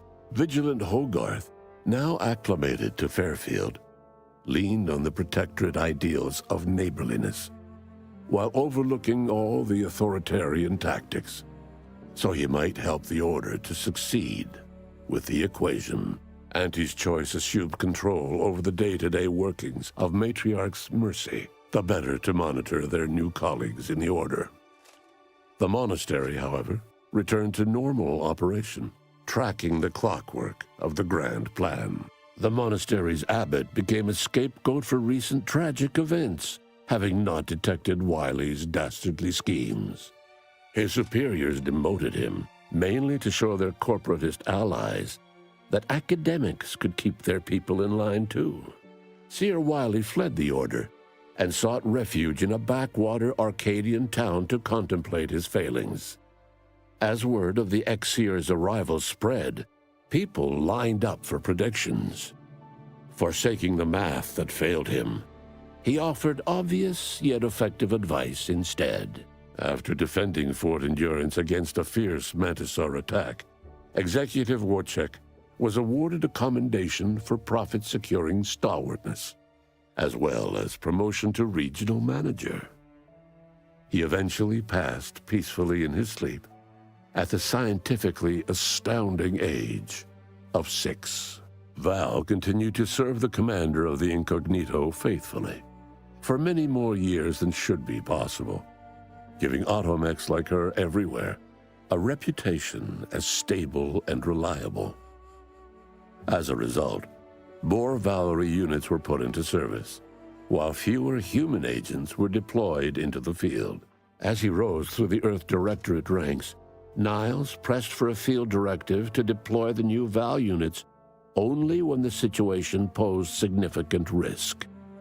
The policy reduced agent casualties by a significant margin. Oddly enough, in-office deaths increased by a not insignificant margin. Agent Niles Ibarra achieved the rank of commander, earning renown as a formidable agent, unafraid to challenge the status quo within the Earth Directorate. He had his work cut out for him. Anti-Directorate sentiment swelled following Zebulon Tran's release of the agency's skip drive agreement with the Protectorate, an agreement that had enabled the Protectorate's worst authoritarian impulses. Niles' association with Tran limited his opportunities for promotion. Although he never rose higher than the Chief of Special Operations, the position still allowed him to leave a meaningful impact on the agents serving under him, which suited Niles just fine. Inez's convincing appeals to the press earned her clout in reforming Auntie's Choice's cruel grafting program. Yet it was a constant struggle, rife with red tape and pushback from program executives. This was Inez's new battle, one she would fight for the rest of her life. Utilizing what he learned alongside the commander, Tristan attempted to reform Protectorate society from within. But with no authority figure to lead its subjects, the Protectorate was a shell of its former self. After thoughtful cogitation and calculation, Marisol slowly began to reject violence as the sole method for eliminating random variables. Not coincidentally, her social calendar began filling up. Freed from her rift obsession thanks to the intervention of her commander, Aza tapped her long-suppressed scientific aptitude and joined the Order as an archivist. Her homicidal intensity served her well during peer review. After Aza disbanded the Glorious Dawn, its members quietly tried to resume lives forever disrupted by the Arcadian conflict. As the cult's murderous legacy faded, average colonist life expectancy increased by 0.23%. With the modulator schematics shared as joint intellectual property, Auntie's Choice and the Order's partnership remained steady, despite the need for constant compromise. For a time, the Arcadia colony thrived. Auntie Cleo went through the motions of accommodating the Order, yet privately aspired to keep free trade anything but free. She began a new initiative. Any corporation or government that refused her trade conditions was promptly dealt with, either via takeover or strategic use of rifts. Auntie made her first public appearance in years, inspiring a fashion trend in bubble helmets. In no time at all, she won more public support than Ruth, which she sought to use as leverage when the time was right. Ruth Bassar proceeded to interface with the archive, an agonizing process that clawed away her lifespan. The archive computed that she was mistaken to compromise with the corporatists. To advance the plan, she needed to destroy them from within. So she proceeded to do just that. She had only been using the corporation for its logistical infrastructure. Auntie herself and at least some of her top executives needed to cease existing in Arcadia, either via assassination or skip-drive-assisted exile. Bassar stripped the power from the corporatists in subtle ways, until it was too late for them to stop her. Yet it remained unclear how long the Order could sustain its dominance once Ruth Bassar passed on to become one with the equation. Adrift without firm leadership, Protectorate subjects struggled with post-war life.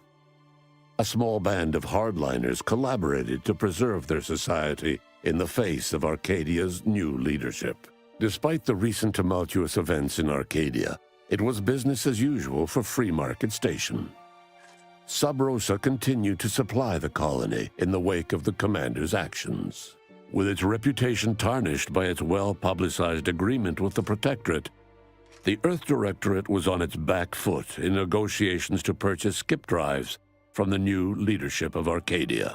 The release of the skip drive schematics to the public domain resulted in new and exciting opportunities for independent manufacturers. However, unchecked use of the drives would ultimately lead to an even greater proliferation of rifts, once again imperiling the galaxy. Fortunately, the Order stepped in.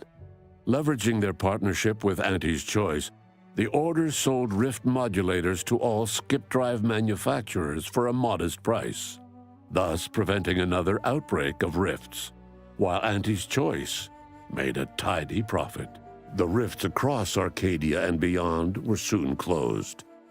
Trade quickly resumed, with Auntie's Choice handling logistics.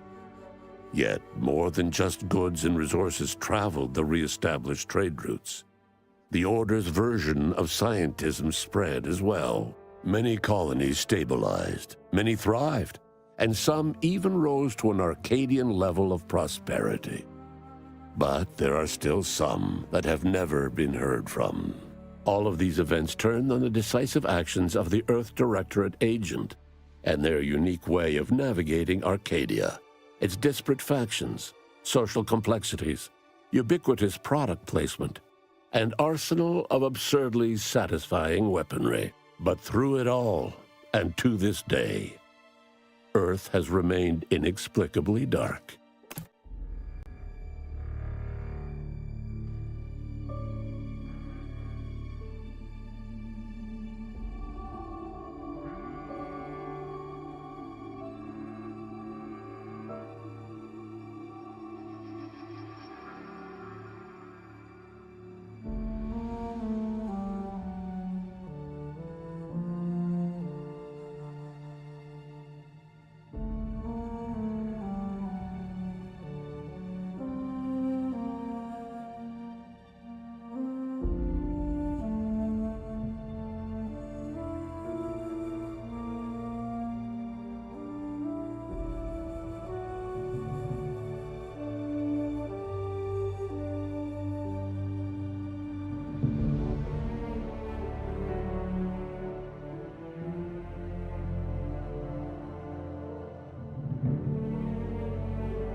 Congrats on reaching the ending.